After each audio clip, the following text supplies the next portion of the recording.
Hello, everyone, and welcome back to my channel. This is Lady Freedom here, coming at you with another raw narrative. It's so good to be here with you guys tonight. Thank you all so much for joining me.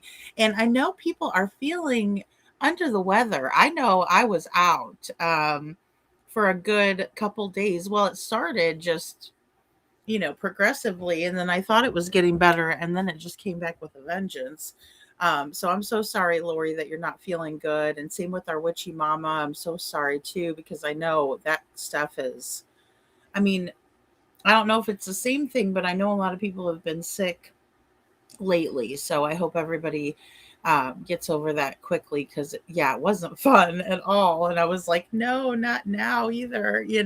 Can never happen on a slow time. When we have a little bit of a lull, it's always got to be when things are going. Full steam ahead. And in Sebastian's case, we have been going full steam ahead. Gail, it's so good to see you. Thank you so much for being here. And I just want to say thank you tonight. I shared it on my community post, but everybody that hyped the Sebastian's Law video, um, I really, really appreciate that because we ended up getting in the top 5%, which I thought was really cool.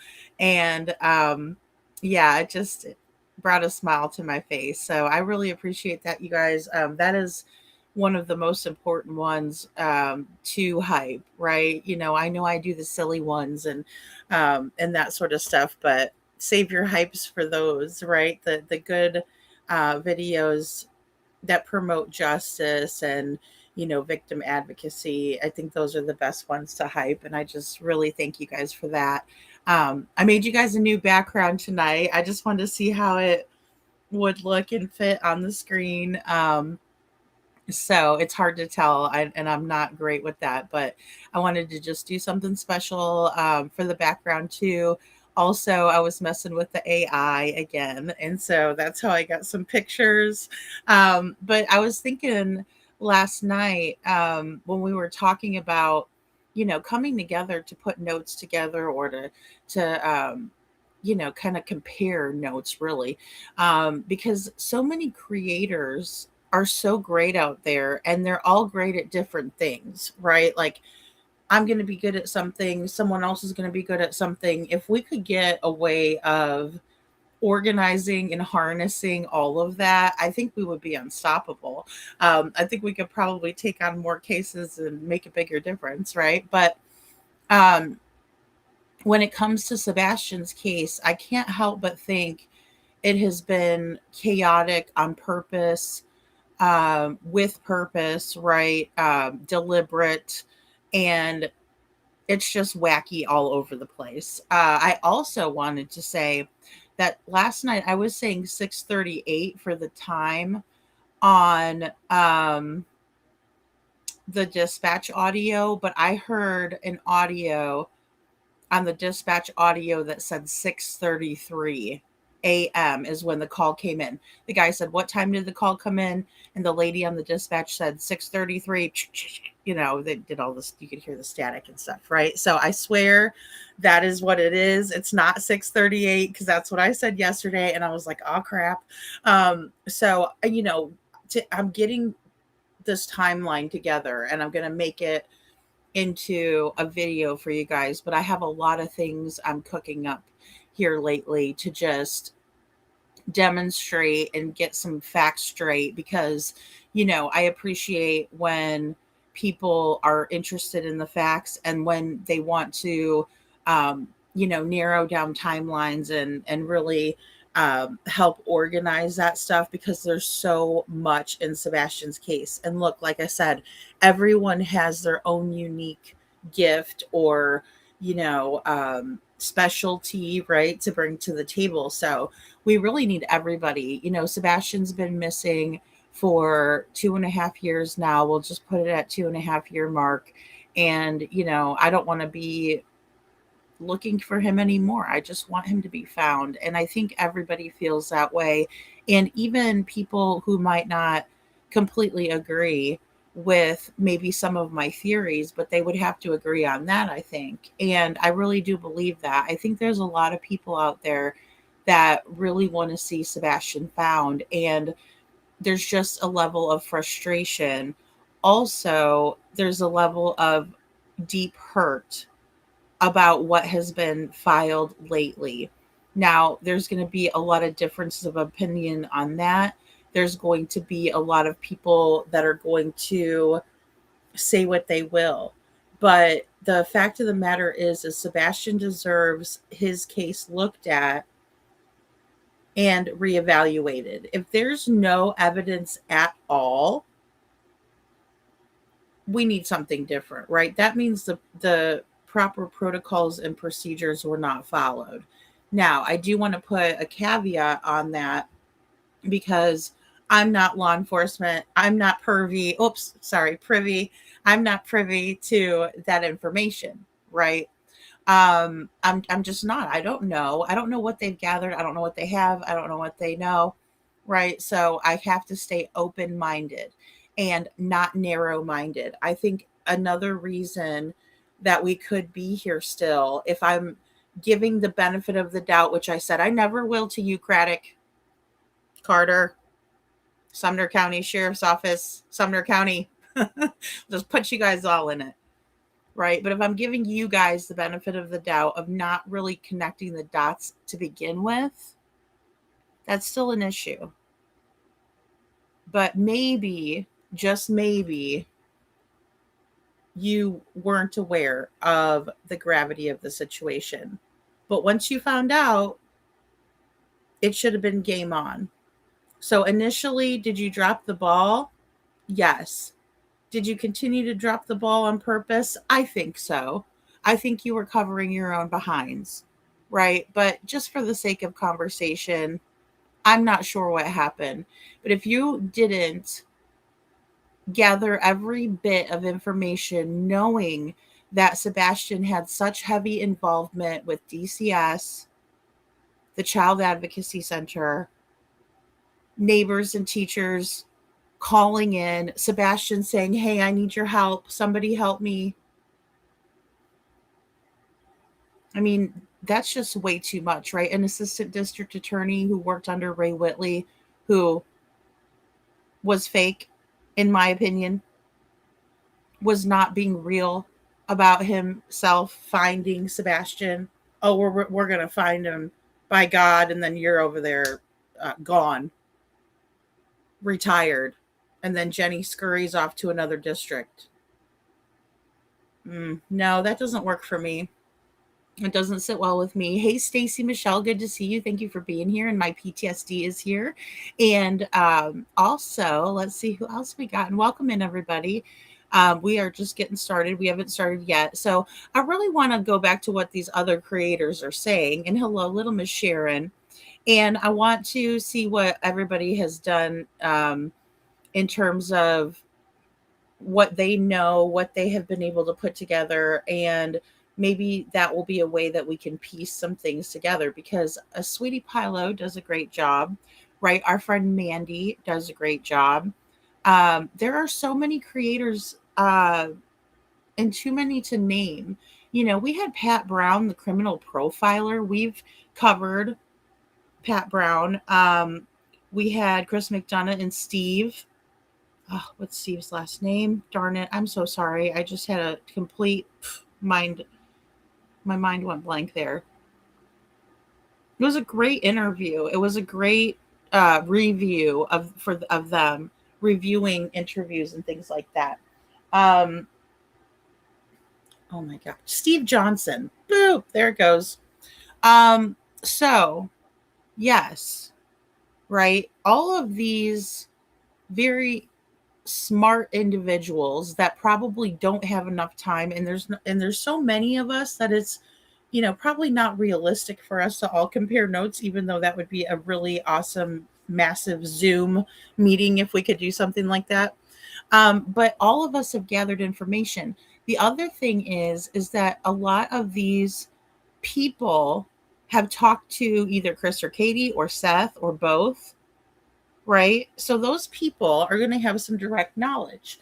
Another reason why I don't know who Nerdy Addict is or Eva or any of that Nerdbird stuff, but I wanted to play what they said because they talked to Chris, right? Or he did, Nerdy, that is. And I thought it was valid to hear what was being said, right? Because Chris is going around talking to a lot of people and trying to cause a lot of fuckery, in my opinion, trying to get in where he fits in to try to manipulate the situation and cause chaos, drama, a circus, very deliberate, very intentional. And I will never, ever change my mind on that. I have thought that for the longest time, especially when I saw him coming out causing circuses, like on Smiley, like with Terry Lynn, like with who, anybody that he could play around, right? Like, because in the beginning, I mean, don't get me wrong, people probably wanted to talk to him. I'm not saying that Terry Lynn had the involvement, but she pretty much inserted herself in a lot of stuff and caused a lot of fuckery herself, right? But he was loving to do that, right? Um, Smiley got him to confess. So that was awesome. There were details released on Chronicles of Olivia, right? So all of these interviews that I'm going back on, but then as I said before, there's other creators out there that are ones that travel around, right? Like JLR, Bullhorn Betty, um, just a bunch of different creators that did that. And when they did that, Dolly, even, right? Dolly, what's his name? Silvers. I'm sorry. I'm trying to name people off and I'm like going blank. But the point is that we can use that information to piece things together. That might be a piece to the puzzle, right? And maybe it's just speculation and maybe it's just something that some of us might take with a grain of salt, but I like to show you all to see what your thoughts are and to see what you think about it. And then from there we can work together to brainstorm and things like that. So, that's what I think we're going to focus on with this filing and taking pieces of the filing, right? Like the alibi, like the cameras, or what the fudge happened, what in the Fukushima happened to the cameras. And by the way, big shout out to Jeff because I was in Astrology for Mystics with Jen today. And Jen was talking about world events. Jeff said Fukushima, and I was like, that's the word I'm going to use instead of the F bomb. So we got one that I can use, instead of always dropping the F bomb. So yeah, what in the Fukushima is happening here? Valley Gal, so good to see you. Thank you for coming in, guys. Welcome in. Hey, Shauna and Bliss Blessings. Thank you so much for being a member for 5 months. Oh my goodness, that's so fantastic. She says, bring Sebastian home. Exactly. That's what I need to put too on one of these little word things. I don't know where the banners are on this thing. I'm using Restream. So I still don't know, but I was like, I'm going to put it on here on my background. But bring Sebastian home is a fantastic slogan, right? 2.5 years is too long. Thank you so much, Bliss, and I really appreciate you. And Miss Lori, I hope you feel better. And Real Sisters in Crime is here. Our Trishy, good to see you, Trishy. So good to see ya. And let's see who else is here. I'm sorry, I'm so behind. Hey, Kiki, good to see you, Kiki. I sent Kiki something today. In the Summer Wells case, there was a new interview that will be coming out from Don and Candace. I thought that was interesting. Thank you guys so much for hitting the like button. Hello, Heather Marie. So good to see you. Love and light from Southern Indiana. So good to see you. And Karen is here. I made it to a live. She says, yay, Karen. I'm so glad. And thank you so much for being in the comments all the time. I'm sorry if I don't always get in there and conversate with you guys. So hello, Jilly. Good to see you. And Jen is here. Hello, Jen. And who else is here? Aw, thank you, Kiki, for the coin with the 4-leaf clover on it. And Crybaby Walker, good to see you. Hello, my peeps. Hello to you. And Sharon Marlowe, so good to see you. Blessings to you too. So everybody, so many people did so good. Okay, so in the beginning, like Sweetie Pilo was blowing my mind because I watched these lives, but watching them back, I was like, oh my God, she was so on it, right? Like she was so um asking the right questions, right? Talking about the subjects that now we're talking about again, where we have a little bit more clarity on them. Very, very interesting. And I love that, right? Because it's rejuvenating. It is watering the grapevine to Sebastian's case, right? Because it's not dead on the vine, very much alive.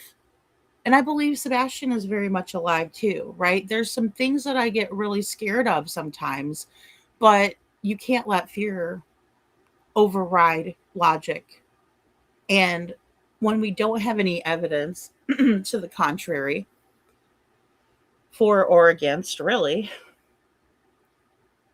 we need to go back and figure it out, right? We don't wait for Santa Claus. What does that guy say? Don't you, wait for the case, you know, or don't let the case go cold or something. What are you waiting for? Santa Claus to come solve the case, And so that's how I feel. I listened. That was one of the, I think it was a detective on D. Warner's case. Um, so, oh, okay. Oh, but don't read it out loud. Okay, good. Well, thank you for telling me. You know how I'm a Ron Burgundy. I'll sit there and I'll be like, bop, bop, bop. And then, I was like, oh, I wasn't supposed to say it. Uh, oh, yes. Yes. Well, I shared this. I did. Uh, oh, hmm. Hmm. Oh, okay. The second part, no. I won't. I won't. Oh, that's very interesting. Very, very. Oh, sorry. You guys know how I try with the silly accents. Okay. Hmm. Oh yeah. Oh yeah. And we got to keep going. Refuse to quit is a good slogan too, right? Because we just can't quit. I think we're getting so close. We're getting more information, more leverage. I know. I know. I know. Good Lord. I like with a W. Good Lord. Hello, Holly. Good to see you. Aw.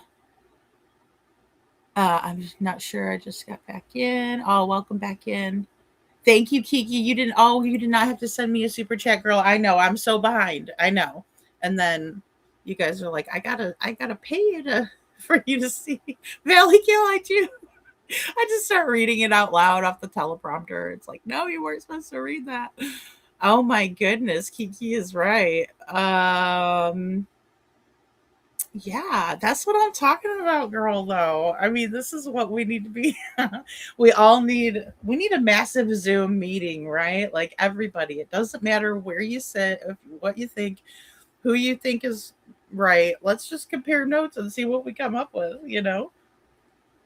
Hmm. Thank you for the star, Holly. That's so cute. So, yeah, very interesting. So, I just find it very awesome that so many people were paying so much close attention to little details. And so we're going to look at some of those. And then, of course, I need to start kind of putting it out into videos, right? Because I do like doing that. That way you can go back to look at it. Or if you wanted to share the video, I just have to figure out some. Well, the reason why I use the copyright music is that way like I won't get copyrighted. Like I can use pieces and it's transforming the content into my own, so to speak. I mean, it's always going to be like when Smiley does an interview, it's her interview, right? But because I think that's important too. So I've just been working on that, and but I want it to be kind of shareable too, where you guys could play it on your channel, or or take it and you pull it in, transform it into your own, and then make an impact that way. Because the public pressure is how we can all get together, right? Shatter them egos, crunch them to smithereens, and just be like, look, it's a group effort. Because there's not going to be one singular person that ever solves any case, especially one as complicated as Sebastian's. And I don't even believe that it's as complicated as it's become, but it's so chaotic, if that makes sense. Hey, Scranton, good to see you. So, yeah, yeah.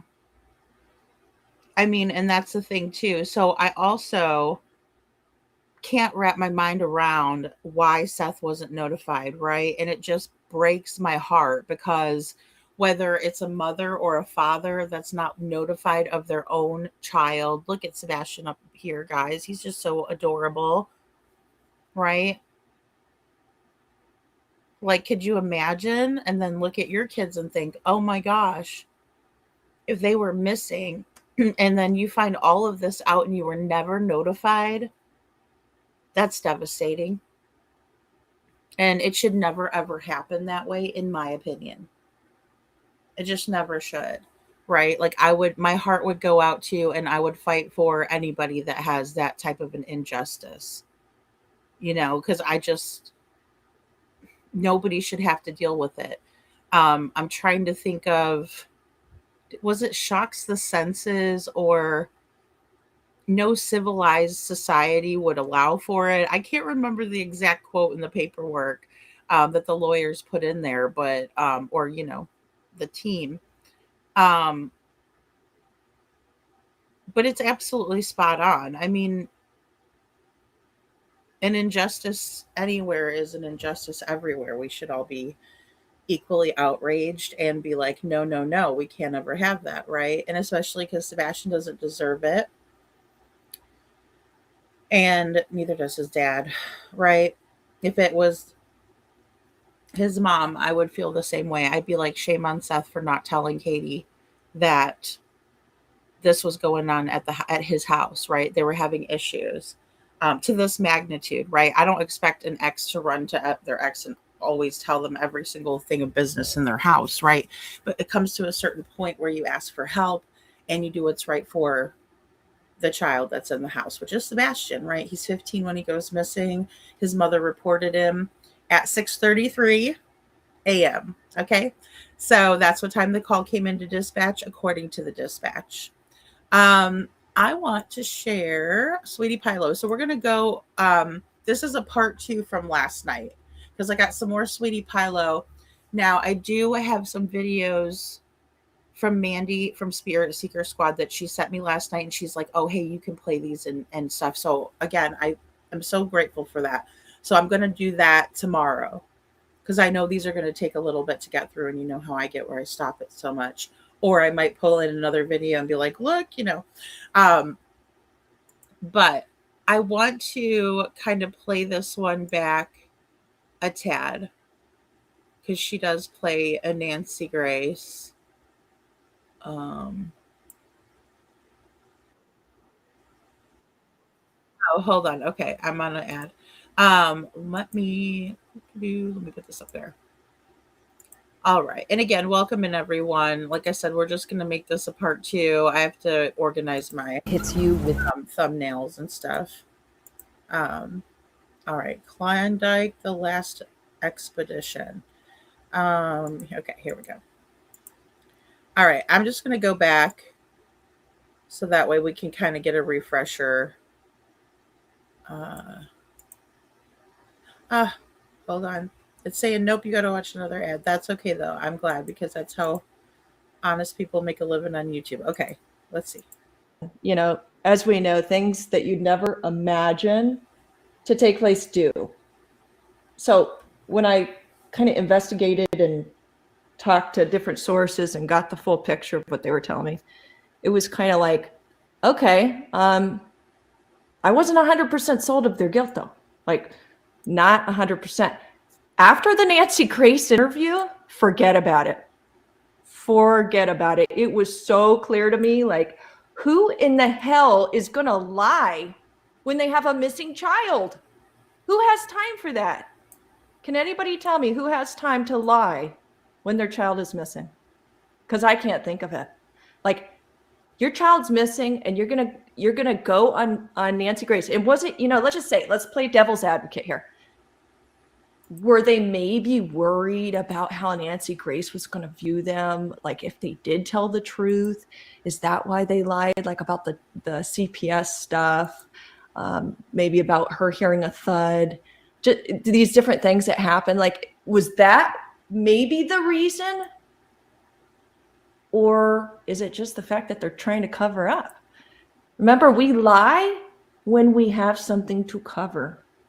So where the truth is weaved in between the lies. So why all the lies, right?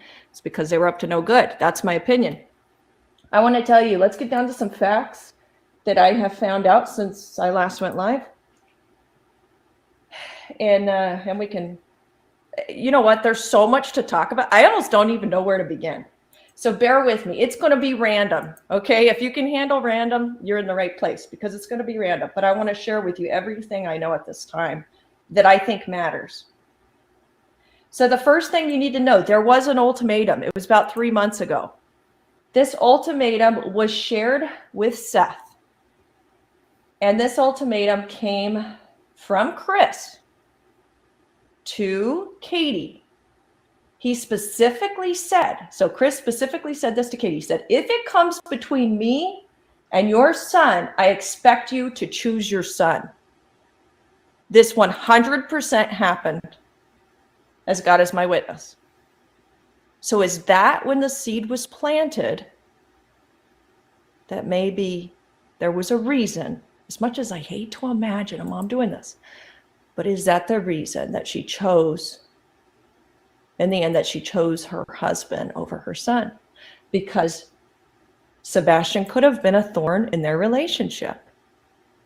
Yeah, it's very sick, Mar. Yeah, ew, exactly. Ew. So the second thing I want to say too, that really matters. So there's a lot of speculation. When was he last seen? 6:30 on Sunday night. Law enforcement has him on camera leaving the steakhouse. They drive for 9 minutes back to the house.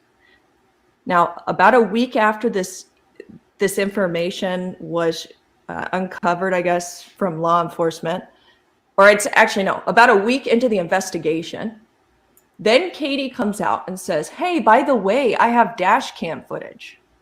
So Sebastian is actually heard in the vehicle on dash cam during that drive home. So we know for sure, 100%, and so far my source has been on point, okay? It came out in the Nancy Grace, everything that I've been told so far has been top notch, but that's the last time he was heard from. So I'm guessing once they returned home, 6:30 something that night is when the trash happened. He's seen taking the trash to the end of the driveway. Now, there's one detail I didn't tell you guys about that trash thing. So the person who shared that information with me, she told me that she herself didn't actually see that part. But when she talked to law enforcement, she said, so did you guys actually see him taking out the trash at 6:30? And law enforcement officer says, yes, he is for sure on camera at around 6:30-ish. So he's actually seen, though, taking out the trash. So we know that those two sightings, well, his voice in the car, but then the trash, taking out the trash, both of those are valid. Okay, guys, so I wanted to stop here because we were talking about the trash last night. We were talking about how it was alleged to be a little bit heavier. It's also been alleged that there was an extra bag that was, next to the garbage can, right? Like the actual can that they pick up and put in the garbage truck. So in my opinion, we still don't have evidence of Sebastian doing that. Now, I say that because I've never seen the video. I understand there is a video out there, and I understand what the neighbor is alleging, but I just don't think that I'm comfortable confirming that one way or another. Now, another thing I do want to say is that Katie told Heather, the PI, that during a phone conversation that was recorded, she said that the FBI cleared the video up. Here, let me just play her words, because so that way you guys can hear it, and it's not something where it's like, well, lady, you know, said this and she misquoted the situation. Whoops, where she misquoted the situation or anything like that. Let me grab this up for you guys. And I do want to preface it with saying that Seth said that when he asked the FBI liaison, or, when he was talking with the FBI, I should just say that they said that it wasn't cleared up, that they didn't clear that up, or they didn't have any record of that type of a thing. So let's just watch. Let's just watch here. We went home straight from Texas Roadhouse, and we were home for approximately 15 minutes. Oops, sorry guys. Let me back it up. Okay.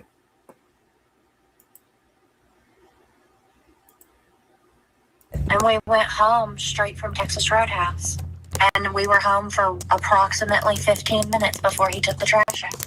What would you like our viewers to know about your son? Sebastian, he is high-functioning autistic. He loves animals. He loves video games. He loves fishing. Green tea! You're so goofy. He's typically a very, very sweet boy. He can be quite temperamental, though, if he's overstimulated or if he's stressed out. He has a unique run. He runs like the Naruto anime character. And he is on video, and the FBI was able to clear it up and confirm that it's him.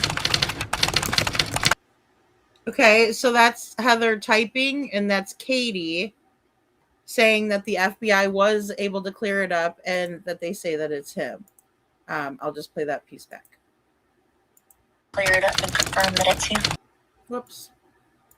And he is on video, and the FBI was able to clear it up and confirm that it's him.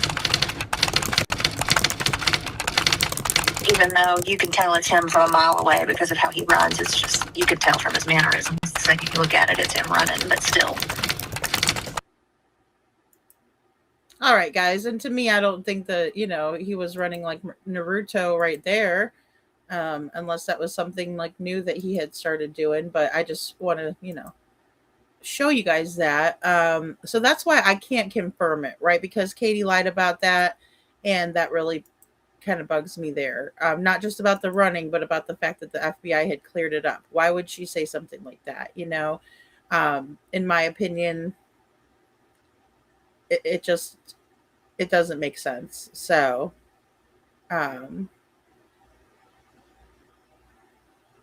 yeah, I don't know. So, hello, Bo. Good to see you. Good to see you.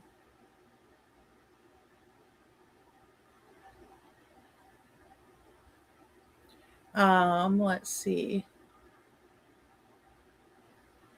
Hello, Holly. Holly rolls her eyes. The timeline on the trash is confusing, maybe purposely. Well, and I mean, Katie says, I kind of believe her when she says what time they got home that night, right? That part seems like it could be a truth. And that this is what's difficult, is that we have to decipher the truth in the lies, right? But in my opinion, that's probably what time. If we see them leaving and they went straight home from the Texas Roadhouse, then they would have made it home by about 6:45, right? Latest 7:00, but it should not take them a half hour to get from that Texas Roadhouse off of Indian Lake Boulevard over to Victoria Place, their subdivision. it shouldn't take that long, not unless there was some kind of a wreck or something like that that they had to wait on. But we know that's not part of it. So I definitely think it's deliberate, Valley Gal. I do. Because that way, if you confuse everybody and have everybody fighting and at each other's throats, then you're sitting back laughing. I saw some of that go on today, even on the streets of YouTube. And, you know, some people like to do that. They like to, cause an issue and then sit back and watch everybody fight, right? In this case, the motive for that is, in my opinion, is to take the attention off of them, right? They don't want the heat on them, so they're going to cause everybody else to have issues with each other, and they're just sitting back like, oh, well, at least the heat isn't on us anymore. Huh. Well, I'm going to go back and, have a drink, right? I mean, that's what they're doing. They're sitting back and laughing, and, we just have to be smarter than that and not take the bait, in my opinion. And Brenda Calvert says, I just watched last night's live and I remember watching Justin, and he said he called the trash company and asked them if the trash was heavier, and they said no. I do remember that, Brenda. I do remember that now that you say that. Interesting. Right. Okay. I didn't know that the trash was weighed, because I've never gotten any type of now this was a while ago that I paid for trash service. But we would pay for trash service and they wouldn't, I mean, now if you couldn't put like a whole bunch of things, you couldn't have extras, right? You could it's being alleged that there was an extra bag of trash next to the trash bin, which I've never heard of that before. But doesn't mean anything. Again, that's the big thing. That's the good thing about listening and learning from each other, right? Because there might be something out there that I never heard of right before, of course. But they didn't weigh our trash and be like, well, it can't be over a certain weight, right? You just had to make sure everything was in that bin that they could dump it, right? You couldn't have like a whole bunch of extra trash unless you let them know, type of a thing. Extra bags of trash, that is. So different accent that day too. Absolutely, Holly. Yeah, that was kind of Katie's more like California Katie, Californication, California Katie accent, in my opinion. So I do not believe her last line, just in my opinion. Yeah, me neither. Well, and I know Seth had asked about it and he shared that detail. So oh my, yeah, I like to see Chris run. He probably couldn't run very well anymore. Oh my goodness. Seth said you couldn't tell who it was throwing out the trash, right? Crybaby, exactly. They said it wasn't him. Then who was it? WTF. Well, I mean, here's the thing. I was also in Jen's live earlier, and she had a great live. And it was interesting because one of the chatters, one of our friends in there, was saying, what about Lori, and what about any, did the police talk to the, I think the beginning of the conversation was like, did the police ever talk to Lori or question Lori? And I'm like, it's just super suspicious to me. And we were talking back and forth. And then I started thinking, I was like, wait a minute.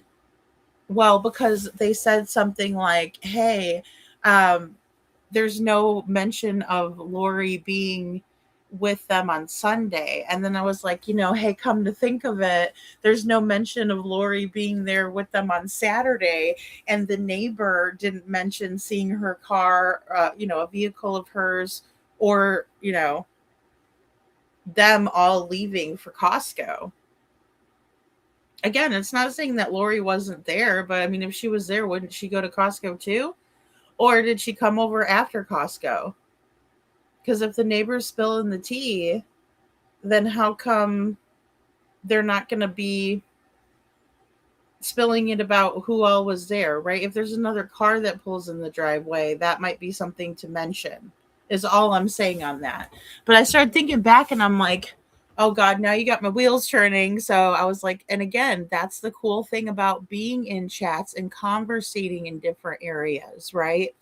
Getting new perspectives, talking to people, right? None of us are so smart that we know it all, you know. So I thought that that was really great today too, and you just jogged my memory with that too, crybaby. So thank you for that, because that was so interesting to me. I'm like, where was she on Saturday?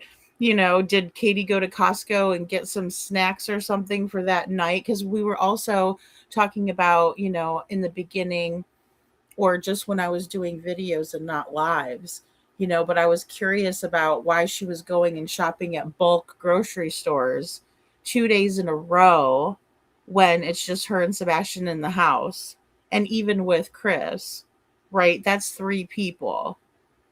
They don't have a bunch of people, but I mean, if she's having company, then maybe going over and getting one of those big meat platters or extra large bottle of wine. I don't know. They just have like everything in bulk, right? So whatever she would have gotten from there, yeah, if you're having company, then maybe you would, right? But it's not like she was throwing a party. So, or was she? Or did they go to, you know, was the poker party on Saturday and not on Friday night? Because I don't even know if the poker party happened, but I heard there was one. Um, so again, it raises more questions though, right? Because it's just you like the swearing.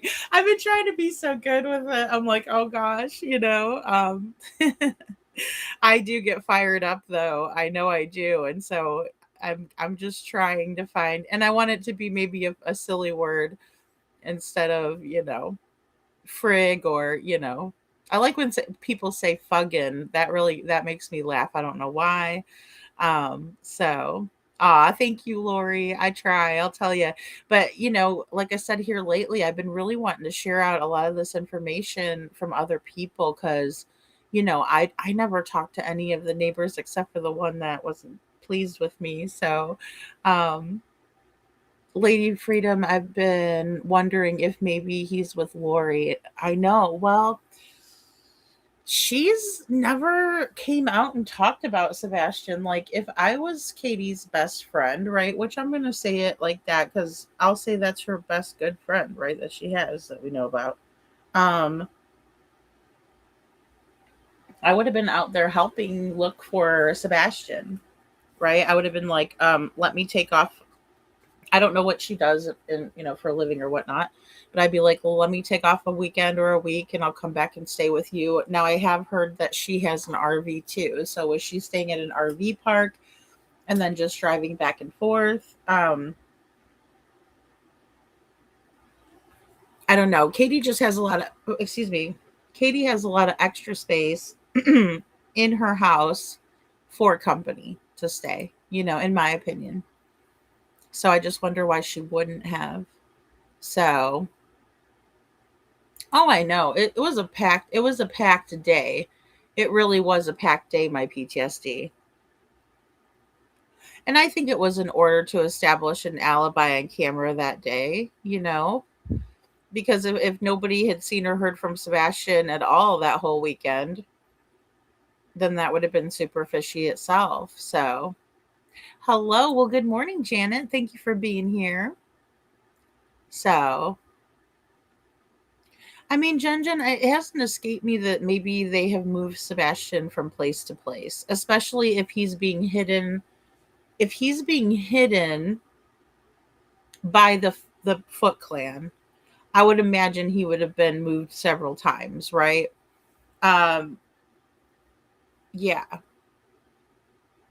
I would think so for it to work. For it to work, you know, unless they had an established place, which they did have a couple of weeks there after that fifth CPS report to kind of figure out what they were going to do next. Um, so, well, KP seems to like her snacks. I know exactly, Valley Gal, exactly. Yeah, the snacks. And I'm like, but like it's they always just have everything in such big. I mean, it's not like they don't have a big pantry though. Maybe she does stock up on stuff once in a while and maybe that's what she was doing. But I watched Spirit Seekers the other night and commented that you may have a video she was looking for. It looks like she got with you. Yes, yes, Brenda.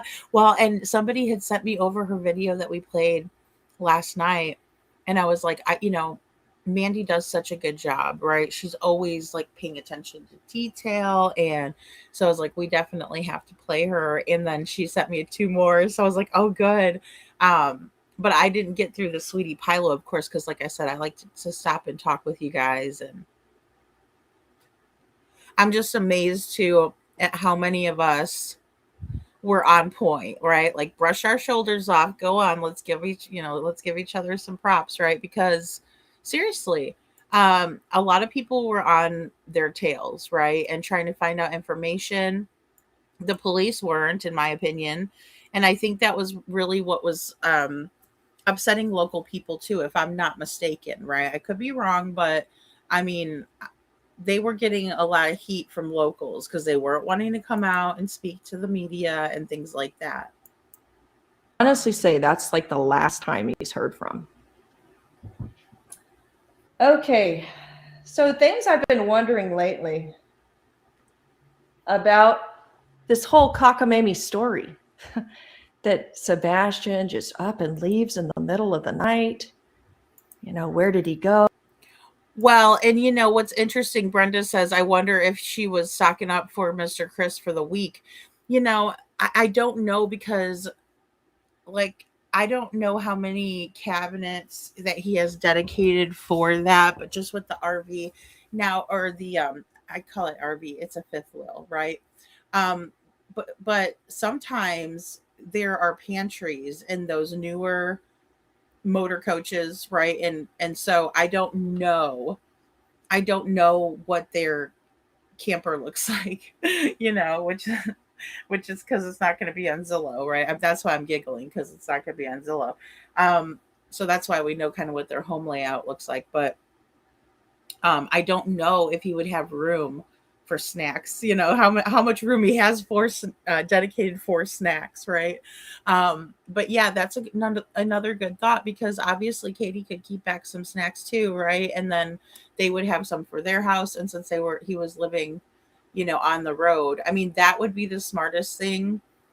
I don't know how much they, budget. Everybody has to budget, but I'm just saying, because that would be smart if he's working on the road. That way he's not eating out all the time. He can have some healthy like snack options or whatever. But I'm pretty sure he puts barbecue sauce in. Okay, now I'm just being mean. I'm pretty sure he puts barbecue sauce on everything. Freaking pig vest. No, I'm just kidding. But yeah, so I mean, Mr. Chris looks like he may rummage for snacks too. Yeah, maybe he doesn't need a whole lot of room. Maybe he eats all the snacks up right when they come in. Brenda likes popcorn, green tea, likes that. Where is Sebastian? Katie? Yeah. Well, it always comes down to that, doesn't it, Janet? It always comes down to where is Sebastian. I have no sympathy or empathy for a mother that doesn't protect her child. I know. Not sorry ever. I get it. No, I know. I'm that way too, right? I have tried to look at it from every angle, right? Giving benefits of the doubt. And I kicked myself in the ass later for it. I'm like, why didn't I just go full throttle like I wanted to?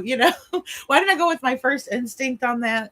But it does take time to figure things out. But when we see this stuff, it is, I don't have any sympathy or empathy for Chris or Katie. And, furthermore, I don't have any sympathy or empathy for someone like Don or Candace Wells. Woof is all I gotta say. Okay, because I can't unhear the things that Don has said about Little Beautiful Summer. I never will. I never will. A father talking about that like that about his daughter is never going to be acceptable for me. Never. A stepfather treating Sebastian the way that he was treating him is never going to be okay with me. I will have no sympathy knowing that Katie didn't have any sympathy or empathy when she said, I have no concern that Chris is trying to hurt Sebastian, hit him with intent to hurt him. No, I can't. I wouldn't be a victim-based channel, right, for the victim if I did that. If I gave that a pass. If I was like, well, she was having a rough day, no, I can't do that, right? Where's the accountability? Because that's what's much needed, not empathy or sympathy for them. They've gotten enough of that from enough people. They've gotten away with it for far too long, in my opinion. Yeah, Jen, you should definitely, if you guys have knowledge, that's another thing that's really important, especially at this juncture, is to get every lead in. I mean, it's always important, but again, get all of our tips in anytime we have a tip to the FBI, right? And if you see Sebastian, especially, right away, call his name, take a picture, call the police, right? That is the order of things. Um, you know, because I again don't believe in the fact that you're like, oh, because I mean, we need more awareness if that's the fact. We really do. We need to get that awareness heightened to get out to law enforcement, especially if you see somebody like even Summer. And speaking of Summer, if you see Summer out there, immediately call her name, get the picture, and get the police there, because they're going to be able to decipher if it's her or not, right? They know, we don't. And certainly don't send it to YouTubers first, because that is the last thing you want to do. Oh, his footprints, I guess, were found, according to this recent dispatch call, supposedly like a size, and this is if I heard it correctly, okay, but there was footprints seen around this retention pond. Well, they end up draining it, and there's no sign of Sebastian anywhere. Let's see. About the cockamamie story. What I have trouble with is, like, I feel like Katie's really boxed herself in with her answers, right? He wasn't a runner. He never in the past had done something like this before. He wasn't allowed to talk to people online. Like, every possible out, she's blocked herself into saying, that wasn't like part of the equation. But we're supposed to believe he left the home without shoes, without a jacket. There's never been mention of a jacket. And just left town wherever he went. Right, exactly. And I think this is a great point that Lauren makes as well, right? And even if you suspect that, you should always be looking at other options, right? When there's a child reported missing, it's like wherever they're missing from needs to be shut down and checked for evidence, right? People that are closest to them, or where the evidence leads you, of course, always. But you look into people, right? In this scenario with Sebastian Rogers being at the Texas Roadhouse, leaving with his mother, Katie, and then they make it home, and then we don't know what happened from 6:45, 7 p.m. at night until 6 a.m. in the morning, but even 6:32 when he is reported missing. Oh, 6:33, excuse me. 6:33 when he's reported missing. 6:32 is when Katie was driving around the neighborhood with her windows rolled up. Okay. So they needed to look. They needed to look at the family. They needed to shut the house down where Sebastian went missing from. They needed to check every single window. They needed to check every single door lock. They needed to audit the keypad, right? Everything. Checking everyone's surveillance footage, right? We don't live in a police state, right? So the police can't just bang your door down and be like, show me right now. You own your camera footage. But again, in a civilized society, those who know something, who have evidence or proof on their ring cameras or otherwise, need to come forward and show it. Right? So it is a group effort. Again, nothing is a singular one person is the hero. That's in the movies, right? But when a child goes missing, as Sebastian Rogers went missing like that, there is proper protocols and procedures that are well established. It is 2024 when Sebastian goes missing. It's not like we don't have the technology. It's not like there wasn't technology in the neighborhood. So it needs to be checked thoroughly. Okay? It needs to be checked thoroughly. So, yeah, the TBI, Jen, I'm so sorry that happened to you. But yeah, I would get together with the FBI if you think that, you know, there may be something to that. Brenda says, no shoes, no coat, no phone, no money, no way. Where is Sebastian, Katie? Well, and that's the thing, Brenda. I mean, I was saying last night too, it's always a huge red flag for me whenever anybody leaves behind like their purse, their billfold, right? Like a man, their billfold or their wallet.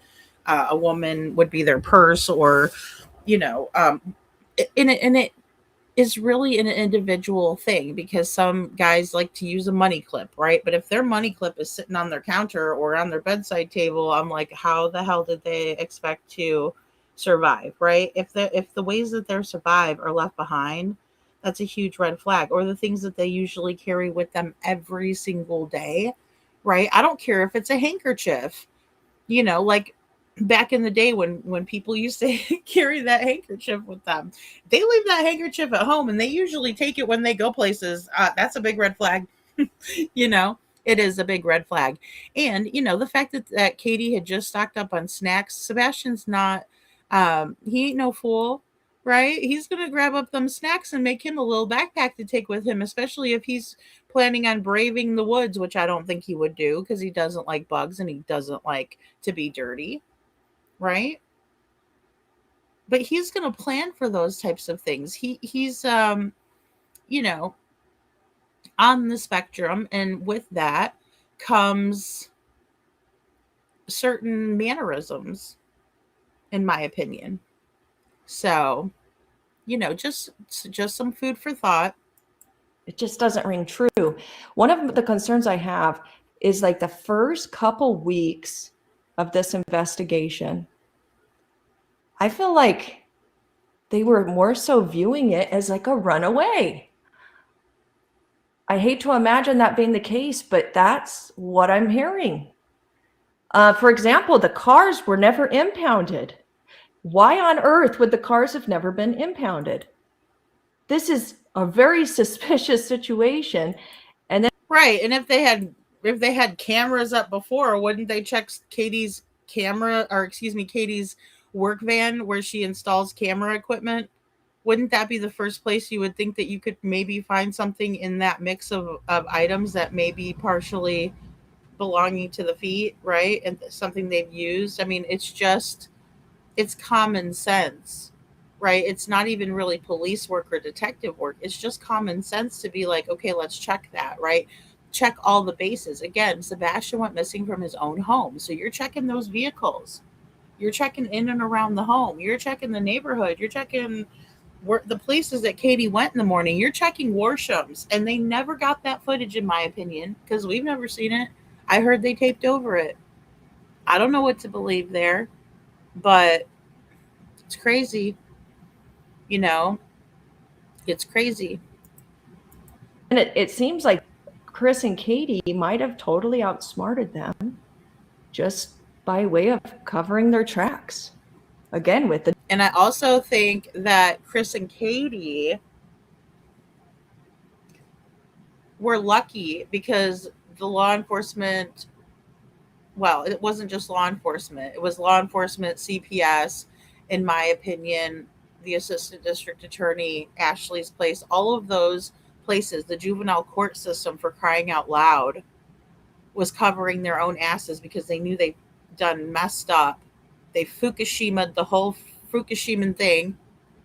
Okay. And they were doing a CYA, which is cover your arse. digital, like the electronic stuff, your phone. Think if your phone is showing that you're in the location you're supposed to be at, then the cops aren't going to, I feel like, look as deeply into you. And if Chris's phone was at that RV park that he claims he was at, then they're really not going to, I guess my concern is they might not look as deeply into him as they should. We all know he could have borrowed a car. Maybe there's relevance to this whole Uber story, that maybe he, you know what I'm saying? Maybe he was contacted and like, hey, I did something I can't undo. I need help. Okay, so I think that could be a possibility too, guys, because I don't know if this was an accident. I do believe that it was premeditated, but I don't know for sure that it was, and it could be an accident. So this brings me to a post that I shared today from Smiley, our beautiful Smiley Stories World, our friend. Let me get this post up because I want to read it to you. Okay. So let me pull it in here, just because the sake of what Sweetie Pilo is saying here. Just bear with me on that. Okay, this one. All right, so, and there's our beautiful hyped video that you guys hyped. Thank you so much. This beautiful PowerPoint that Seth made. All right, so there's our beautiful friend Jen. Ooh, there's a good one, y'all. I need to go check out my posts. I'm telling you, I post a lot of good stuff over here. Okay, so let's do this. So I'm just going to put it up like this, and I'm going to read it because it's a long one. You'll have to go over there and click the picture, right, to see it all, and then you can screenshot it and share it out however you like to do it. And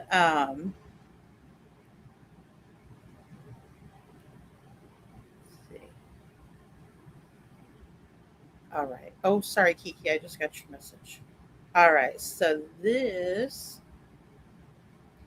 is going to be,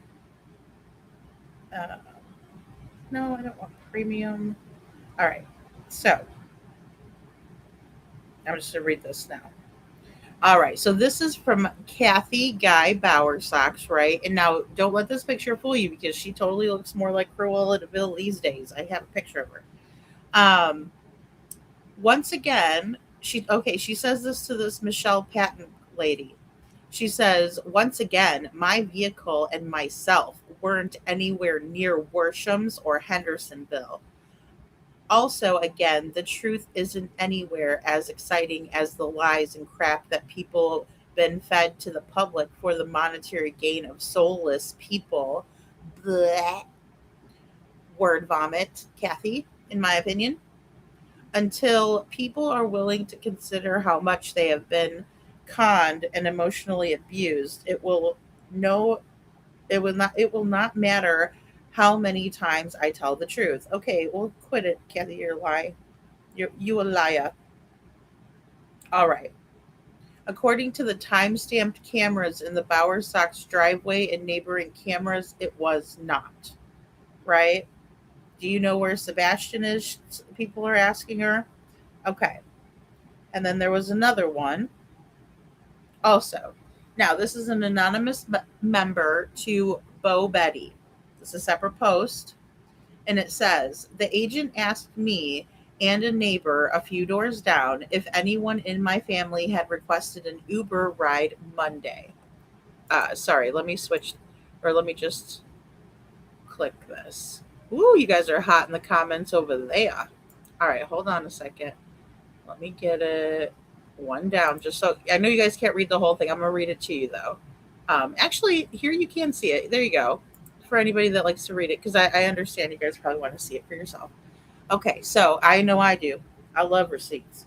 All right, so anonymous member says, Bo Betty, the agent asked me and a neighbor a few doors down if anyone in my family had requested an Uber ride Monday. I said no, we've never been in an Uber. However, I work for Uber Eats. She said, did you go to work Monday? I said no. With everything going on that night, I didn't feel comfortable leaving. She said it would have been early Monday morning, like before the sun came up. I said, oh, then no. I only work at night. She said it was an Uber, not Uber Eats, right? Because we all know Uber Eats will bring you food, and Uber is a taxi or a cab ride. I said no.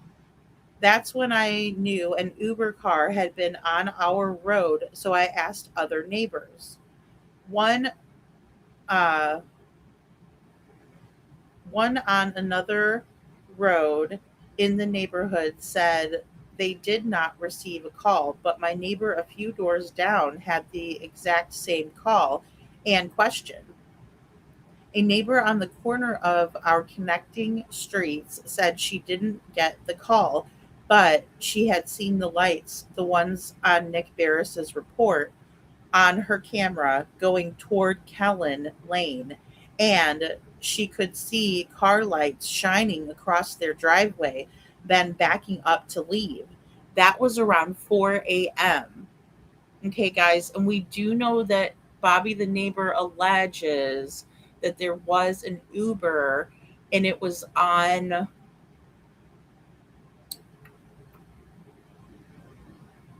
a different street over there.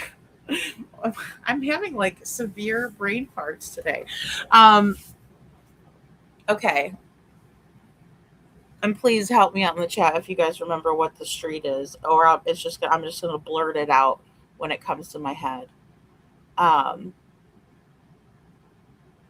Either way, it's been alleged that there was an Uber that picked up one of the neighbors in the area and took them to the airport that morning. Okay. So that's interesting. And then we hear about Sweetie Pilo talking about the Uber, right? Because there was an Uber, Lori. There was an Uber that allegedly came in. Oh, Devon Court. I knew I was going to blurt it out. It's just going to be that way tonight. Okay, so it's just me taking another sip of coffee to stimulate myself here. All right, so Devon Court, allegedly, Bobby the neighbor says that an Uber picks up one of the neighbors, you know? Mm-hmm. Brenda, the guy going to the airport. Yes. Yes. And I think it was described as a blue car, but I don't want to say that 100, right? That's just, it could be the, a brain fart. It could be the truth, right? Um, but yeah, I wanted to say somebody described it as like a blue or like maybe a darker colored, you know, car. Thou dost protest too much. Yes, Cinderella. Good to see you, Cinderella, again. And Valley Gal says, "Hey Kathy B, if any Facebook posts you posted on Facebook under your real account and fake accounts are the truth, why not? Why now have you disappeared?" In my opinion, just asking. Would love to hear from you, Valley Gal. Oh my gosh, Kathy B, you can email me at ladyfreedoms Raw Narratives. I can't even say it because I don't want to summon anybody. Oh my gosh, but I would like to hear what she has to say about it, especially when she's like, when the truth comes out. I'm like, oh hell no. Because like you said, and I'm waiting for Chris to tell us what he wants. Barbecue sauce, ketchup, mustard. Which one goes the best for his humble pie? Because he's getting a big slice of it. He's about to get a big slice. All right. So anyway, I just wanted to share that with you really quick as it pertains to what this beautiful Sweetie Pilo is saying up here. So here we go. Let me just back it up real quick a little bit. I guess my concern is they might not look as deeply into him as they should. We all know he could have borrowed a car. Maybe there's relevance to this whole Uber story that maybe he, you know what I'm saying? Maybe he was contacted and like, hey, I did something I can't undo. I need help. Could it have been something like that? I don't know. There's so much to this. It's crazy. But okay, so the first order of business. Here we go. Let's listen to the Nancy Grace comparison. I know you guys are probably sick of hearing the Nancy Grace stuff, but I just want to share with you this bold-faced lie. Lie number one. And it's funny that Lauren says that because I think that too. I'm like, oh gosh, my audience, they're not going to want to watch the mint green t-shirt, right? The Pollyanna t-shirt interview. But the thing is that like now that we know what we know now, we watch it, it hits differently, right? I'm like, I can never get enough of it, right? And I always like to catch Chris Proudfoot in lies because he's always like, you're going to have to apologize to me publicly. It's like, oh no, no, I won't. You guys need to see this or to hear it. I mean,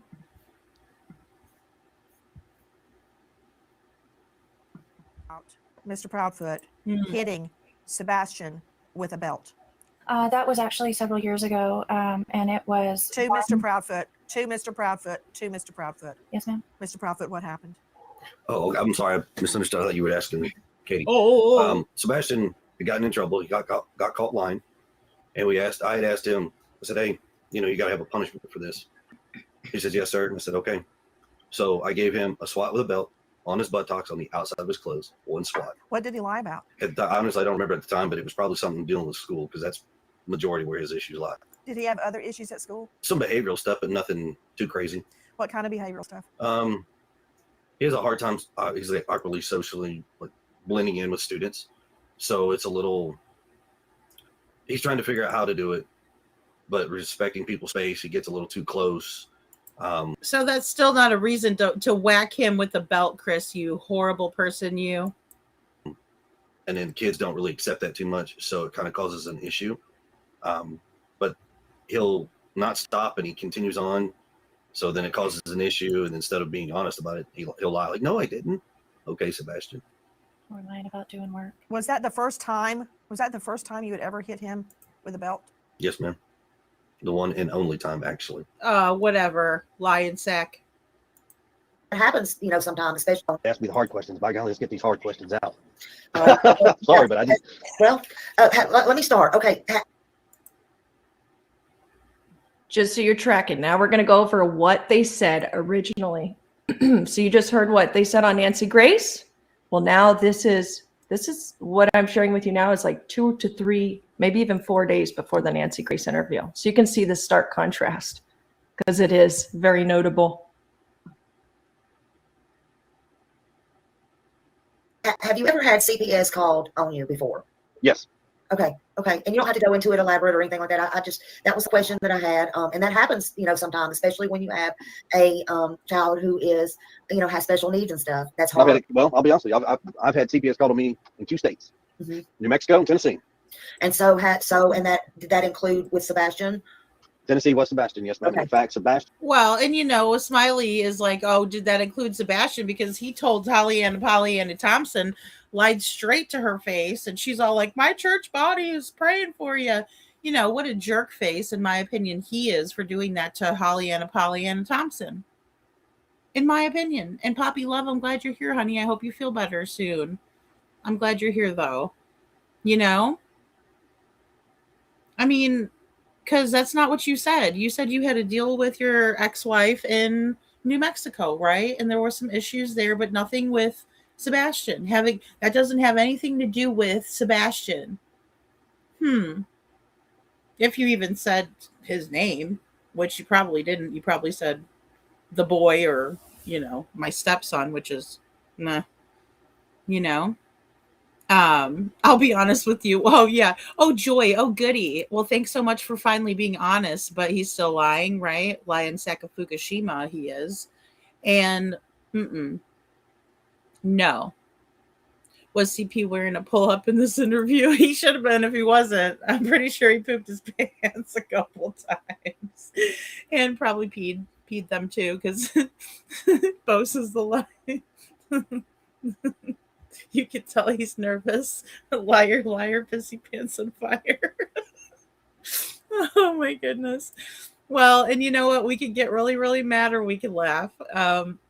I just choose to laugh. You know, he's really silly. It's a joke, right? Oh really? You're gonna tell us the truth? Oh joy, finally. Yeah, right. But you know, and just like he's like, let me help you out. And it's like, I'm still waiting for you to help me out, Chris. 2.5 years later, still waiting for you to help me out. Um thank you both. Or excuse me, thank you, my PTSD, for sending the little poop emoji. So hey Catherine. And you know, Jen, all of us have gifts, and like I said, I think I appreciate you sharing with us your thoughts and everything. You know, and sometimes people don't take what we have to say seriously, and I'm sorry about that. But I see where you're going with that, and I definitely understand why you think that way. um so yeah, I mean, they definitely do keep their house like Fort Knox, don't they? And they've lied so much. In here, I'll just, like I said, I got nothing to hide. So Sebastian went to school one day because we were at the house. He got in trouble. He didn't have a belt on. I was like, "Where's your belt?" And got it. Whack. Got it. So he goes to school and he tells the teacher. They're mandatory reporters, so the teacher reports it. Mhm. That afternoon, CPS shows up to the house while we're actually sitting down to eat dinner. Now, mind you, 15-year-old child, he's not real happy because he's in trouble, so he's being punished. So he shows, he makes a report. They come to the house, and the lady who comes to the house is the same lady we've had. She's had a case before.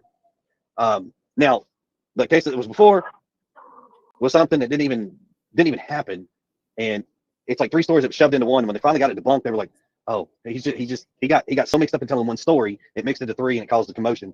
Well, they canceled that out. So the one on me, she shows up. Oh no, Chris. Oh no, that's not true. Now we know that you're definitely lying, because that's not how it went down. Because we have the direct quotes from the DCS reports.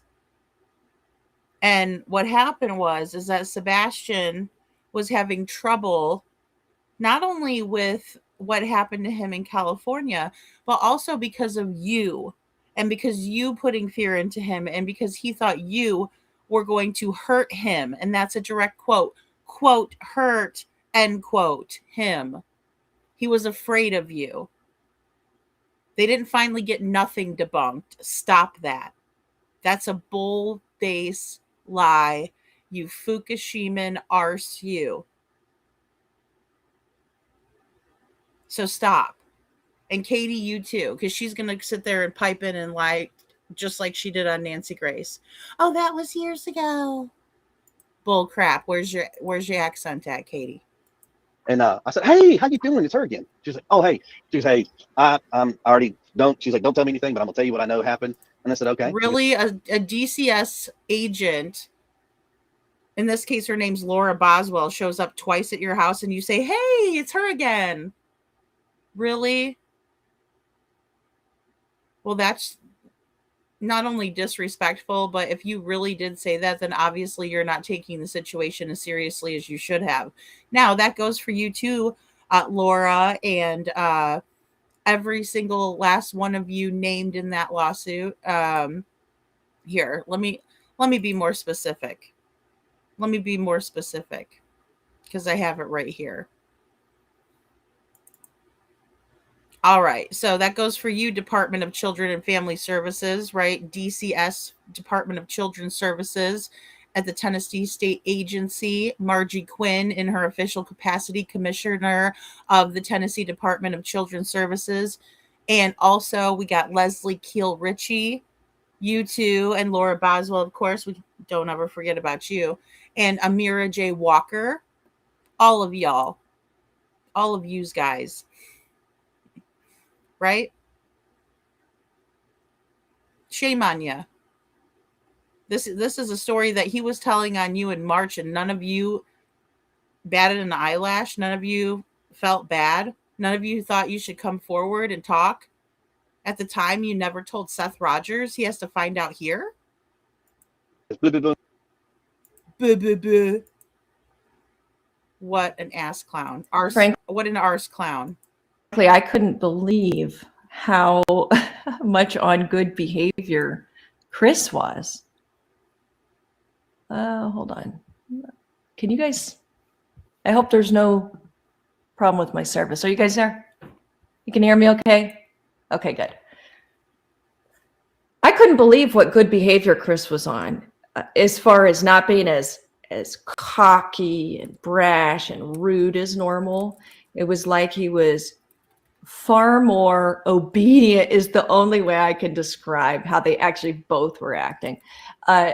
Katie specifically struck me as like a docile, submissive, like, yes, ma'am, to every single question. I'm going, what? Giving like one word answers. Your son is missing. Yes, subdued. There you go. Great way to characterize it. Very subdued. And it's like you have this opportunity to go on a national syndicated radio show or podcast, we'll call it. And you're going to give like these one-word answers. She was emotionless to me. She had dead eyes. There was nothing left in her. It was almost like everybody thinks I'm guilty. I am guilty.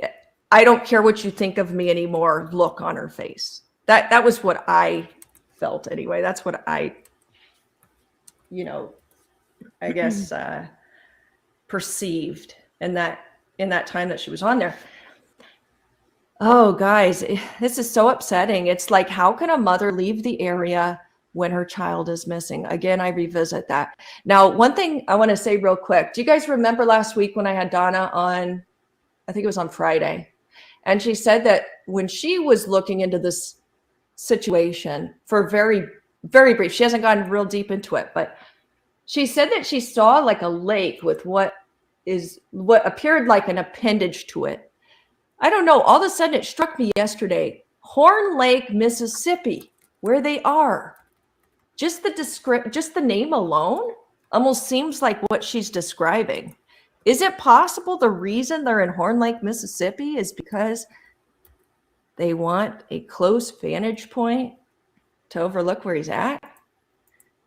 I mean, that's another thing that, some of us people who have watched the true crime shows and things might wonder, right? So I can see why she's wondering that. And Lisa Wooten, thank you so much for that beautiful butterfly. That is so pretty. Thank you very much. And the sunshine from Tori. Hey, Tori. And Leslie keeping it real is here. You guys are so sweet. I love that.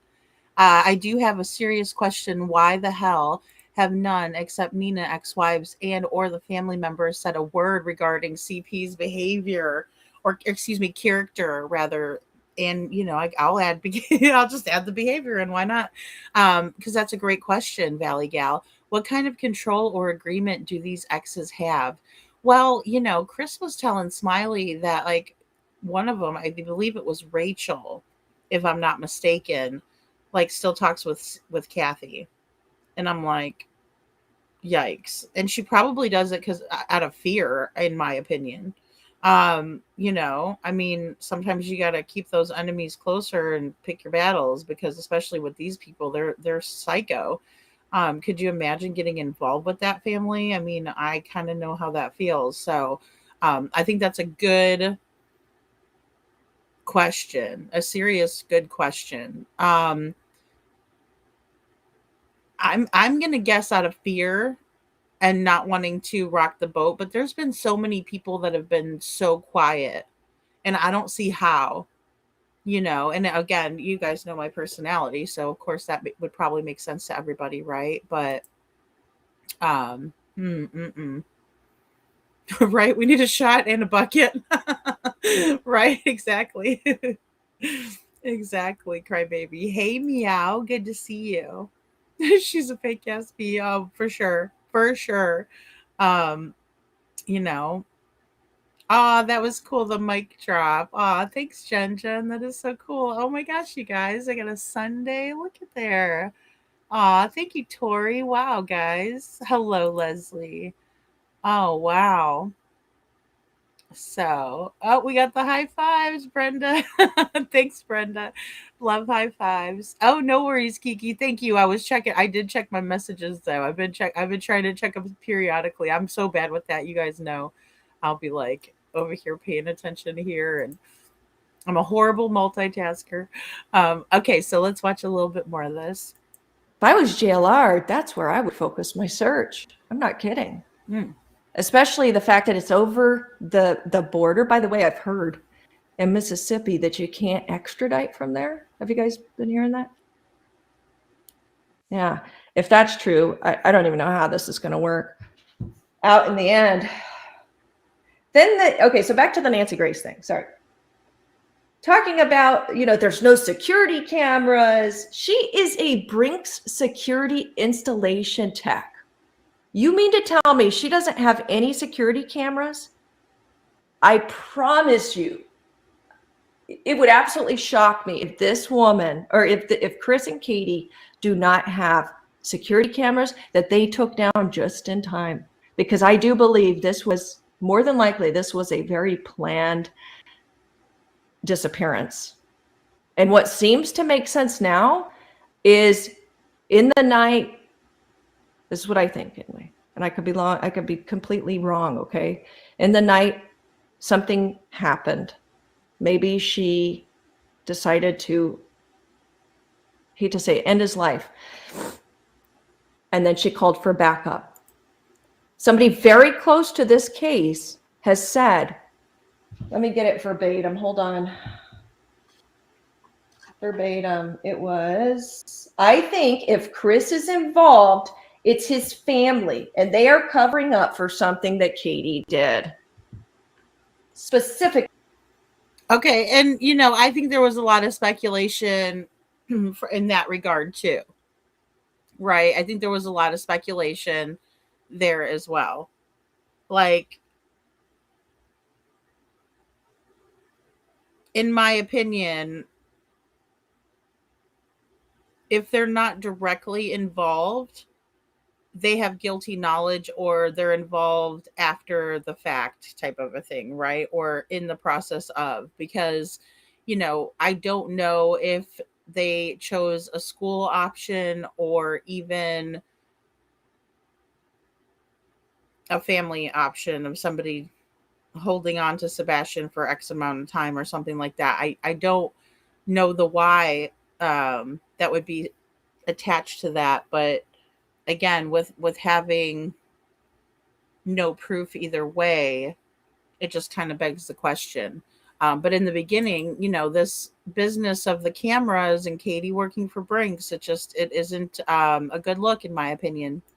That's what was said. Someone very, very close. So is it possible that when this could have happened, she had the burner phone, she had everything in line, and the help that she received was from his family in some way, and there was a handover? Because think, like, if a person has night vision goggles, would they need much light to go and grab a deceased person? He weighs what? Is it 100 or 120 pounds? Can anybody tell me? I can't remember if it's 1 or 120. But anyway, strong person. And by the way, she was former MMA. I would say she's probably got some guns on her. Ooh, I shouldn't say guns. YouTube doesn't like that. Could there have been a handover that way? And then the person, whoever it is that helped her, parked over by the construction area. And that's why the scent ends there. For some reason, that just kind of makes sense to me. All right, let's go back to Katie's stories. Here we go. Katie's. Oh, and Kiki, she is referring to Horn Lake, Mississippi. So, thank you, Tori, for the floating heart also. That's so sweet.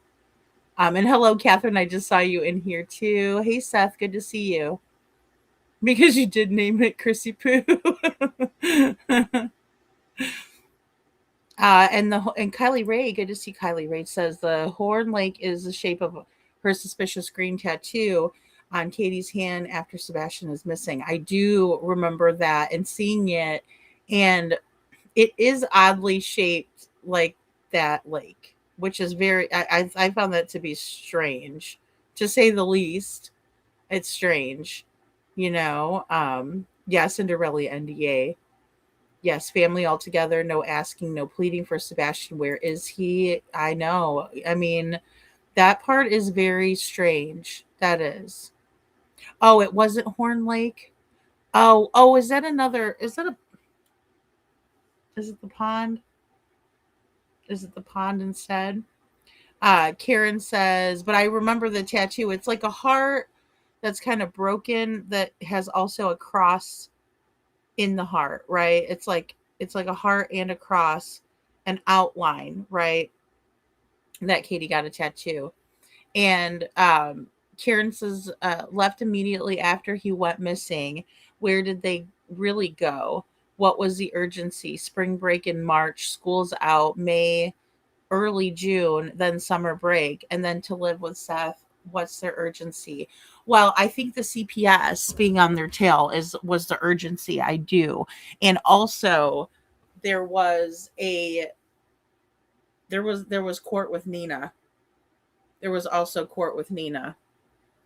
And he, look, they were being evaluated, and they did the FAST analysis, or evaluation, assessment, however we want to call it. I think mostly it's called an assessment, on the family. And when they do that, they look into everybody, right? And they did that again, which they did the 2.0 version of FAST on March 1st through 5th. Allegedly, they completed the assessment by March 5th. That's 2024. So that's after Sebastian went missing. And then we know they did the landfill search on March 7th. Brenda says, I wonder if Chris thought he was going to be charged with child abuse. So no witnesses, no case, in my opinion. That's what I'm thinking, Brenda. I'm thinking that would be the reason to send Sebastian away even and lay low. So, Seth says, I like Sweetie Pilo, but Donna has sent me some disturbing things that I have never asked for, and she is determined to state that Sebastian is not here or living, and I refuse to listen to crap with no evidence. Well, I'm like that too. I understand that completely, Seth. I'm right there with you. It's like, what proof do we have of that? And I never mean any like disrespect or like, I'm not trying to be rude if I say that to people, like, but what proof do we have? I never mean to offend anybody by that, but it's true, right? We need to have the proof so that way we can present that to law enforcement, because that's what they're going to look for also, right? But in the same way, I just don't see. Yeah, and also I don't like disturbing things either. Like I've never watched the one with Reverend Donna Serafina because of that reason, because I was like, I don't want to watch it, guys. I don't know if a lot of you guys remember that, but I'm like, I'm not gonna watch it. So yeah, I'm right there with you, Seth, because yeah, and I just don't. I think there's more evidence to support that Sebastian is alive than he isn't, really. In my opinion, now that's my opinion. Now, do they do some weird stuff and vile stuff? Yes, but that doesn't mean anything. It's not evidence of anything. I do think that they need to be charged with abuse. Couponing, good to see couponing. How CP bragged on calling police on Silvers on the scene while they were searching across from the RV park. Yeah. So he's done that to a lot of people, right? He's gotten really nasty with creators. And I can't remember if it's in this one or if Sweetie Pilo said it in the last one last night we were watching, but she had mentioned that as well. Why get so nasty with us? I mean, he's said things about JLR. He's never said anything outward about me. He's just done all of his dirt behind the scenes with me. But I know he also mentioned Mob Crew. Obviously, Brittany J. We played that little excerpt, which was, I mean, insane. Saying he's going to go after her kids. Unbelievable, right? I mean, it doesn't matter. Again, it doesn't matter if I agree or disagree with these people. They don't deserve what they're getting from CP at all. Especially for people who are genuinely just trying to find his stepson, right? Like he should be understanding of that, right? I mean, if people are trying to look for Sebastian or theorize, he shouldn't be mad. But again, everybody can say whether they want to watch somebody or not, but not to get hostile like that, in my opinion. Valley Gal says, may like to think she was successful in military or surveillance career. However, KP, the important part of life, you failed miserably. You never even pleaded for him, in my opinion. Yeah, and that does hurt, you know? It's hurtful. I mean, it does hurt me to think about that for Sebastian. Thank you, Bo Ford's Pond. Thank you. I'm telling you tonight, guys, it is just going to be one of those nights. Katie is strange, Leslie. Her behavior is out of, you know, I don't even want to say out of character. It's really off the cuff, and it doesn't really make a whole lot of sense, you know. Horn Lake, Mississippi is where Nolan Wells was. Oh, wow. And thank you, Bo. Thank you so much for that too. Yeah, no proof, Scranton. No proof. And good to see you, Scranton. Lady, I made an interesting video of someone saying they were taken around and shown the security and sensors. Ooh, okay. Thank you, Kiki. That is very interesting. Maybe I will have to play that in between these Sweetie Pilo's videos. I still think that tattoo was a fake puffy paint for the news camera. It was very interesting to see.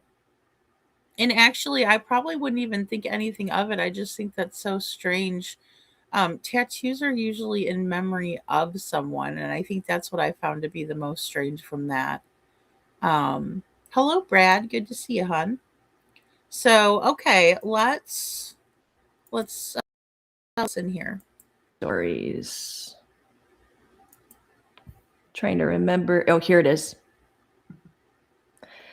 So one of the people that lives in the neighborhood was told by a close by neighbor this. Okay. So I'm going to share it with you. Let's make sure you can see. All right.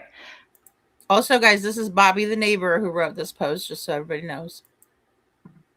I was told by a close by neighbor that morning she saw Katie outside with police when she went to take her kids to school. She stopped and asked what happened. Katie told her. She told Sebastian to go to bed around 9 p.m. She fell asleep on the couch, never mentioning the conversation between her and Chris. Woke up around 11:30, went in to check on Sebastian, which she previously said she didn't do anymore now that he's older. Remember? Okay, yeah, she did say that. This is the thing. Katie was doing this all over the place. Katie also told a different story to Main Street Media, and Main Street Media refused to confirm or deny that with me because I called them and emailed them and asked them, and they didn't want to confirm or deny it with me. They just like ghosted me. Which is their prerogative. But I do find it to be odd because all I wanted to know from them was whether or not Katie told them that or if that was a misprint, and they would not confirm or deny it. But again, now we're listening to this. She even said that, I think, on Smiley's, She that did. it's understandable why she wouldn't check on him anymore because he's older. He could, we all know, teenage boys. Yeah, she was trying to blame Sebastian again, the blame Sebastian theory. Oh, he could have been doing something in his room that I didn't want to walk in on. Okay, whatever, Katie, that's gross. Stop that. Discovery, whatever you want to call it. He must have been awake because his light or a light was on, according to this neighbor's Ring camera. She said she told Sebastian to go to bed. He had to get up the next morning. She walks across her house to go to her room to go to bed. As she's walking through the kitchen, she hears a loud noise. Boy, is this a different rendition. Oh, it's always been a different rendition with Katie. You should hear what she told the Dateline NBC. And they didn't even do a video with her. It was an article. It was the weirdest thing I've ever seen in my life. Whoa. Whoa, okay. She hears a loud noise. She yells back at Sebastian, asking him what that was. He says, "Nothing, Mom, go to bed." So she does. According to the neighbor close to them, the Ring camera shows the lights going on and off because it's so dark. This neighbor also... Hey, Katie, what happened to, I don't care what you're doing in there, but go to sleep? Because you were very adamant about that rendition. Whoa, okay. She hears a loud noise. She yells back at Sebastian, asking him what that was. He says, "Nothing, Mom, go to bed." So she does. According to the neighbor close to them, the Ring camera shows the lights going on and off because it's so dark. This neighbor also mentioned seeing a silhouette in the front room, possibly dining room, window for a couple minutes, then all the lights go off. Neither Chris nor Katie have ever mentioned any of that. So that story was a bit different, right?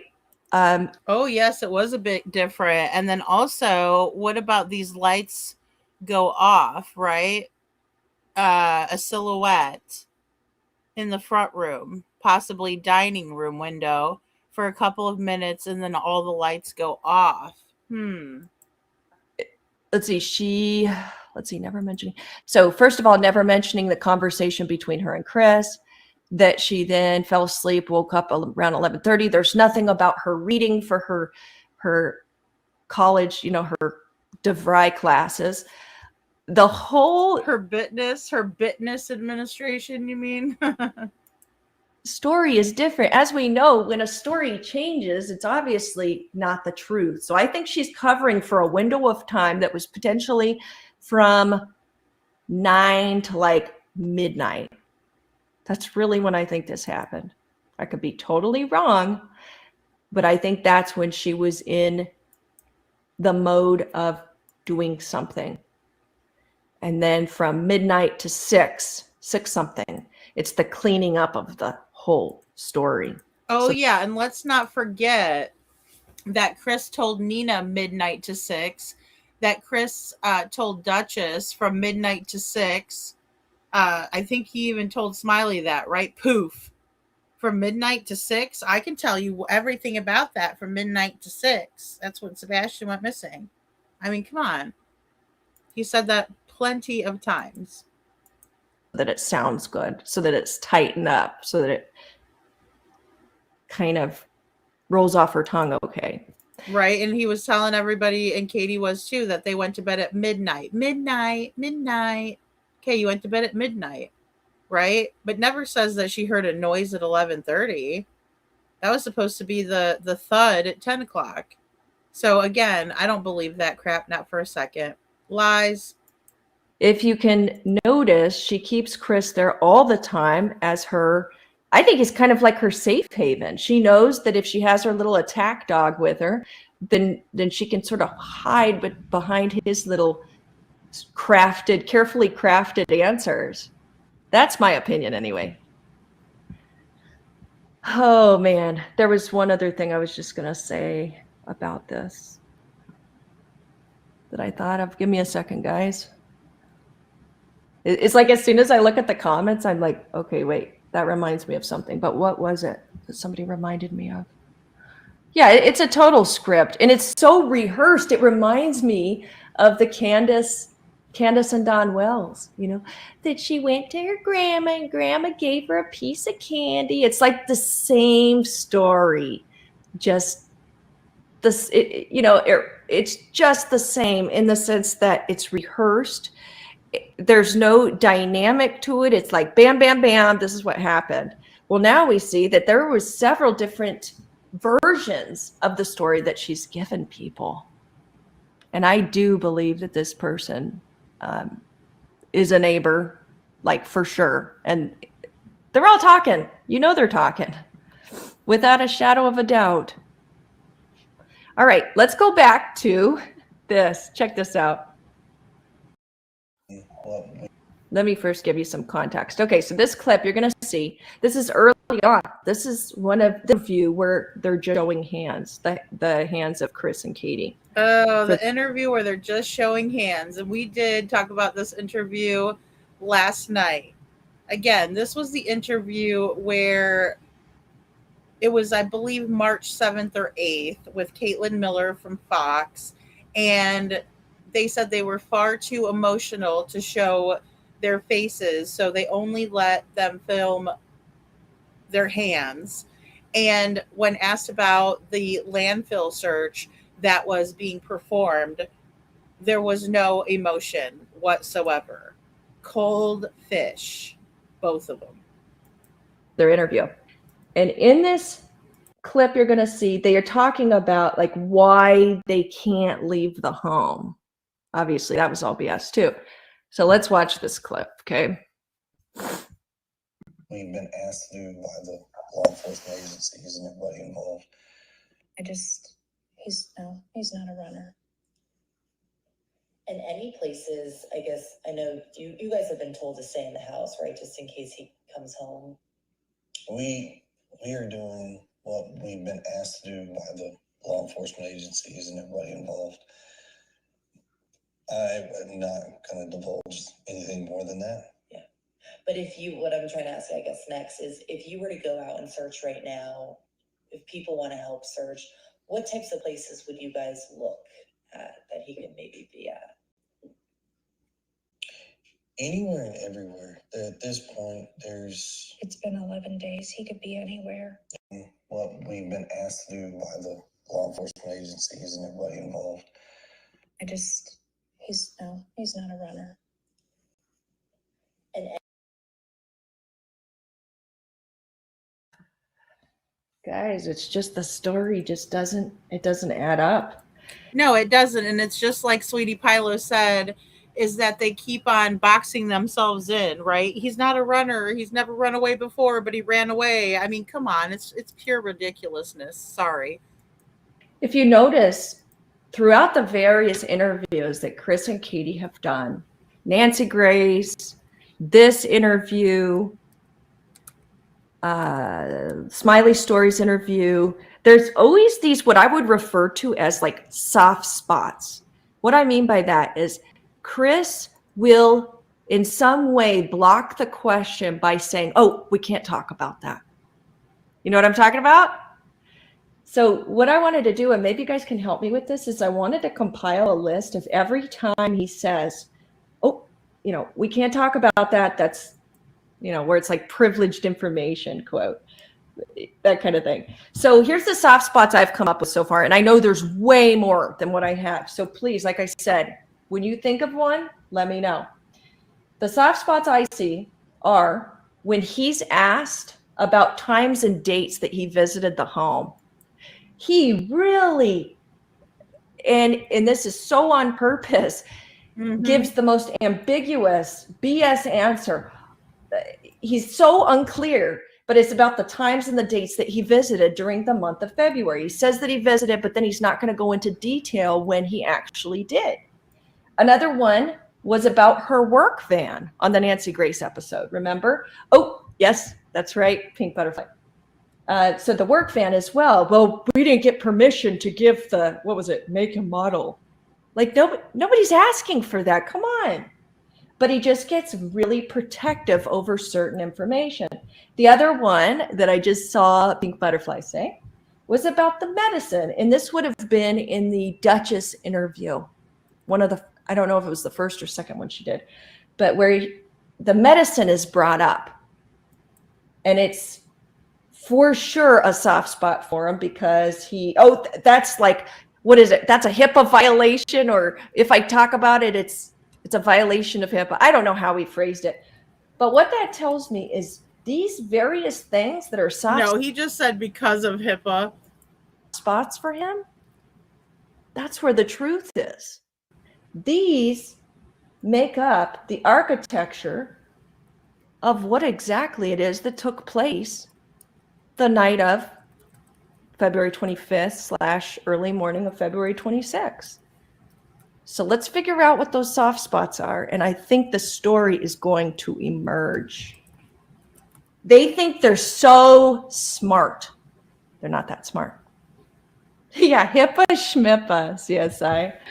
Amen. Okay, guys, I just want to ask Chris how many A's HIPAA has. One more thing I have to say. In one of my wonderful, amazing subs, she is Debbie. Debbie, if you're in here, say hello. She thought of something really interesting, and that was, so why on earth did they call the sheriff's office versus calling 911?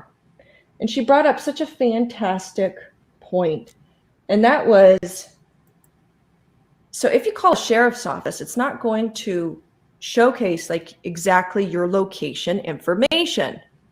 But when you call 911, all that information is going to, I think, come across the 911 operator's screen. In the past, with a lot of these cases, it seems like the actual perpetrator will always do whatever they can do to not have to actually place that 911 call.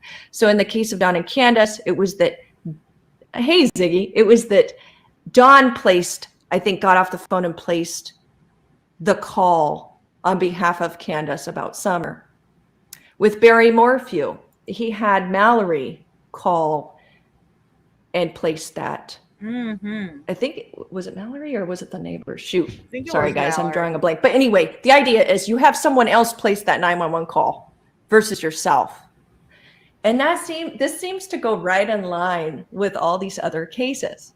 Exactly. And, I completely forgot about that until she just said that. Again, this is why I love to review people, because, that is just a big jog to my memory. Like, oh, yeah, and I was also talking to another good friend today that was saying the same thing. When we watch these 48 hours, when we watch these Dateline, true crime stories, right? And there's always these patterns in true crime that we can identify and see, and it's just like, if I'm watching any of them, I can just relate it back to Sebastian in some way, and we were agreeing on that, and just how it's interesting.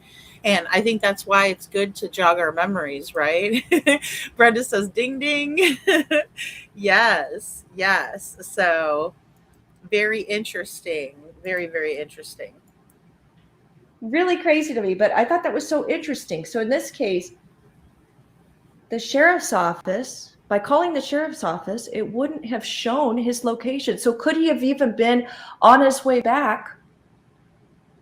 Let's just say hypothetically, back to Memphis or wherever he was, wherever his RV or his fifth wheel was parked. Could it be that he was on his way back? Maybe even had, shall I say, a body in tow. Like I said, I hate to go there, but I think that's the realistic way to look at it at this point. It's 4 weeks in. Where is Sebastian? And they're not talking. Anyway, there's some more points I want to make. That whole bit in the past where she says that she didn't check on him, that the last they spoke, so I'm talking about Katie. So where Katie says that, that night she didn't check on him, but then she hears this thud. In the past, she said the last time she talked to him was at 9 p.m. when she put him to bed. And this time she says that she, yelled out, "Bubba, did you fall out of bed?" "No, ma'am." Oh my gosh, I gotta clip that. Listen to Sweetie go. She says, "Bubba, did you?" You guys know how many times I've teased about that, because that is so, and the thing is it's not funny, right? But it is funny because of Katie, right? Because she's never said that before. But talking to Miss Nancy Grace, all of a sudden it's, "Oh, Bubba, did you fall out of the bed?" "No, ma'am." I mean, baloney. And what the and the actual F. So I need to do a really good version of my "Bubba, did you fall out of the bed?" and get one from Sweetie over here, because that is too funny. Because it is, guys. I think it just calls, to the ridiculousness of it, where other people are like, "Oh, hell no, she did not just say that," right? Because that's not the story. That's not the story we heard. It was definitely, "I don't care what you're doing in there, but get to sleep." And, I want to get that clip so badly now. I need to find that of Katie saying that to and fighting between her and Chris about what was actually said. Imagine Nancy Grace hearing that and what she must be thinking. Another lie, says couponing. He's not a runner. KP told us about how Sebastian loved getting hash marks on his t-shirt at school function each time he got a lap. And yes, that was also in that mint green Pollyanna interview, right? The first interview they did public, on the news. Sebastian isn't an eloper, Seth says, but he loves running, the physical activity. Thank you. Yeah, he likes to run. Like, he enjoys running, but he doesn't usually run. When Katie says, my son's not a runner, he's never run away before, she's referring to eloping. And that's the way I take it too. But it's so confusing, Seth. So thank you for clarifying that. He loves running and swimming. Yeah. Medical and behavioral definition of wandering or bolting in healthcare and developmental psychology, especially regarding autism or special needs. An eloper is a person, frequently a child, who unexpectedly leaves or runs from a safe supervised area or caregiver. Thank you, Seth. Yeah, and I mean, it's just a big difference, right? Than somebody that actually likes to physically run. So I think he is too, Jen. Yeah. No, allegedly, in my opinion, on that one, for sure. I think he's smart. Use Marianne off of Gilligan's Island, lady. Yes. That's so funny. Brenda, oh my goodness. I'll have to make you guys a silly video about that because it is ridiculous. Hello, Ann Brock. It is ridiculous, It's just like, stop telling all these different stories. That's why everybody's side-eyeing. But, then they get mad at us. But it's like, they're the ones with this doing the ridiculousness, in my opinion. Well, whatever you're doing in there, knock it off and go to sleep. Sorry. Sorry. Don't I be hate to sorry. do the impression, but that was completely new. The story didn't go like that before. Ellie Mae, yes. Yeah, they've stopped talking about the three-way call. Yeah, I've noticed that too. Oh my goodness. So guys, where I would honestly be looking, I would go to Horn Lake, Mississippi. I'm not okay. That's interesting. Not kidding. Why else are they there? Is it because it's a no extradite state, if that's true? Or are they making sure that they have a perfect vantage point so as not to find Sebastian? I think they know exactly where he is. And I say that with full confidence. I'm sorry, but a mom missing a child does not act so cavalier and like it's just an everyday occurrence that your child goes missing. That is not normal. 100. We cannot ever normalize this. And then, but also, how about the weird question that Nancy asked about the mattress? The mattress. Why would they need to get rid of a mattress and get a new mattress? And then the baby furniture. Or not baby, well, yeah, maybe it was baby furniture, wasn't it? That Faith had a bedroom in their home, but yet we also hear that they didn't want Sebastian around Faith. Could that have been part of all this? Makes you wonder, doesn't it? Excuse me. I need to say thank you so much, Barb. Barb, thank you so much for the super chat. Let me find it. Here we go. And Little Miss Sharon, thank you for sharing that too. Little Miss Sharon says, Seth, my daughter was an eloper because it causes a lot of worry for me. Even been brought home by the police at 1:30 in the morning. Oh my goodness. And I'm sound asleep. Oh, that would be so scary, Little Miss Sharon. I'm so glad you've always found her safe. Oh gosh. She's learning to drive now. Oh my. And that's the thing. I think that's why, when another parent hears that, they can relate so much, right? And then until Katie starts with the craziness, right? And the ridiculousness, then it's like, wait, what? But I appreciate you sharing that. And, you know, that would be so scary. I mean, it would be the normal thing for you, right? Like, or not maybe a normal thing, because you probably don't get used to that, right? It's scary every time. But it would be like if you were to say, come out and tell us about your daughter, you would tell us that she's, you know, been an eloper and left before, right? So it's very important to know who we're looking for, and that's why it's so important to be accurate, in my opinion. So thank you, and I'm so glad that she's always safe, and I hope that she's enjoying learning to drive, because that was a very nerve-wracking time for me as a mom. I was like, oh gosh, you know, I could hardly, I wasn't the best teacher in that regard. So Lover Girl says, hello, Lover Girl says, Chris said he searched in Horn Lake, Mississippi, and still to this day, there's no logical explanation for him saying that. That is a great point to bring up. I do remember him talking about that too.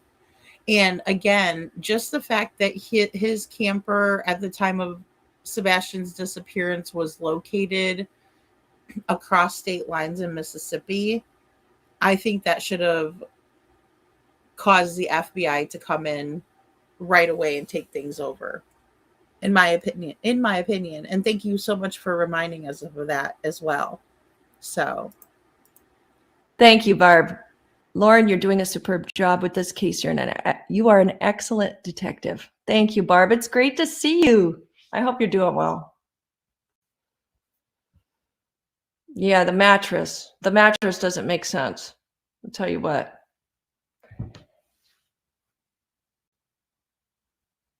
Let's see. Okay, I'll take some. If you guys have any comments or anything, I'll answer some of those. I know there's so much I'm missing right now. I'm trying to remember. You know what? There's one more thing I want to show you. Hold on just a second. Somebody was going through Chris Proudfoot's Facebook account. And what they noticed was kind of interesting. And this sort of goes along with what JLR discovered, or I'd say got tipped off by a source about. And that was that he likes this one Facebook page, and it's called Kinky Ads. Kinky Ads is a free adult personals network for casual. Oh, snap. Sorry. Okay, I forgot about this part. Uh-oh. Somebody was going through Chris Proudfoot's Facebook account. And what they noticed was kind of interesting. And this sort of goes along with what JLR discovered, or I'd say got tipped off by a source about. And that was that he likes this one Facebook page, and it's called Kinky Ads. Kinky Ads is a free adult personals network for casual hookups, like Craigslist and Backpage, but so much better. Built for random fun encounters in your local area. Ew. I wonder if he was signed up with Kinky Ads. Little Sharon. Brenda. I wonder if he was checking out the Mississippi locals on Kinky Ads. It's like Backpage, but better. What in the actual F is this about? Kiki. Oh my goodness. This is why it's great, because everybody's, you know, searching from every angle, right? This is back. This is back in the day. Kiki. Bo. Kiki says, I never heard that. Okay, so I did hear it, but I never knew where it originated from. Here comes Sweetie for the save. It's like, oh, okay, what were you doing? What were you doing? And why were you involved in that? How He was with Katie since Sebastian was like 7 or 8, and he's all up on the kinky ads trying to find a local hookup. Like, what the fudge? What in the Fukushima? What in the Fook? What in the Fook is happening? Lord. You guys think that he was going outside of his marriage? Oh, yes. Could that have also been a motive for? Well, okay, here's the thing. Here's, and I'm not trying to laugh because that's not nice. You know what I'm saying? To say, oh, the pineapple. It's not nice to say, I'm sure that's hurtful. We all heard him with Terry Lynn, though. This is the thing. That's why I say, oh, yes. Oh, yes. Built Personals network for casual hookups, like Craigslist and Backpage, but so much better. Built for random fun encounters in your local area. You guys think that he was going outside of his marriage?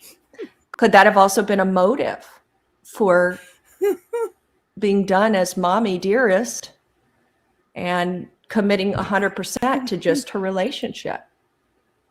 Right? Because think about it. By having a child, and with Chris's line, his profession, he has to be far away from her. They have to do this long distance thing. But see, if she gets rid of Sebastian, gets him out of the equation, well, then she's got her husband to herself. Maybe in that. Oh my gosh, guys. And this could be part of the pressure that he was putting on her. Like, narcissists don't care. They will they will throw it in your face. Like, that's the thing, So, it's so nasty, Lori. It is. And I don't know. And they might have an open situation, Lover Girl, where, it was like, okay, well, when you're out of town, what happens when you go out of town stays out of town sort of a mentality, or when I'm out of town and you're lonely, you can hit up a kinky ads devil heart. I don't know. That moment, she, 3 months ago, maybe she knew he was going outside of his marriage. Obviously, he had a huge problem with Sebastian. And I'd say that's very evident by the quote, "If it comes between me and your son, I expect you to choose your son." Wow. See, that was one that was very, that one was very profound, in my opinion. But also when they were saying it's either him or me, or what's been quoted in the CPS reports. That's very concerning. We'll say concerning. So there was an ultimatum. And I think that ultimatum could potentially be when the plan was hatched to do away. Yeah, please, guys, if you could, please hit the like button.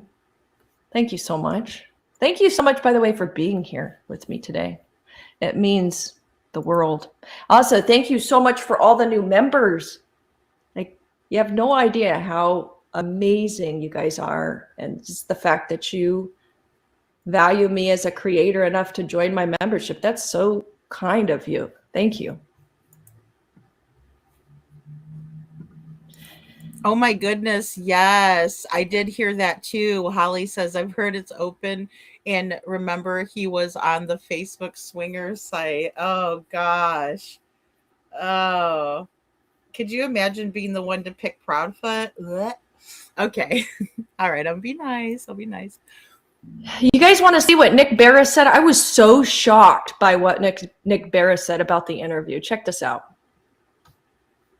And, among other things, and I haven't heard this confirmed from law enforcement, but Katie, the biological mother, said she took and passed a lie detector test. Now, I know there was an earlier report I heard that Chris said that he had taken a lie detector test and passed it. But now on Nancy Grace's, he said he hadn't taken it yet, but he's willing to. She said, if she sets one up, would he do it? And he said, absolutely. So again, whether you pass a lie detector test can be an indicator, but there's a reason those are not admissible in court. Lie detectors are unreliable by definition. And so, yeah, that's something. But I just wanted to hit on that. After listening to that interview with them, and the way they sat there and answered many of Nancy Grace's, pointed questions over and over again, I give them credit. They answered them. And you may have your suspicions, and we may all want to think, well, that's most likely. I've just got to say, no, at this point, please don't threaten the stepfather or mother or biological father. There is zero evidence linking them. And trust me, if the TBI or the sheriff's department thought they had something, they'd take it right now to the district attorney. They would get an indictment and they would arrest them on the spot. And you know what? Oh, hell no, Nick Barris. Oh, no, no, no. I think you need to read the most recent filings from Seth Rogers' attorney on that, because that assistant DA knew about Sebastian and was all up in the Proudfoot's business. So no, you are just pushing your own narrative, Mr. This town is the greatest place on earth type of crap, and that's not cutting it for me anymore. No way. Biological father, there is zero evidence linking them. And trust me, if the TBI or the sheriff's department thought they had something, they'd take it right now to the district attorney. And also they didn't think they had something. They knew it. They knew it from Sebastian's own words. They knew it from the neighbor's own words.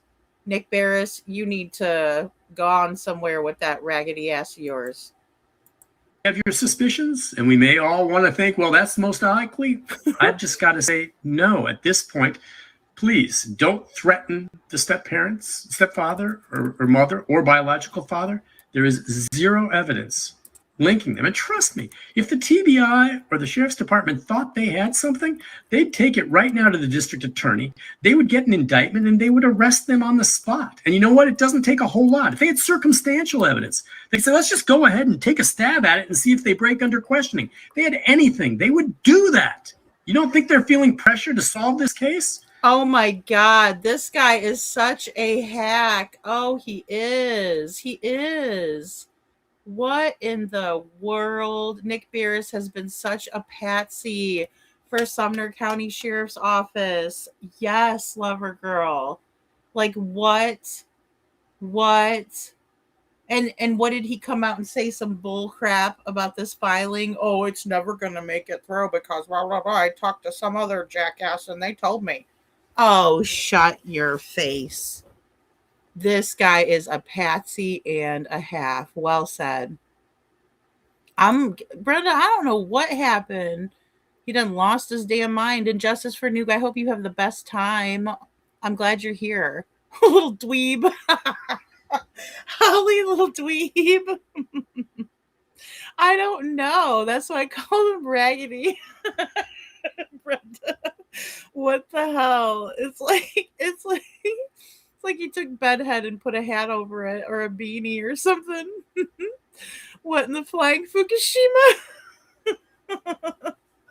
What in the flying Fukushima is that on Nick and Barris's head? Oh my goodness. I don't know. It does look like a headband though, or like a excuse me, like a 1980s like sweat headband. Oh my goodness. I bet you he's wearing leggings with the the leg warmer socks or whatever, the scrunchy socks. Oh Lord. I don't know what exactly Nick Barris is. I do know that he appears to have some man boobs, but that doesn't prove anything. I don't think Sumner County Sheriff's Office were feeling any pressure from anyone. They weren't. And especially when you got this jerk coming out and he's like, oh, if they would have known about it, they would have done. Oh, bullshit. They knew everything and they didn't do jack about it. They didn't. Dogman and the Wendigo. Oh my goodness. Yeah, amen, Seth. Exactly. It's an 80s beanie. Let's get physical. God. Oh, sweating to the oldies. Yes. He probably watches Richard. What is his name? The little exercise man. I forget what his name is. Richard Simmons. Oh my goodness. Oh yes. Oh yes, like a little habab or yarmulke. Lori said they got my beer radar. Yes. Oh my goodness. Doofus. He's giving Where's Waldo? Oh my gosh, yes, he does look like a Where's Waldo character. All he needs is the striped shirt. That's it. Oh my goodness. Kiki. I'm glad to inspire you, Kiki. Oh my goodness. Oh, this guy. He's lucky we have senses of humor over here. So let's just put that to rest. In the absence of any new evidence that surfaces, I think we need to just stop, trying to point the finger at individuals where there's no evidence. I'm not going to spend any more time talking about that, but it's not fair to go after them, in my opinion. Oh, man. How the hell do you change your tune, Mr. Embarrassed? Mr. Nick Embarrassed? Really? That is changing your tune, sir. I don't like that. I do not like that at all. Like, he's like, this needs to stop and I will not talk about it anymore. Okay, well then go cry in the corner with Chrissy Pissy Pants then. So where does it go from here? It was, like I said, very interesting. I had access. You need to see the story because the huge map in their control nerve center that documents everything they've done and that they continue to do. They were just out this past Thursday based on what they thought was a credible tip. Okay. Ken Widener, who I have an awful lot of respect for, says, listen, I appreciate all these other volunteers and, the Cajun Navy and others that maybe are looking, that's fine. And he knows that a lot of them are searching based on maybe psychic tips or whatever. I don't know how you, and, among others. Did he just say that the United Cajun Navy was searching off of psychic tips? Because I don't think that's true. Hello, Coffee Crime and Cats is leg warmers. Where's Dorco? Yes, total dork. Right after he put the lights video out, he flipped the script. He did, Alicia. And yes, Valley Gal saying 4 days. 4 days. He did a quick flip. He sure did. I wonder if it's his financial situation has a windfall. I mean, I'm wondering too, Brenda. He looks like he would be easily intimidated though, right? Like if Chris Proudfoot was to come over there and start yelling at him and be like, okay, Chris, you know what I mean? I'll be your simp, like, oh yeah, I can see him buckling under the pressure, right? Instead of standing up for what's right. Wow. I cannot believe that. A lot of respect for, says, listen, I appreciate all these other volunteers and, the Cajun Navy and others that maybe are looking, that's fine. And he knows that a lot of them are searching based on maybe psychic tips or whatever. Look at that, how he discredits all the searchers like that.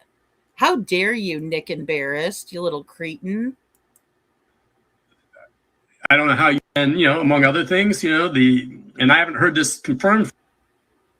Oh my God. Guys, I was so surprised. And then I read on Twitter as well, same day, that Nick Barris put his little spiel out.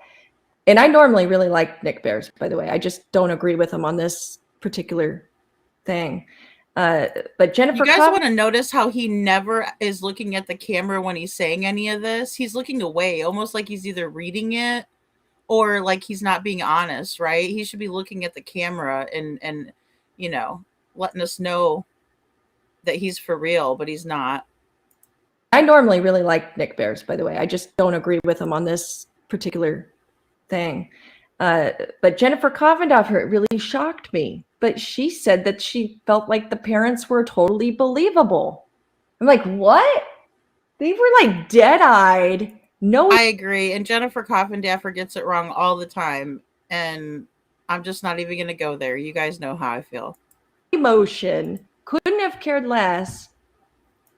That was what I feel they were showing in that interview. It was more about obedience than caring about this missing precious child that she brought into the world.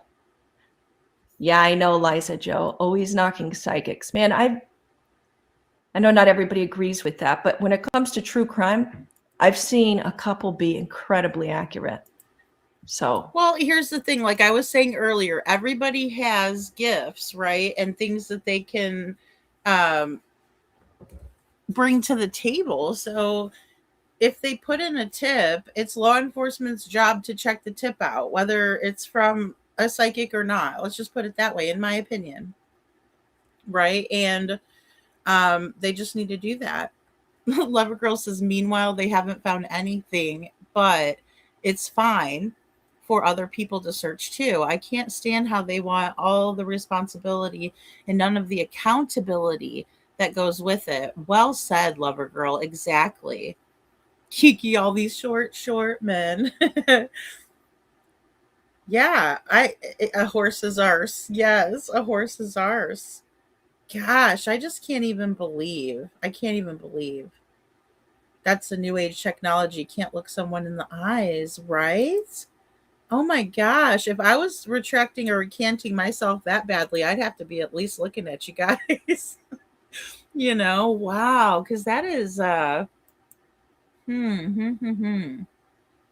yeah, he looks like he's looking the other way. So wow. Hi, Mrs. Cheese. My goodness. And excuse the shock, guys. I've never seen this. doesn't seem fair. I realize a lot of them are not, but some of them, top notch. And they do have a place in true crime, in my opinion. Bare Yeah, I know ass. a lot of people will unsubscribe for me saying that, but it's God's honest truth. I've seen it with my own eyes. The boys sure had an unusually big feast day, the last day. Breakfast, bowling, BJ's popcorn, dinner out with cousin. I find that interesting. Yeah, a lot of people are comparing it to Letitia Stout because she did something very similar with Gannon, kind of gave him a great last day of life. Aw. Well, and I just don't agree with that as much now that we saw the Texas Roadhouse video also.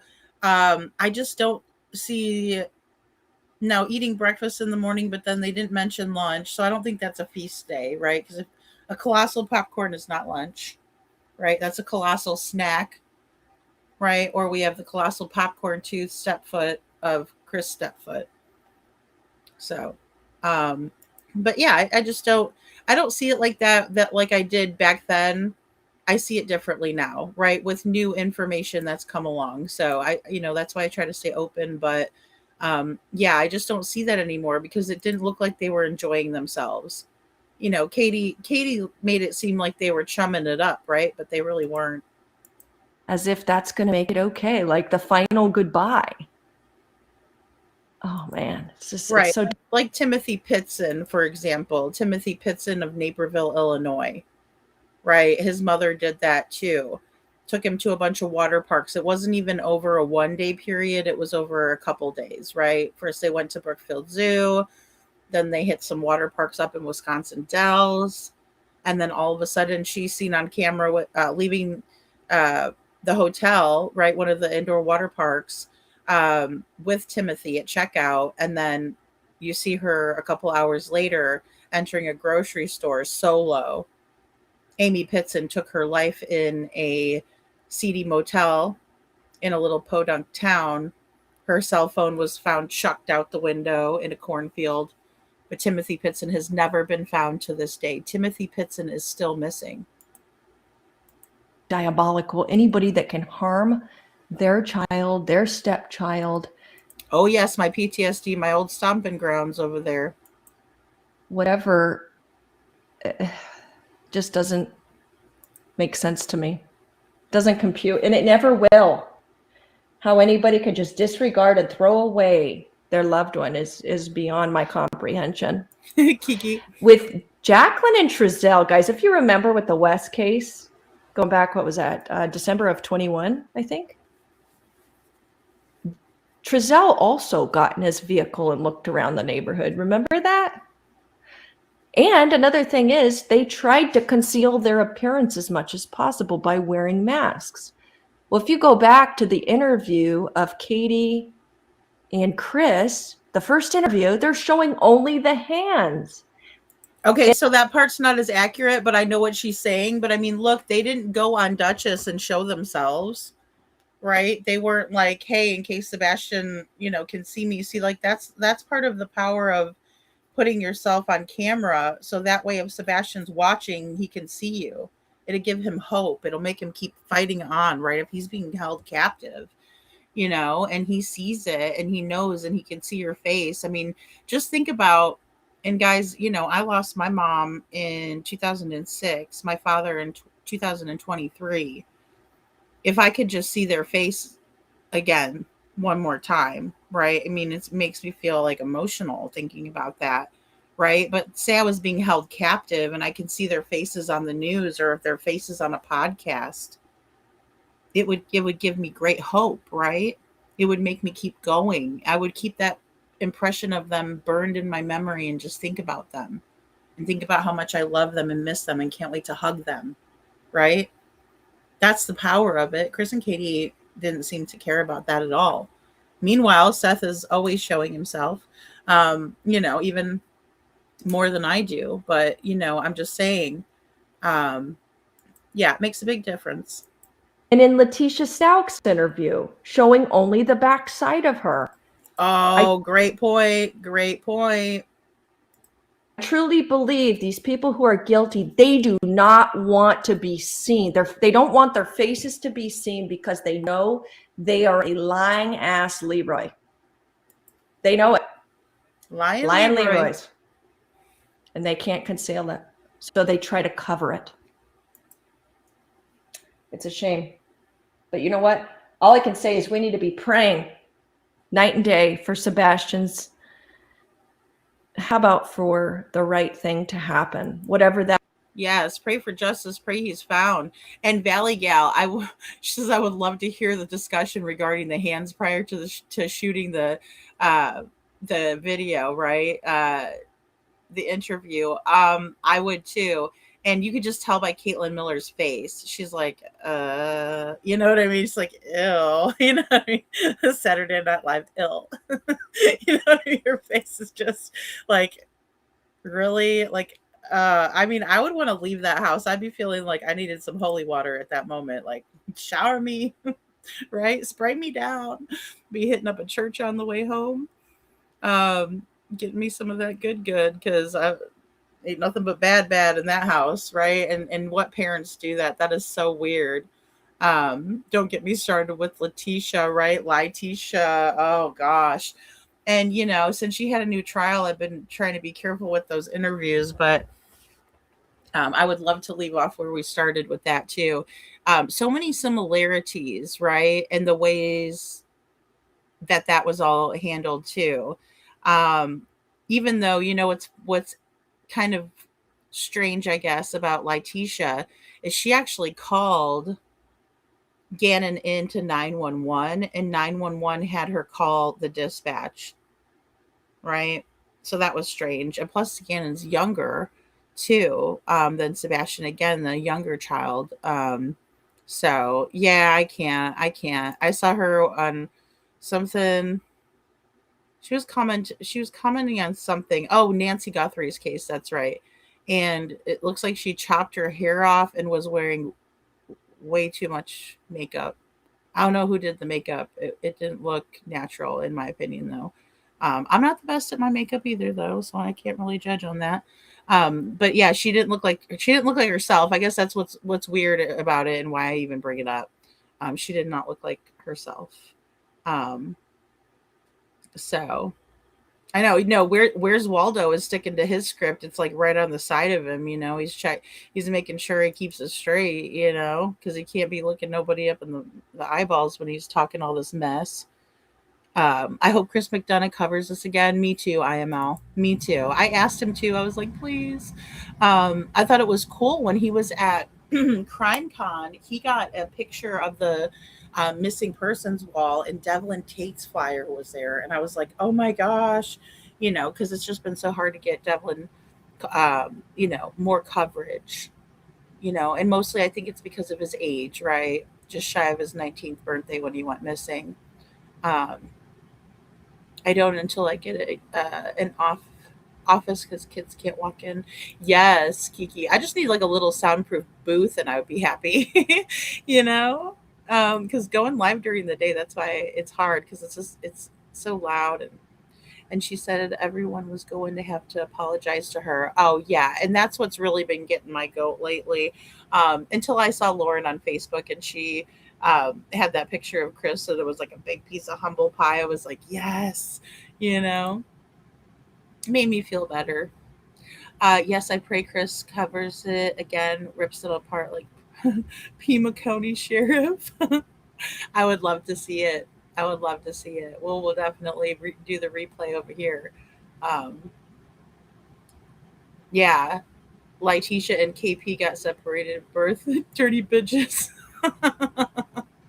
Exactly. I agree. I agree.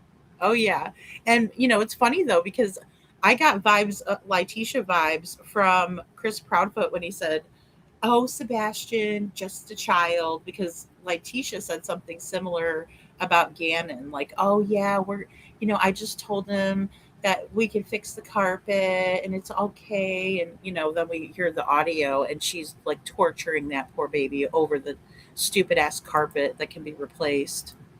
That is justice, or let's say if he is, and this is very unlikely, but let's say he is being held in a secure place for whatever reason, just that there is resolution here. We need to pray for resolution. We need to pray for justice, because I do believe in the power of prayer, especially after the most recent health worry I had. I was just amazed the power of prayer, and I ended up getting good results. It was amazing. I was convinced that my life was pretty much over, and it wasn't. Aw. So it's very good. Guys, one more thing before we all go.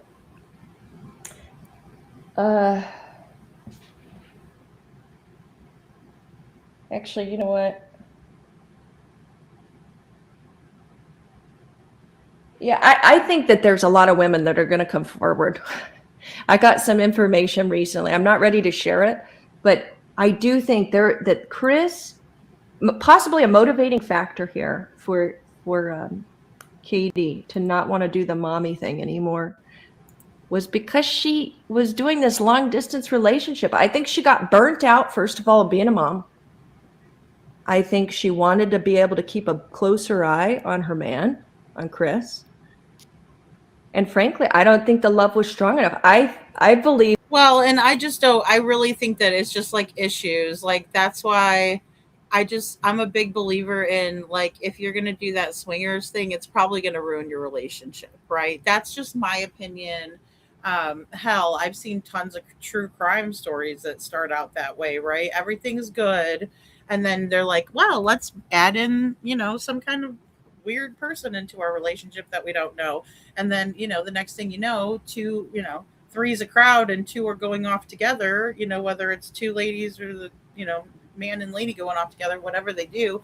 And it ends really badly, most of the time. And so it's like, if you want to kill your relationship, by all means, but if you don't, it's probably better to just, spice it up between the two of you. And that's just my opinion. Because I think when you cross that line, it's just asking for trouble. And again, I'm not, bashing anybody that has that lifestyle. You live the way you want to and make yourself happy, right? But in my opinion, in the long run, it's asking for misery. Bama, good to see you. Bama says, "OMG, did you watch Sweetie Pilo's video where the interview was done with Chris about him replacing the coworker's serpentine belt, which is the same thing cut from the Searchers by Graveyard?" Not sure if I spelled that right. Ooh, okay. We did talk about the serpentine belt, and we did watch a Sweetie Pilo last night, and I have another one to show you guys after this one. But I'm not sure. Yes, okay, I'm not. I think that's the one, but I'm not. I just don't know if there's another one where she elaborates some more on it. But great point, Bama. Yeah, thanks for bringing that up, because again, it's been alleged that Chris was over there at his camper the whole night, and that Jeff Lippman or whatever his name is going, oh yeah, and I told him to put the skirting on his camper, his effing camper, and all this. Again, nonsense in my opinion. The bond between Seth and Sebastian was true, and it was there was a kinship, just a lovely dynamic between them. But I don't think that Katie had that same bond. I don't think there was that attachment that Seth had with Sebastian. I don't think Katie had that exact bond, according to what I've been told anyway. That's how I'm coming up with this conclusion here. Which makes it a lot easier, maybe, in her mind, to do away. And again, I was told that she could pass a lie detector test. As you could see, they can lie like a rug with no problem. The lies just roll off their tongue effortlessly. That's not normal. And yes, it could be, Carly Ray Savage says, in my opinion, yeah, it's not normal, and we should never normalize it, in my opinion. Alcohol dependency with mother hindered it all. Could be alcohol dependency, yeah. Kung Fu Panda says, people don't believe in psychics until they have personal experience that cannot be explained any other way. Sadly, it's a world full of scammers and only a few that have the gift. I 100% agree with you. A lot of scammers, yeah. Oh, yeah, I think that's a good point, too, to bring up, and that's the thing. There's mediums and things like that. Like I said, I swear by the Long Island medium. I've never, gotten a reading or anything, but I do think that she is true and genuine. But I think that there are a lot of people that say that they can do these things and then they can't, so, but who am I to say that they can't, right? So I do keep an open mind. But I think law enforcement needs to follow up on every single lead. In the Steven Stainer case. And again, I know I always bring up Stevie Stainer, but his case is very interesting, and it's an older case, but it still really rings true to this day. Little Steven Stainer was abducted by a cretin, Kenneth Parnell, a PDF, right? And a psychic did pinpoint him in his location, but because where Kenneth Parnell had been hiding Stephen and living with this other guy that helped take him, the psychic pinpointed the area, but Stephen's grandfather lived in the area, so he was hauled down by the police and given a lie detector test. But she did know where she did sense where he was. They just interpreted it wrong, if that makes sense. So again, and that was in the 70s, so or early 80s. Ziggy, hi. She says, why do you think they didn't just let Sebastian go to his dad's? A money thing? Well, Ziggy, last night I was listening to Seth on the Labs channel, and there was a question asked by somebody in the audience, was Seth going to have to start paying child support? And the answer he gave was that he didn't pay it now. So no, he would not have Katie pay him child support. So we can kind of, I guess, possibly throw that idea out. But is it possible maybe she was getting money from the state because of Sebastian's disability? I get the impression this couple are in debt up to their eyeballs.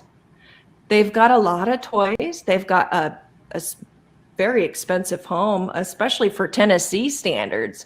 $600,000 home in Tennessee, that's expensive. Now, if you get out to like Arizona or California or Colorado, that's kind of what the going rate is. Actually, I agree with what Sweetie Pilo is saying here, right? They definitely probably live up to or beyond their means, and things like that. But I think they make a decent living. But again, you have to always look at that debt to income ratio. IML says, could they worry if Sebastian were to live with Seth, he would eventually tell. then CP wouldn't get his daughter, in my opinion. Yeah, I think they were afraid of that. I think that's a major motive in all of this. Um, because Sebastian was kind of teetering on it and he was telling a lot of people, right? And I think he was expecting their help with it because I think he was struggling. Again, I do believe that Sebastian loved all of his parents, right? Whether it's Stepfoot or Katie, of course he loved Katie, right? But even Stepfoot, I should say it that way. Um, and that's my opinion, right? Because he's a loving kid. Yeah, Jen, I know that it can't be easy. And again, even when I listened to my Teresa Caputo, the Long Island medium, she talks about how it was a struggle for her and how it's tough on her. Um, yeah, exactly, Kylie Ray. Yeah, and I mean, hey, I think we all have intuition. Excuse me, that we should follow our gut instincts. Only reason Bigfoot wants his daughter is because he doesn't want to pay child support. That's a classic move for an asshole like Bigfoot. Boom, exactly. I agree with that, Crybaby Walker. And look, I did wonder about that motive too. I think money is always a motive. I think we should always follow the money, but also in this situation, I think there was many reasons why they wouldn't want to follow through on Sebastian moving in with Seth. And I think that could have very well been one of them, right? So, yeah, yeah. Zigster. Yeah. Well, and it just depends on the area too, doesn't it, Kiki? I mean, that's a very nice up and coming area.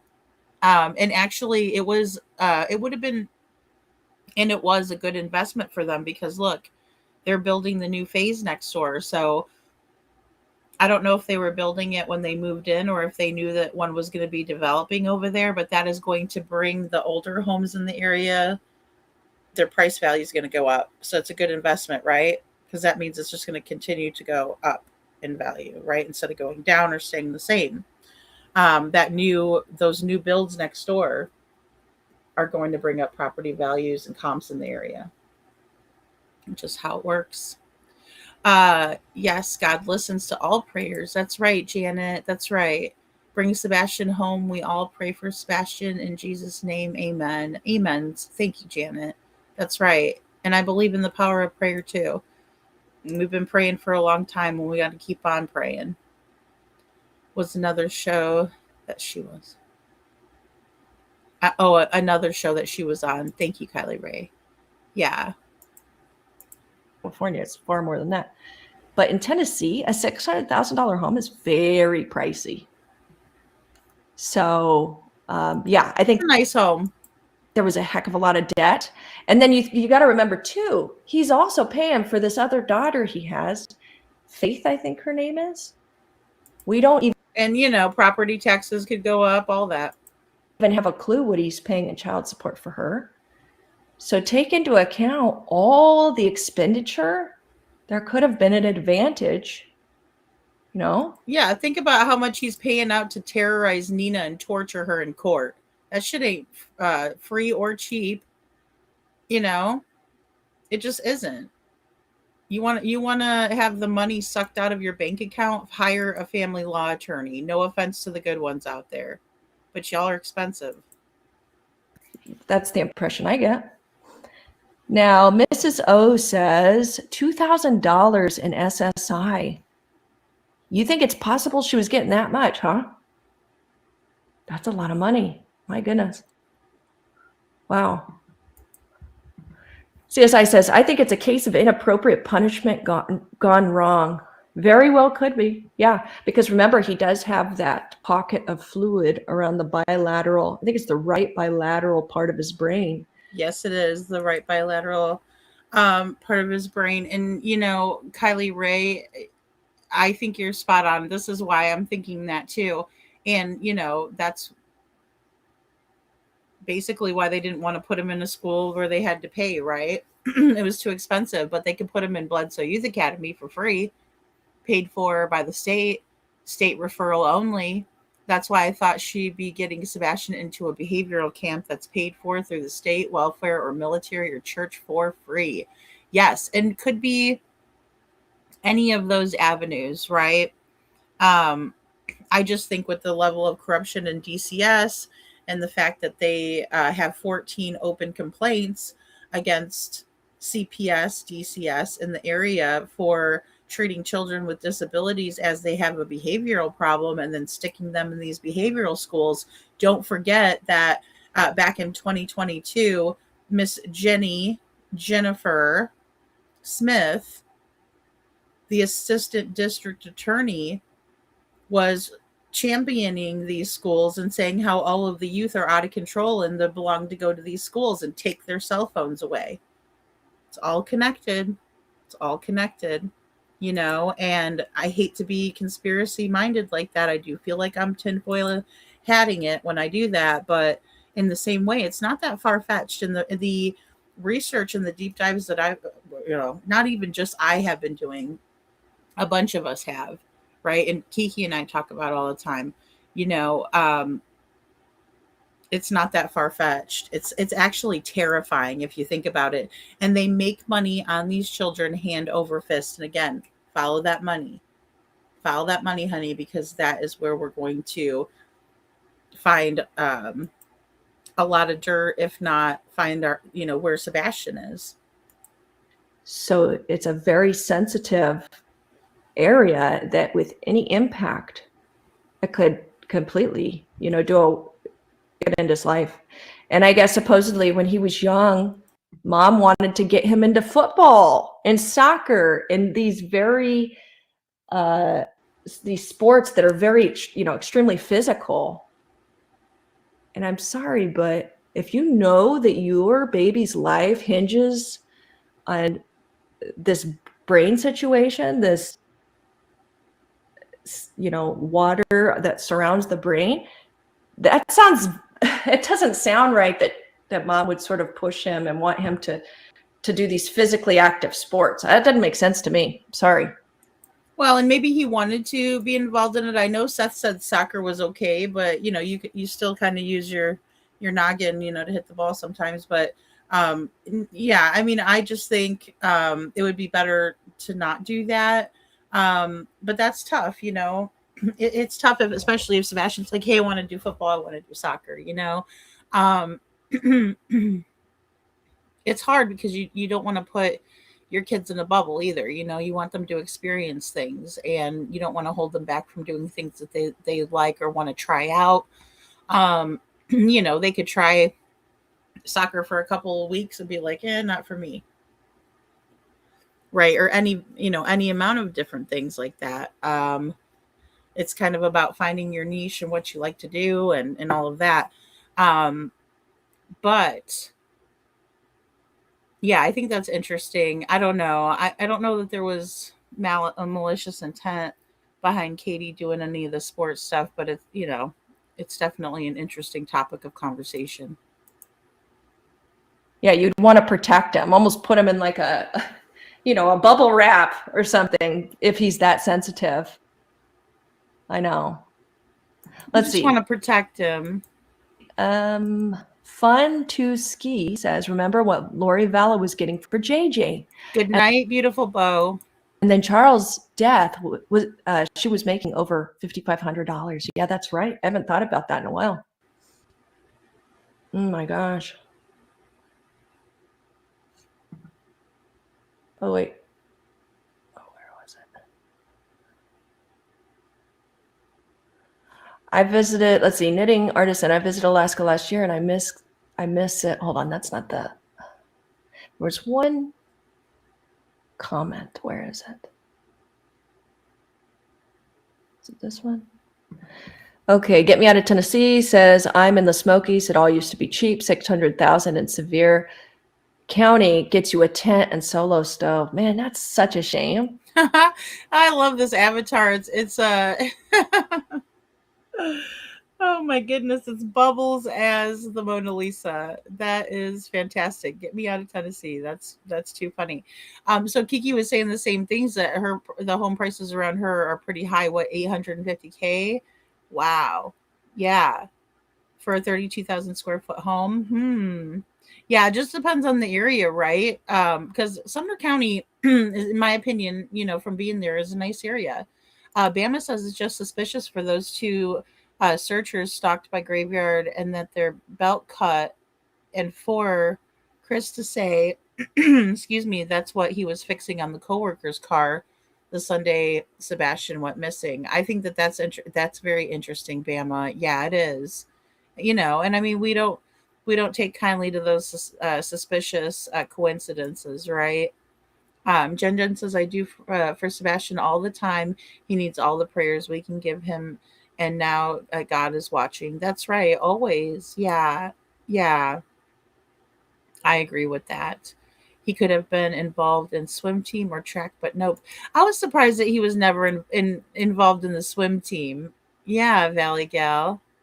That's true. Track would have been a good one too because he likes to run. Yeah, and that's like, that's not something that you're going to end up hitting your head, hopefully.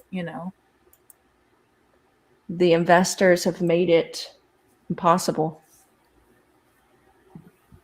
Okay, Truth and Justice says, Seth and Katie shared custody. Seth got Sebastian when he was not in school. Then mom gets every other weekend visits. Hey, that's a good point. And, I thought about that too. Was Katie planning on having him every other weekend still? Because obviously if he goes to a behavioral school camp or, however we want to put it, facility, home, whatever, that's him going. He's not coming home on the weekends for that. So I just wonder, about that. Rain says she didn't want Seth to be happy. Did you, Katie? Was she trying to end Sebastian wanting him in sports? I know, I thought of that too, to be honest with you. It seems possible.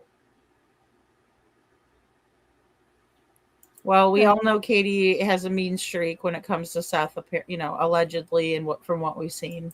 Let's see. Amen, Mrs. B. Thank you, by the way, Mrs. B, for being here, for being a mod for me.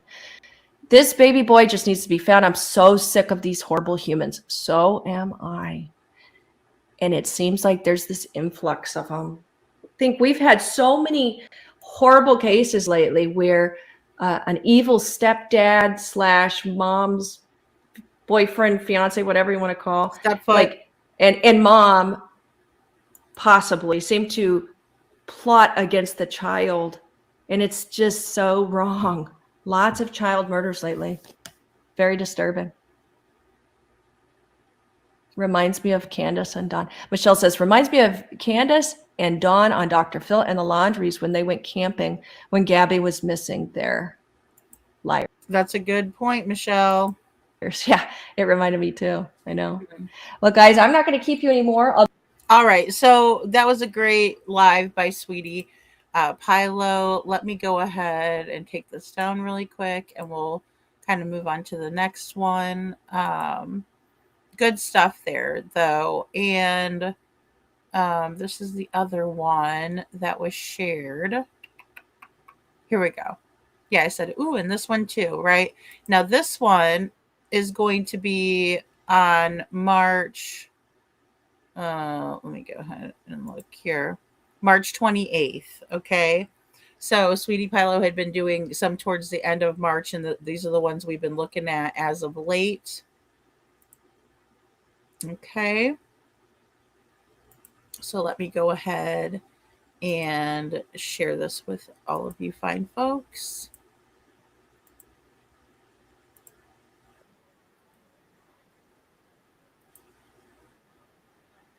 Your names in the chat and know that you're here for Sebastian. It's unbelievable what's happening. Good night. Good night, Kiki. Thank you for being here. I know exactly the $1 million question. Sebastian loved and protected parents, but Katie was Sebastian. Exactly, Janet. And I do think that. I think Sebastian definitely did. Good night, couponing, and thank you so much for being here. Yeah, there's no doubt in my mind that Sebastian loved his mama and, even stepfoot. Happen here, guys. Who in the world is going to leave town when their child is missing? I'll wait. Can you think of anybody who does that? Not I, said the fly. Besides Trezell and Jacqueline, Letitia Stout. Remember, Barry Morphew even left his residence. He sold his home and left that area when Suzanne Morphew went missing. Guilty people typically leave when they've got the missing. Okay, wait a minute. Hold on. Maybe I didn't change this over. Sorry. I think I clicked the same video. Sorry about that, guys. Let me see here. Oh, okay. That's right. I did not share it out yet. Hang on one second, please.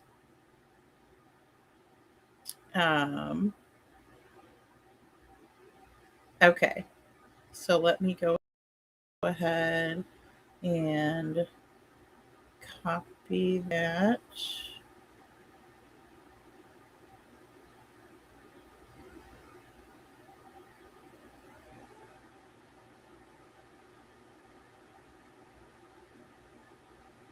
Oops, sorry, I put it in the wrong spot. All right, here we go. Let me go ahead and grab it off my community wall. And I do like to share these on the community wall if we do a review. That way y'all can go back and watch them again, or if there's like a piece that you wanted to go back and, put on your guys' live or something, because I think we all should be reposting each other's content and, doing that, working together. Okay, so this one is going to be May 2nd, 2025. All right, and this is again Sweetie Pilo. Let's go. Oh gosh, we got Chris in the orange polo, and we got Katie wearing that green Timu shirt. All right, here we go. And this is looking like the America's Most Wanted interview. Oh joy. So, all right. So here we go. Yeah, there we go. We can see that. All right. Someone needs to speak out, Janet. They really do. All right. Here is our friend Sweetie Pilo. Kind of imagine to come alive. Just want whoever has him just coming back. It's my son. Aw, well, she's playing my video. That's so sweet. Oh my goodness. Aw, Seth. Seth's plea for his son is so genuine right there, in my opinion. You can see the frustration, the worry, the grief in his eyes, looking right into the camera and pleading, basically, if you have my son, please give him back. There's no faking that. You cannot fake that authentic, grief-stricken look that he has on his face right there. And what have we never seen, in my opinion, from Katie?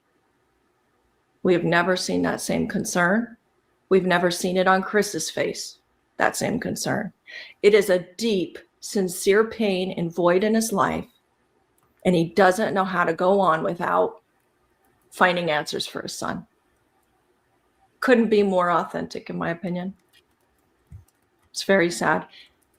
Now, there's another thing to note throughout this whole interview so far, and I wonder if anybody can tell me right offhand, what is it about Katie that is different in this interview versus any other that she's done before? I'll wait for it. Let's see if anybody catches it. Whoever catches it, you are really going to impress me because it will show how observant you are. Okay, throw some ideas out. I'll give it another few seconds. Okay, yeah, Amy, she does, in my opinion, look very medicated, for sure. She says his name, yes. That is another, I would say, new addition to the way she presents herself in these interviews, yeah. Okay, there you go, bingo, bingo, bingo, bingo. Who said it? Hold on. There it is, there it is. Tina, story is different, accent is different. Bingo, you got it. That is exactly what I was thinking. And you Oh yes, Tina girl, spot on. know who reminded me of that today? I was listening to, what's her name? Lady Freedom's Raw Narratives, just probably an hour or so ago. And she brought up the fact that her accent, she's void of her Southern twang. And I was like, gosh, you reminded me. I haven't thought about that in quite a while, but it's really irritated me since the beginning of time, pretty much, following this case, that she would drop the accent now, right? In the last, so at her 1 year mark, there was an interview, and I didn't find her to have that Southern accent or drawl or whatever you want to call it at all.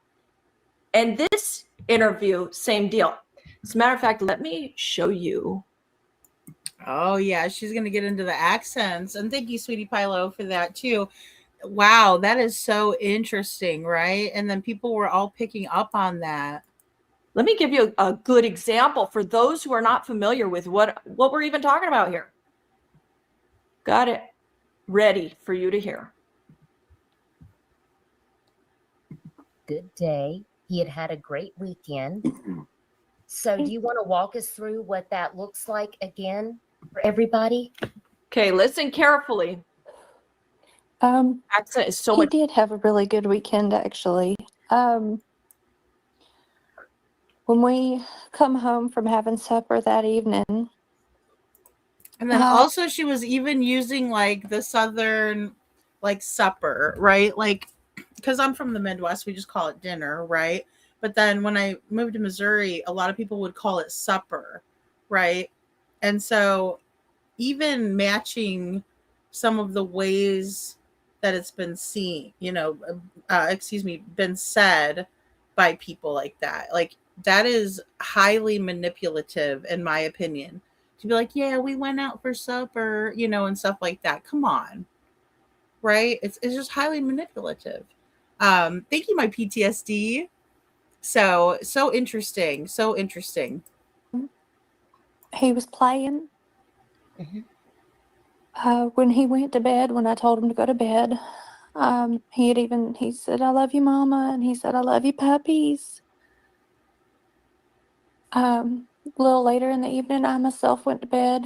And a little later in the evening, me myself, I went to bed. I mean, she's really laying it on thick, and that's not to, disparage anybody's accent. It's just so weird that she is almost mirror matching, because I think Duchess is like in South Carolina or something. Just so strange. Went to wake him up for school. He wasn't here.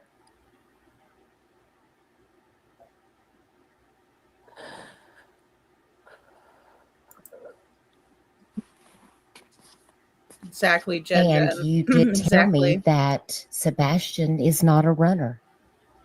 He's not. It's okay. Take your time. See, I think that was a cop out and a fake right there. Right? He's not. I could do that too. Right? And then Duchess is like, I don't want to press her, right? Like, so she's like, it's okay, it's not. Come on, Katie, and not showing herself. I'm not buying it. It sounds so fake. Sebastian does not have a history of And then here comes Stepfoot running. The young man doesn't go outside very much. Okay, he doesn't have a history of running, and the young man, distancing language, doesn't go outside very much. What the heck? Everybody in the neighborhood. Okay, I'm going to give you one more example. Is it this one? Yeah, it is. Okay, let's revisit this one. This goes back to, if you can, first of all, why would you fake your accent, right? If you're Right. talking about your missing boy, you don't have time for that horse shit. You just want to get the story out that you have a missing child. And Oh my God, I love that so much. I'm going to rewind it. You don't have time for that horse shit. You got a missing child. Why would you fake an accent? Exactly. That's very well said, and probably even better than I said it, right? You don't have time for that horse shit. What is this horse shit? you just want to get the story out that you have a missing child. And by God. Sorry, hold on. Let's get back to the horse shit part, because that's precisely what we're dealing with is horse shit. Big bunch of poopy. All right, hold on. You get it. It's gonna give me a hard time because I want to get it right at that part. Just want to get the story out. Oh, sorry. All right, let's go back to there. Yes. Okay, let's revisit this one. This goes back to, if you can, first of all, why would you fake your accent, right? If you're talking about your missing boy, you don't have time for that horse shit. You just want to get the story out that you have a missing child. And by God, you need help finding him. You need to rally the troops, get the word out there, because your son is out there. You don't have time to turn it on and off. That's right. Why has she turned it on and off is the question. Okay, let's go back to this one. It's right here. Will be found safe and returned home. He's going to walk through that door, and this street will be flooded again with family and relatives all waiting to hug and love him. Yeah, and let's just put it this way too. I just noticed this when she's transitioned over. How come Chris Proudfoot doesn't have a thick country Tennessee type accent? Didn't he grow up in Tennessee? Why doesn't he have some thick accent that would be similar to a Holly Ann Thompson, or, you know, but Katie's really laying it on thick. That is so strange. Stepdad Chris says it's been an emotional roller coaster that all started Sunday night, February 25th. Pretty normal. He was playing in his room. When I told him to go to bed, he did. He did. When I told him to go to bed, she actually said bed, you know, without the accent that time. But then she said he did, you know, but in the other interviews we heard her go, he told me, or, you know, when I told him to go to bed, you know what I mean? She really drew it out, you know, and stuff like that. In my opinion, it's ridiculous. And I do think so, Lover Girl, that she's a chameleon. She does try to be a chameleon, and that's manipulative behavior. It really is, in my opinion. He said, "Good night, Mom. I love you." Katie says she went to wake up Sebastian around 6 a.m. Monday for school, and he was gone. Within minutes, Katie says she was on the phone with Chris, who was working out of town, and they quickly called 911. And he's not a runner. He's never run away before. I don't know why. I don't know why he walked out that door.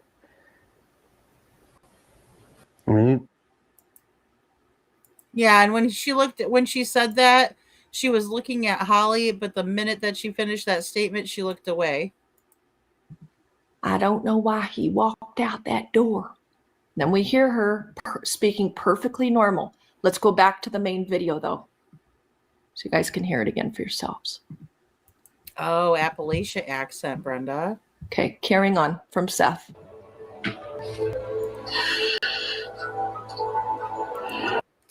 Fake as Fukushima. I'll tell you what. I mean, and it's very notable because she changes it in all of these different videos, right? That we're seeing her door. She did that also. Then we hear her. She did that in the Chronicles of Olivia. I had a different accent altogether as well. She just did, right? And it was like, wait a minute, what? Seth.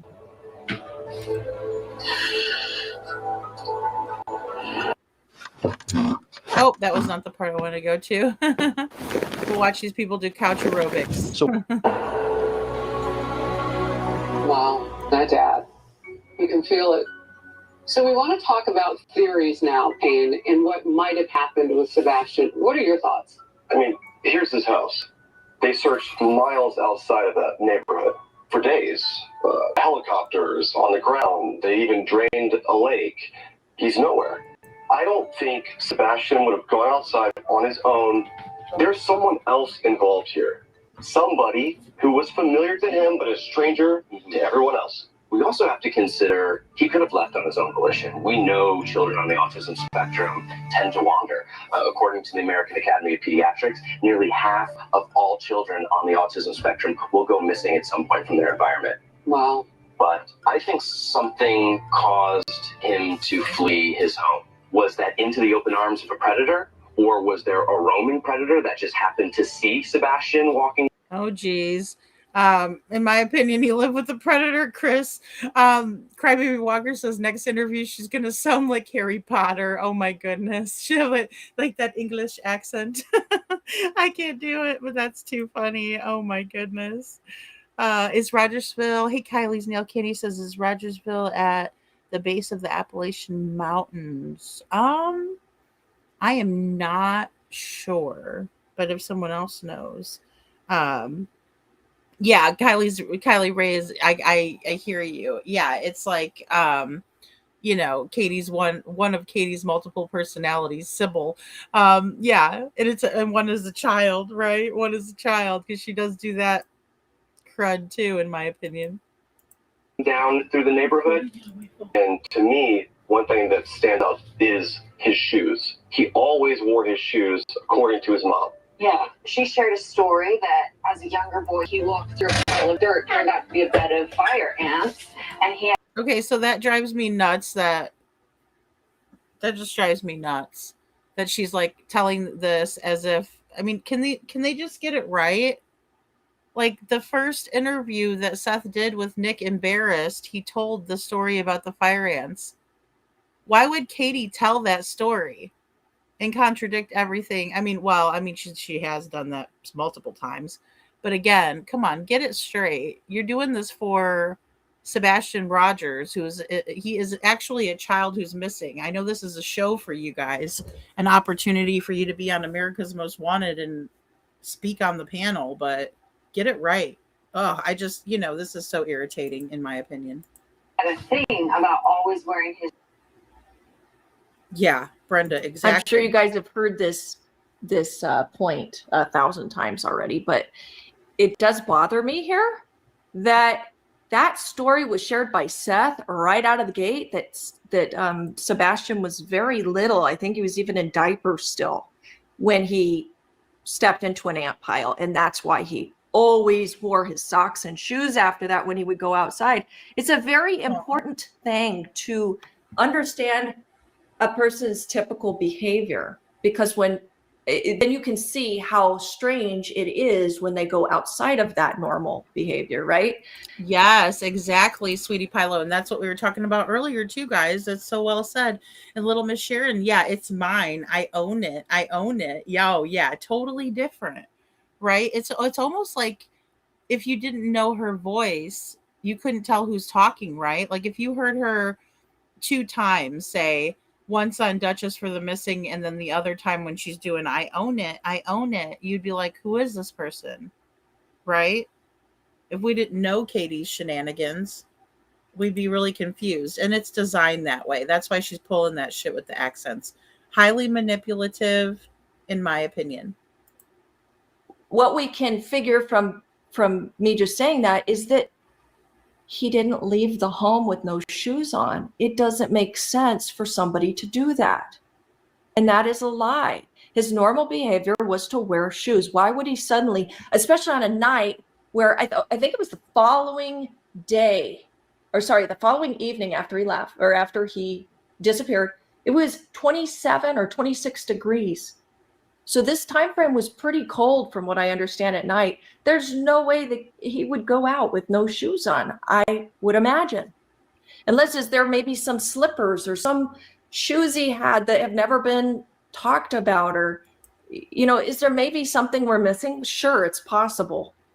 But right now, come on, common sense tells you he didn't leave with no shoes on. It's silliness. It's ridiculous. Oh, I agree 100%. How could he get far without any shoes on? He wouldn't. They would have found him very quickly. He wouldn't have made it without shoes. Ridiculous. His socks and shoes. I can't think that a 15-year-old child would get up in the middle of the night and leave without his shoes in February. So for me, that says that someone has come and taken him, or someone else is involved. Someone knows something. And as easy as it is to be like, oh, that could never happen, like your bedroom is the safest place in the world. Well, no, bedrooms are not the safest place in the world. I was taken from my bedroom. It can happen. Oh, for crying out loud, there was a window cut in your situation. Oh gosh, I better just be nice. I'm not trying to yell at a victim. My Lord, help me please, though. Happen to anyone. Again, or actually, I don't think I said this yet. This is Elizabeth Smart. She, at a young age, I want to say, shucks, was she like, I can't remember if she was a younger teenager, like 13 or something, but for 9 months, she was a missing person. And she basically was abducted by a creep that had been doing work on her parents' home. And there was I think he was a religious zealot, a baby Mormon, maybe. I can't really remember the exact details. But yeah, she, for 9 months, was a missing person. Everybody figured she was dead. So I do give her credit here. Like, she has credibility. She's gone through it. And I think she can see that there's trouble here, that the story doesn't altogether make sense. And something criminal happened. Oh yeah, I would agree with that. She definitely picks up on that, but then when she uses her own experience, like, don't you tell me someone can't be taken from their bedroom. Right. But that's why there needs to be an investigation, and they need to figure out whether there were windows that were left ajar or cut, if there were doors that were left ajar, or whether somebody went in and out of them, the camera footage. It makes a huge difference. It makes a huge difference. But I'm sorry, I really had a horrible feeling before this when I found out that Elizabeth Smart was going to be on America's Most Wanted on the panel. I was like, please don't make her say, because that just tells me that she didn't do her own research. Her intuition is spot on, but she didn't do research on Sebastian's case. None of these people, in my opinion, on the panel did, and that that just irks the Fukushima out of me. Yeah. So when you consider what you just said, Elizabeth, and according to Katie, that night she goes to bed, he goes to bed, then around 10 p.m. there's a bump or a thud. She calls out to him. He says, I'm fine. Yes, ma'am. I'll stop moving. And then that's the end of it. And according to her, when she went to bed, the doors were locked. And when she woke up, the doors were locked. Were the windows locked? That's a big question. Were they secure? Because if they weren't, it could mean one of two things. That thud, him responding, was someone else in there with him? Or someone was with him and going. Exactly. So I do want to bring up please this home security camera footage. This looks like foot traffic right in here. Yeah, if you look at the footage here, you can see subject number 1 allegedly, right? It looks like something that's illuminated, which, by the way, we haven't mentioned it yet. According to Katie, there was a flashlight that Sebastian liked using that was missing. So you consider that. Before I forget, it bothers me so much that there's ever been emphasis on this little keychain flashlight that Sebastian, I think he won tickets or something from, it was an arcade maybe, and he had bought this little keychain flashlight. There was nothing to it. It was little and probably broke very quickly, you know what I mean? So of all things for Katie to notice in his room when he's missing, oh, his keychain flashlight is missing. Wow, that's weird. It's like, come on. I'm not even going to probably notice that in my child's room. Are you? That's a very odd thing to take note of. So to me, she was covering her bases in case maybe there was some surveillance that was never accounted for, that she didn't have knowledge of. And that's what happened here. She probably did not know that this particular neighbor had cameras facing that particular direction, and there was a handover. You see it right here in this imagery on the screen. You've got to the left, you see two lights. I've gone over this 100 times pretty much, but you catch the drift. There is clearly somebody that goes to what looks like as close to the home as possible, to these other lights, and then they split. Somebody goes back to the house, and this other light goes back to what looks like the car right there. There was absolutely a handover. Now, the question is, who picked him up? Exactly. And that question still remains today. And by the way, I don't even want to get myself started on the fact that they didn't show the whole video. They didn't make it through the whole video. They just showed it as if Sebastian left with his flashlight. I do not like that to this day.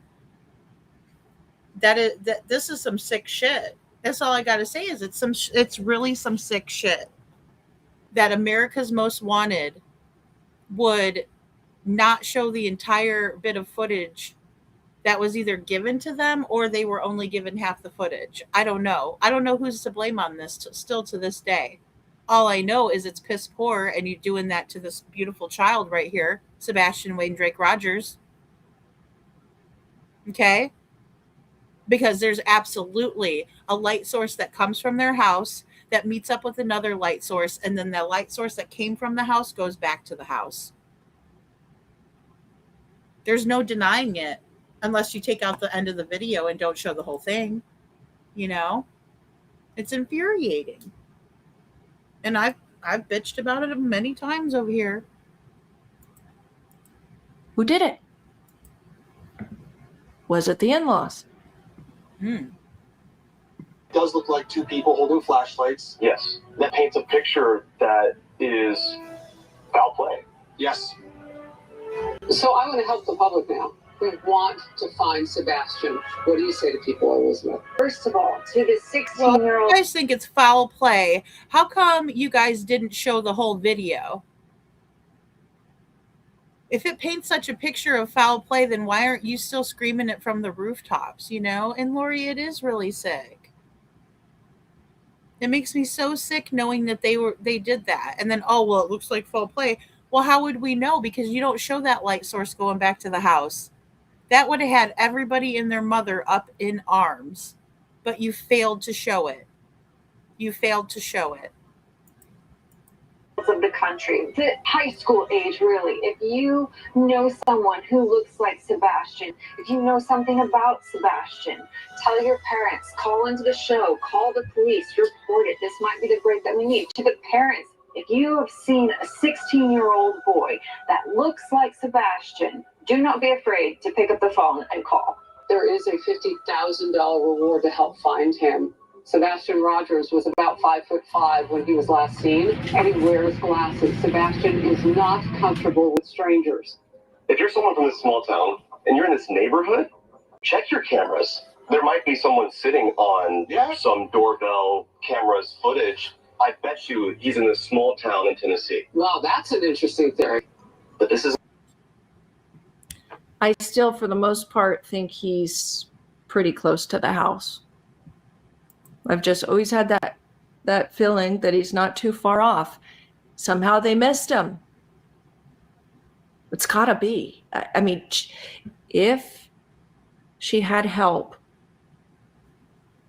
I don't know. There's something so sinister going on here, guys. I'm so passionate about it because we're overtly being lied to every opportunity they get. Yep. Playing us for stupid. And it bugs me. I know it bothers you guys too. Oh my gosh, it is. And then now we have this filing, and it's like, oh my gosh, really? It's worse than I thought. It is so much worse than I thought. Valley Gal says America's Most Wanted is to blame. In my opinion, they did no homework and just wanted a show. You know, and they give him this small little segment. Unbelievable. And they let Katie and Chris get away with going to an Airbnb, and they don't tell anybody in the audience that either, because any of us that know what their house looks like know that that wasn't their house. Know that they're bullshitting. How awful. You know? Did you see Derek's own show he did with the lights video? No, I haven't, my PTSD. If you could send it to me, I would love to see it. Because, I mean, this was a huge bummer for me because I really love Derek Levasseur, you know, and I love Stephanie Harlow. Both of them are who I used to watch before Sebastian's case. And then when this happened, I just can't bear to watch him anymore, if I'm being completely honest, because it breaks my heart. It really does. For somebody who has as much pull and then as much knowledge and smarts as he does, and for him to do this, it really, I don't even have words for it, to be honest. Now I sound like Katie. I wish that this would come to a head. People would tell the truth, what happened, instead of dismissing those lights, acting like, oh, it's nonsense, it's the trash truck, whatever, blah, blah, blah. It's really annoying, to say the very least. Okay, let me finish this up. This isn't the most rural area in the world. We're not talking about out in the Rocky Mountains. This is a neighborhood There's where a highway going to this side. there's high foot traffic everywhere, and still no sign of them. Well, thank you to our team of experts. And you all know our Exactly, purpose is to Callahan. examine these cases and give people watching information so they can bring the missing home. I want to And, you know, how did Callahan Walsh do his homework? Because, you know, it sounds like he did somewhat, but then how could they miss all of that, right? If you're going to get up there and do this, you need to do your homework, you know? Oh, that Derek Levasseur would get up there and do this to Sebastian, you know? I mean, any of them, Harris Faulkner, I mean, just any of them, but I've watched him for a very long time before this, and he's always been the voice of reason, is what I would call him. So I just can't believe that he would be able to do this with a straight face and then never come out. But I didn't know he had another. I didn't know he had another one. My PTSD. I'm glad you told me. Will do. He said the video changed his opinion. Oh, okay. Oh, well, thank God for that, because really, I really thought I was going freaking nuts, you know, and that's what this crazy making and this gaslighting in Sebastian's case has done, right? I mean, really, because you take a logical person who, you know, in other cases has been able to put that detective hat on and rock that shit out, but yet can't do it for Sebastian. And I would hate to think it's because they want to win a popularity contest, or they're worried about being threatened by the likes of someone like, say, Queef B. Callahan, I'm so glad that you're with us right now. Not to be a naysayer, and again, I am really happy he's gotten the exposure he has on prime time, especially America's Most Wanted, who's, I think, brought to justice at least 13 or 1400 different perpetrators. Mm-hmm. So they've got that really great history with, you know, helping the cause. So I don't want to diminish the fact that this could be very helpful, but in my opinion, that panel was very ineffective. And the reason it was ineffective is because they were not fed all the details they needed to know to make a good judgment call about this case and what they. Oh my gosh, that was so much better said than what I said it. You know, I'm just so irked by this, you know, and I have been for such a long time. I've been stewing on it for a long time. But Sweetie's got it. She really has it nailed here. Very ineffective. And the reason it was ineffective is because they were not fed all the details they needed to know to make a good judgment call about this case and what they really think is possible, you know, that happened. They were not told. There was no mention of CPS cases or reports. There was no mention of custody issues. There was no mention of there being trouble in paradise between Katie and Chris. People have, I guess, just conveniently left out that little factoid. Oh yeah, they conveniently left out the whole ending of the video, of the lights video, you know? And what the neighbors allege? You know, what about the fact that there's no camera footage? What about the fact that the windows were not tampered with? Screens on them and everything. You know? It just pains me to think that smart, good people, even well-intentioned people, would be duped so easily by the BS in Sebastian's case. There was distress within the marriage, and they were at a fork in the road. It was like, either it's him or it's me, and I expect you to choose him. And what? 2 months later, he ends up being he vanishes, and we're not supposed to connect those dots? Exactly. I mean, come on. It's really annoying to be played for stupid. It's like 1 + 1 is 2, simplified, right? This is not hard to understand. And the fact that we've devolved on YouTube into sides, it's so unfortunate. This should have never been about sides. It should have been about just Sebastian getting the word out there so that people would have their eyes peeled in case they came into contact with Sebastian. Just helping exposure, right? But now it's like, it's 0 or 100. It's you're either this side or you're against it, blah, blah, blah. And I'm like, no, it shouldn't have been like this. So well said. Again, great job, Sweetie Pilo. Such a good way to articulate that. And she's 100% right. It never should have gotten that far. And that's why I was so hurt, because I was like, is it really because these people don't want to be blackballed on the internet? Like, I really thought about that as a reason why this would have happened. And I don't know if any good leads came of it, Brenda. I would hope so, but who knows who they were giving them to, and if anybody was following up. Well, that's such a great point too, Seth. What about Sebastian's room? What about anything I said? Nothing at all. Yeah, see, and that's the thing. They mainly let Chris and Katie talk. Seth says there are no sides. I just want Sebastian found. The facts are the facts, and Sebastian is still missing. That's right, and I think it was hard not to support the parent who wasn't doing all this weird crap, right?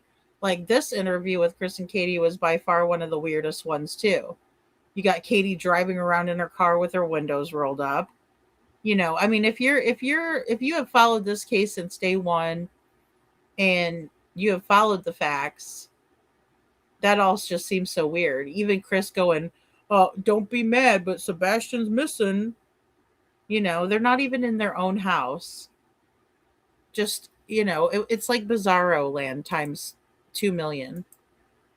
Just make it about who it's supposed to be about. And that is a missing child who needs help being found. And honestly, it's not looking too hopeful at the moment, because it's been over a year and they treated this case like a runaway from the first few days of him vanishing. That's so concerning. Again, they've never even done luminol in the home, or what is it? Amino black. Is that the same thing? I think it is. They've never done any of that. So if there was, let's say, a struggle in his room at one point, there is no knowledge of it. Law enforcement never looked into it. I don't even think they took their vehicles in. I'm trying to remember. I feel like they did not. No, they did not, from what I can remember. Correct me if I'm wrong.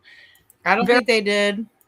Very uncomfortable situation. Okay, I'm going to read some of your comments, and then I'm going to invite Mike up and then take some phone calls. Mike, if you're in the audience right now, you want to click in and air your thoughts, We'll wait for him. Okay, Tina says those flashlights are KP and CP carrying Sebastian out to a waiting car. That's what I absolutely feel. And if it wasn't KP and CP, I believe it was somebody closely bonded to them. It could have even been the demonic purple-haired sister. That's what I call her anyway, because I think she looks meaner than a snake and has this really arrogant, like, I know something you don't know look on her face, in my opinion. It's just my opinion. I would not be surprised if somebody like her or, her was involved. Just saying it. I'm putting it out there. As Serenity 72 says, I hate there are sides, but Proudfoot side is trying to stop anyone looking or talking about Sebastian. Yes, they are. They've taken some sort of weird ownership over this case, and they will silence you if they think that you're speaking out of turn or saying something that could be considered too controversial. Oh, isn't that the truth?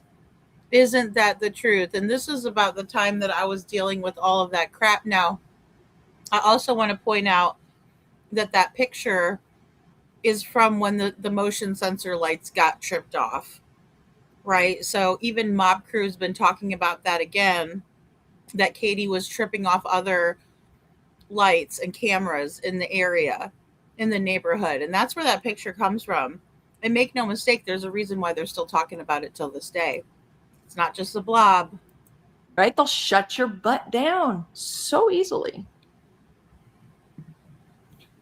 Amy Beck says, CPS parents like, oh my gosh, what a good comparison. Yes. Mm-hmm. CPS parents like Brian Laundrie, Chris Watts, Stephen Stearns, when he is caught, they will be there for him and blame KP. Yeah, the whole thing's going to fold right on KP. Yeah, you're right. And so, I wonder, was this a pre-planned ordeal? Was this something that happened? Was the thud, that by the way, she did not mention in this interview, was the thud something that broke and she got upset and couldn't control her anger and went in and, did something she couldn't undo? I feel like that's a possibility. And if this was planned, obviously they had to have had burner phones and the means to perfectly execute this. Because that, for sure, guys, is a waiting car, in my opinion. That footage we saw is a waiting car.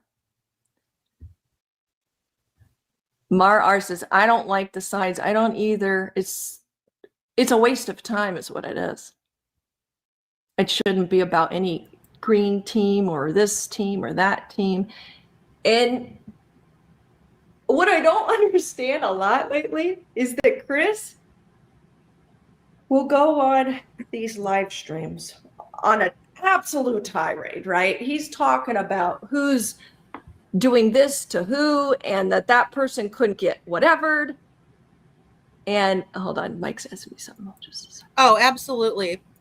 It's so true. So very, very true. Chris and his tirades, Chris and his tyrannical, satanical commentary, right? Acting a complete fool. And again, I had no idea what the green team was until I started being called part of the green team and I was being stalked. Okay. But up until then, I had no idea what the hell the green team is. And when I heard about myself being called the green team, and I said, well, what other team would it be if that's Sebastian's favorite color? We put green hearts in the chat for him. But in my opinion, I'm not going to feel bad about sticking to Sebastian's side and talking about his story and not giving empathy to people who don't deserve it. I'm not going to feel bad about that at all. As a matter of fact, I'm proud about standing my ground about that. And I always will. Because what Chris and Katie have done is not right. So no, I will not feel sorry about that. And they are the ones that had a fit because they felt like people liked Seth more than them. They're the ones that had a fit because, in Chris's words, I don't have a fucking GoFundMe to pay my bills. Okay, those were his words, not mine. I didn't say it, he did. So I had to drop the F-bomb for that reason. Okay? It's not my fault. And honestly, I'll always be on Sebastian's side. But yeah, I had no idea what that green team stuff was. And again, it should be about Sebastian.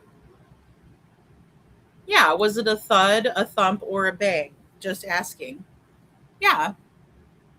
Yeah, and again, like Sweetie Pilo says, I mean, Katie didn't tell that story like that.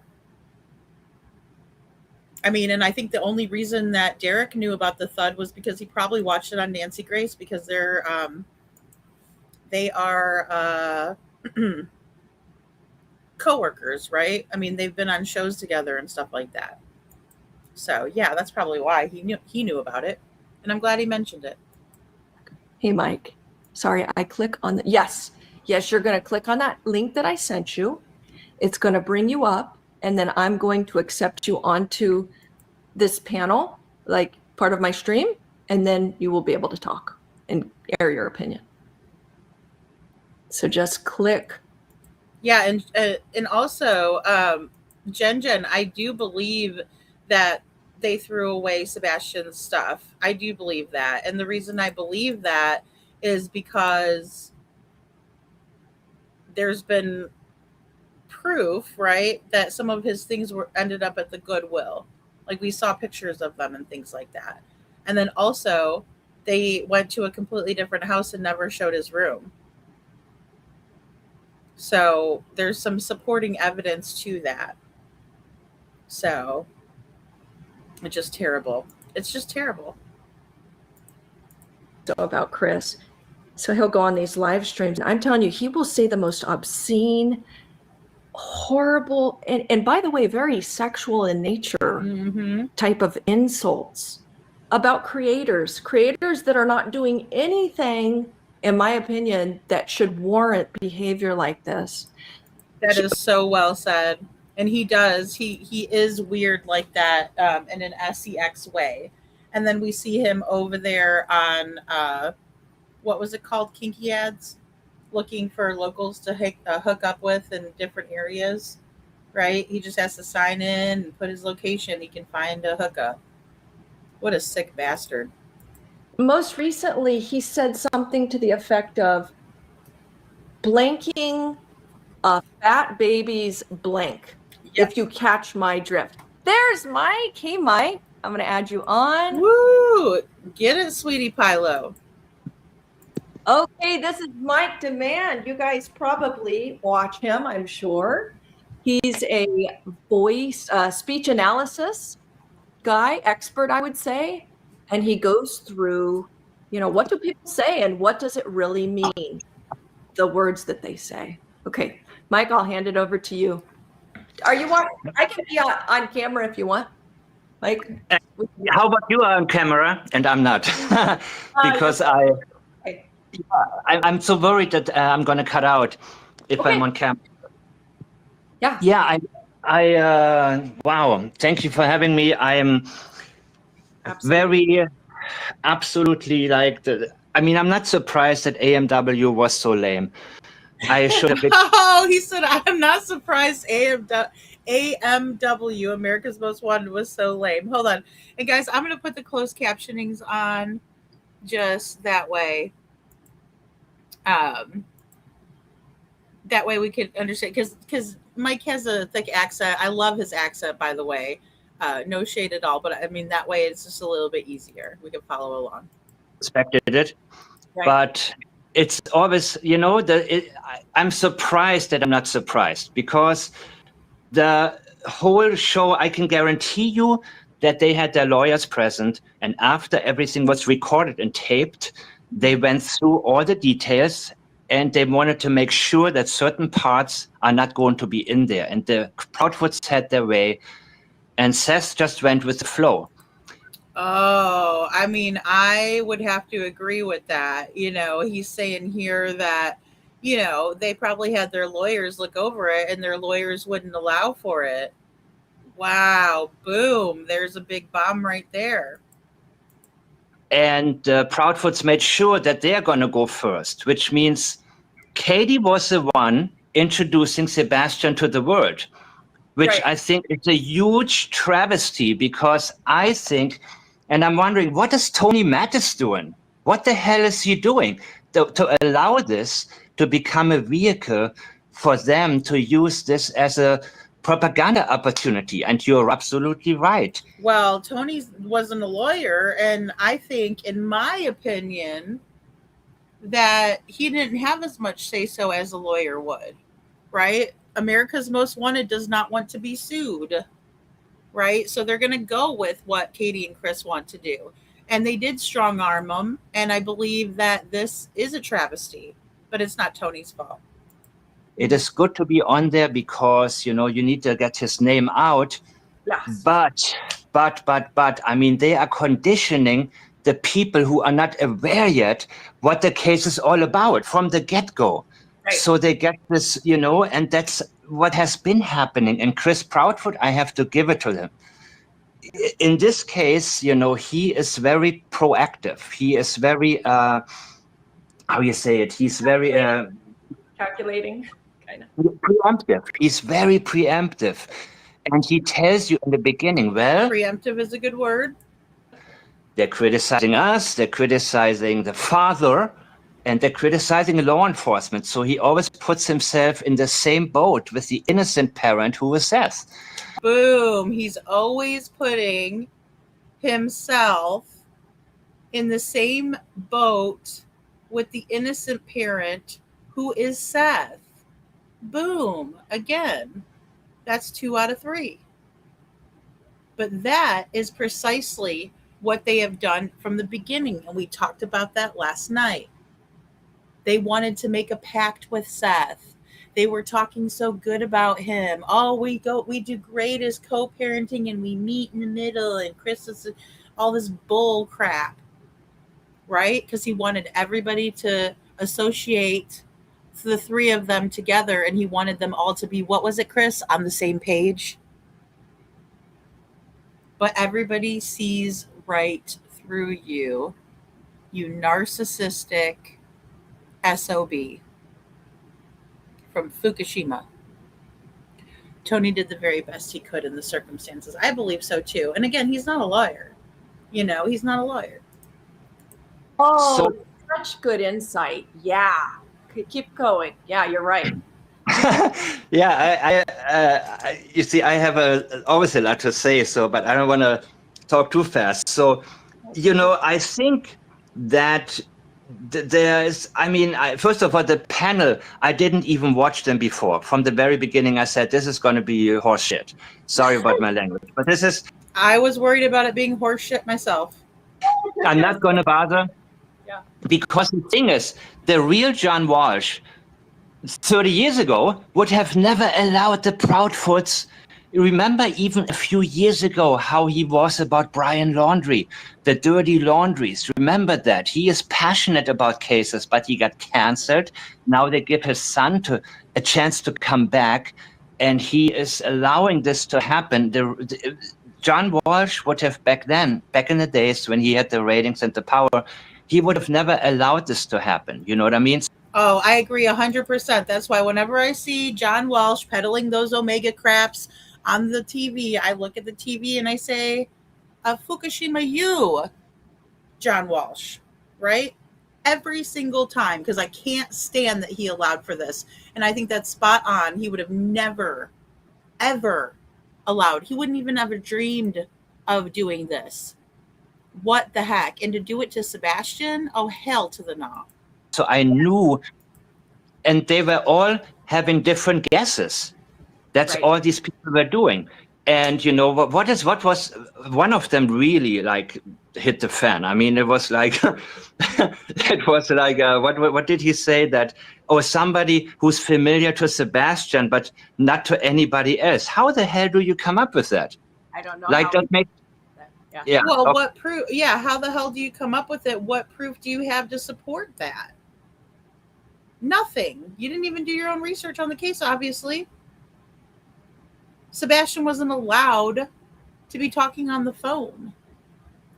There was no proof. His phone was sitting exactly where Katie made him leave it. He didn't even have it at the Texas Roadhouse.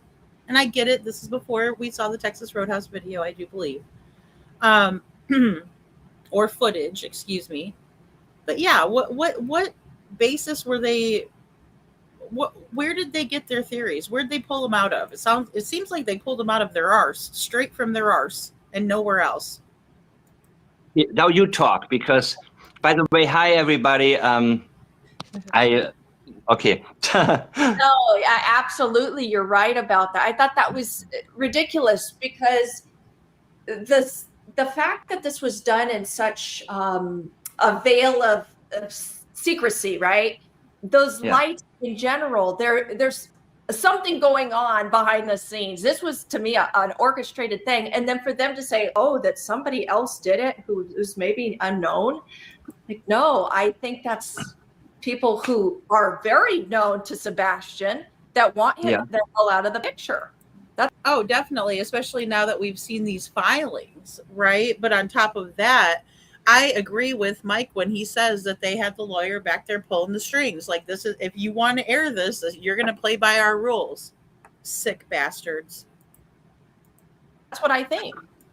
Yeah, I mean, yeah, absolutely. I mean, from the beginning, what stood out to me was, of course, the third. Then she introduced, did you fall out of bed? And at another point, she talked about social media, said, don't let his face fall to the bottom of the feet. And I thought, yes, she said that in the Caitlin Miller interview. I just don't want his face to fall to the bottom of a feed somewhere.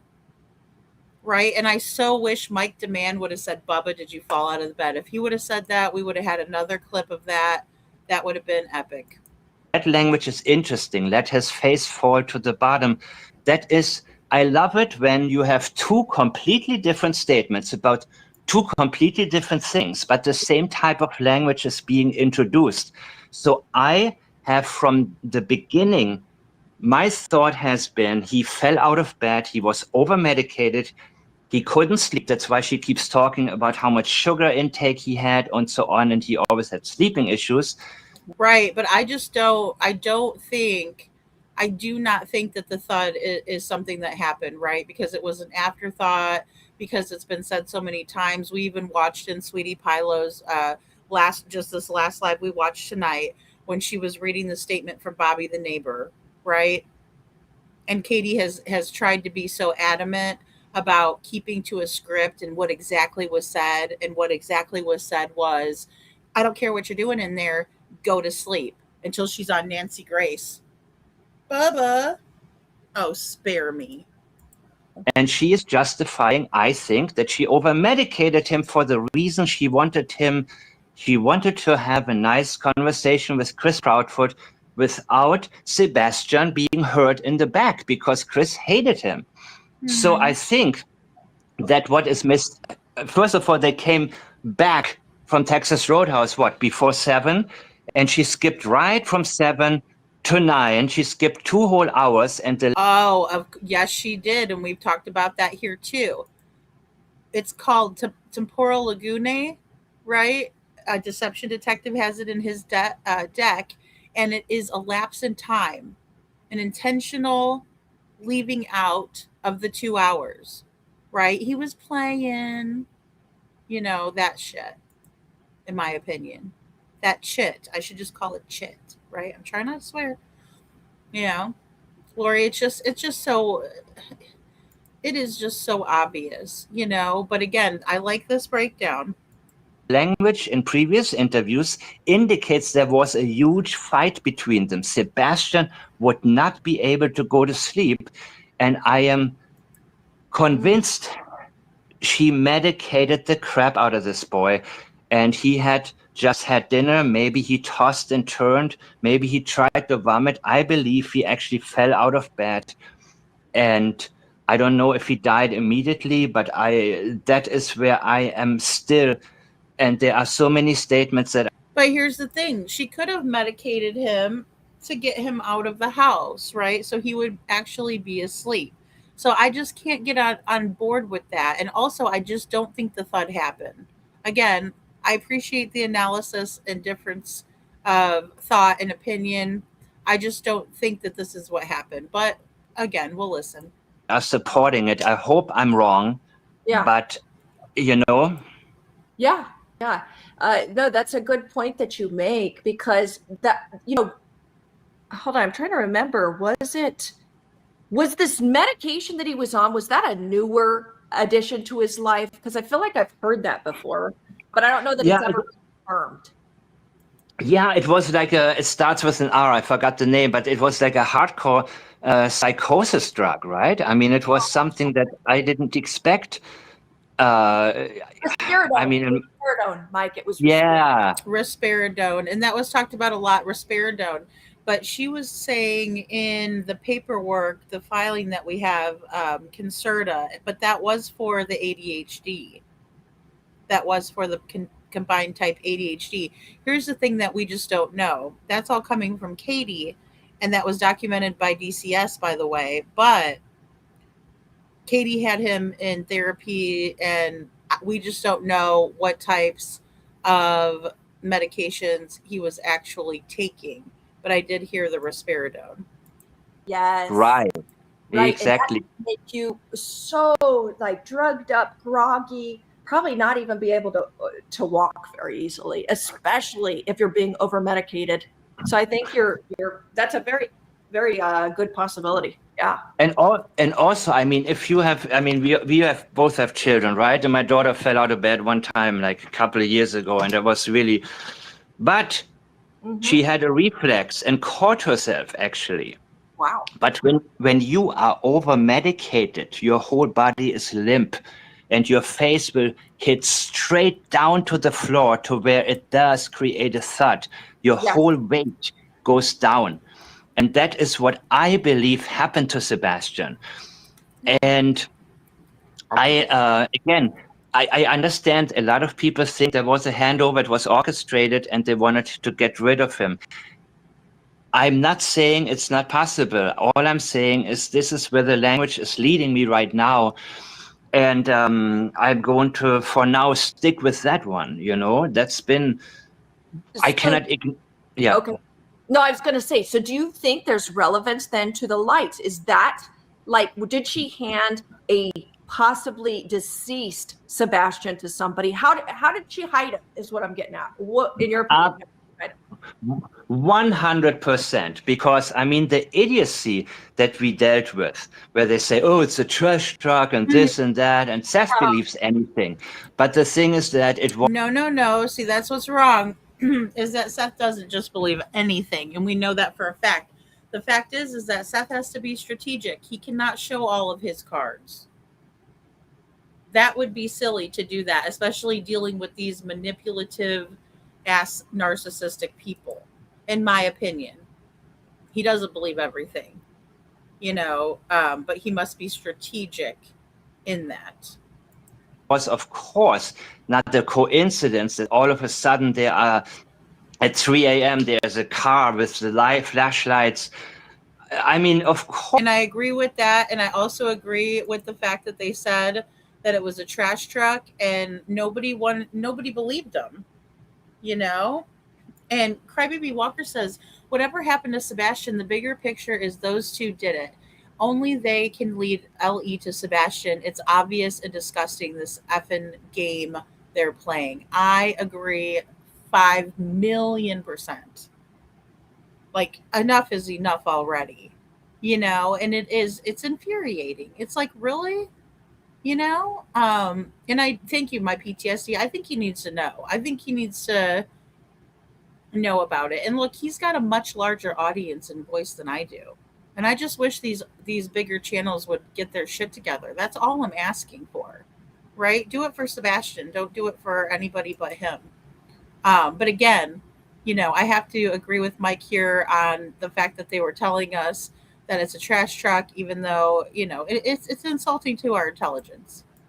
say, oh, it's a trash truck and this and that, and Steph believes anything.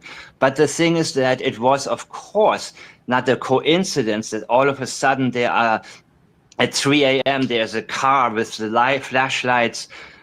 I mean, of course, that was how they gotten rid of him. And I think it's very possible even Chris came down there because he said, he was asked, when was the last time that you saw Sebastian? And he said, I saw Sebastian in the beginning of February until I came home on the 26th.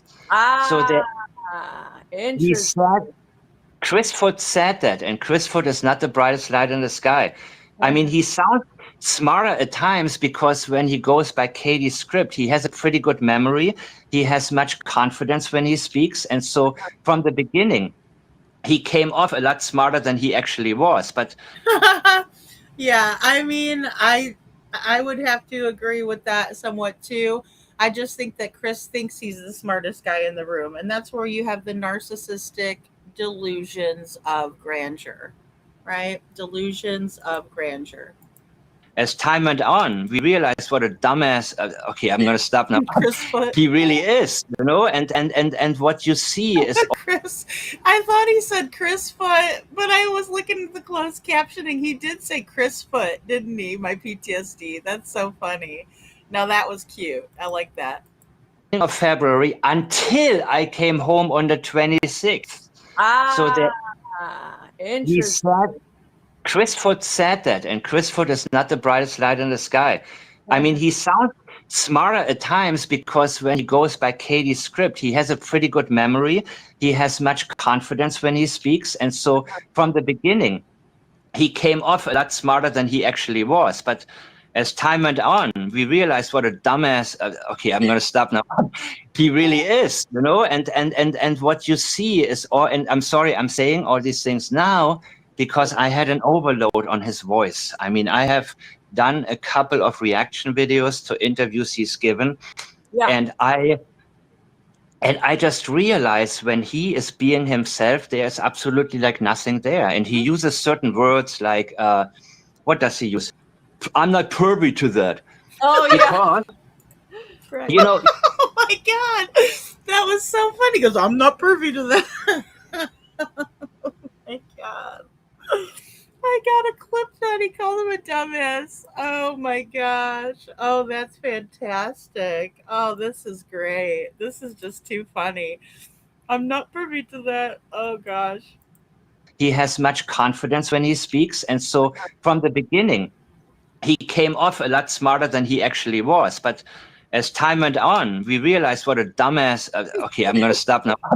He really is, you know, and what you see is, and I'm sorry, I'm saying all these things now because I had an overload on his voice. I mean, I have done a couple of reaction videos to interviews he's given, and I just realized when he is being himself, there's absolutely like nothing there. And he uses certain words like, what does he use?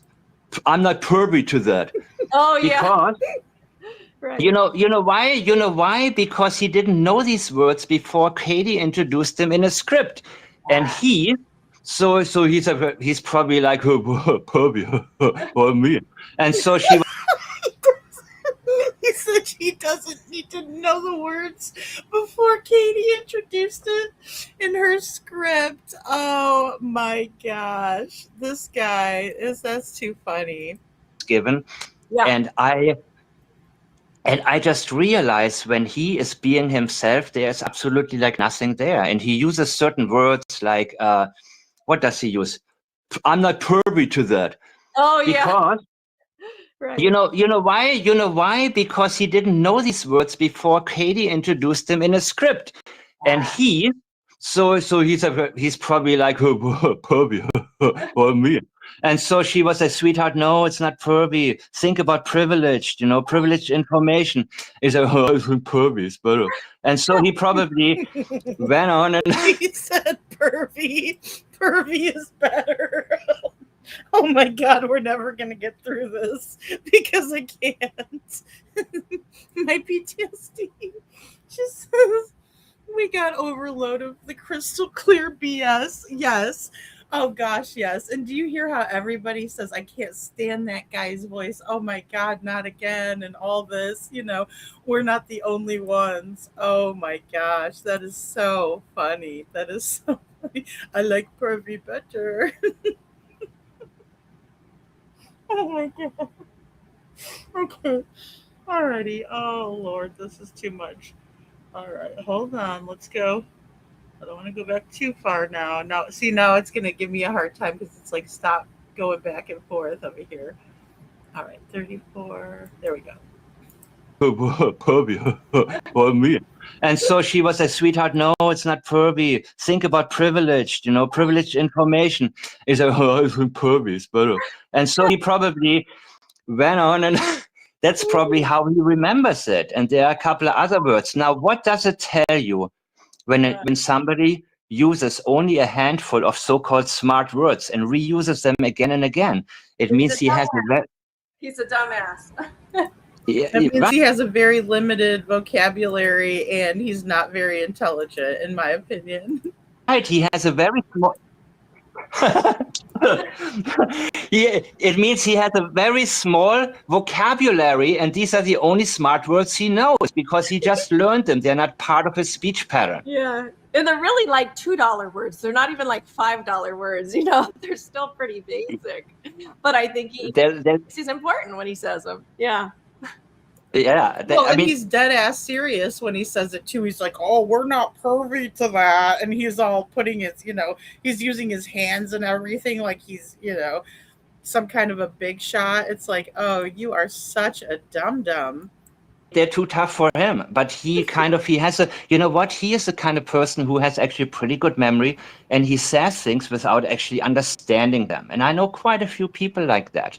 So there are people who need to understand. Once they understand, they got it down. But he is not even, he's just like a repeater. You know what I mean? He's just like, okay. Right.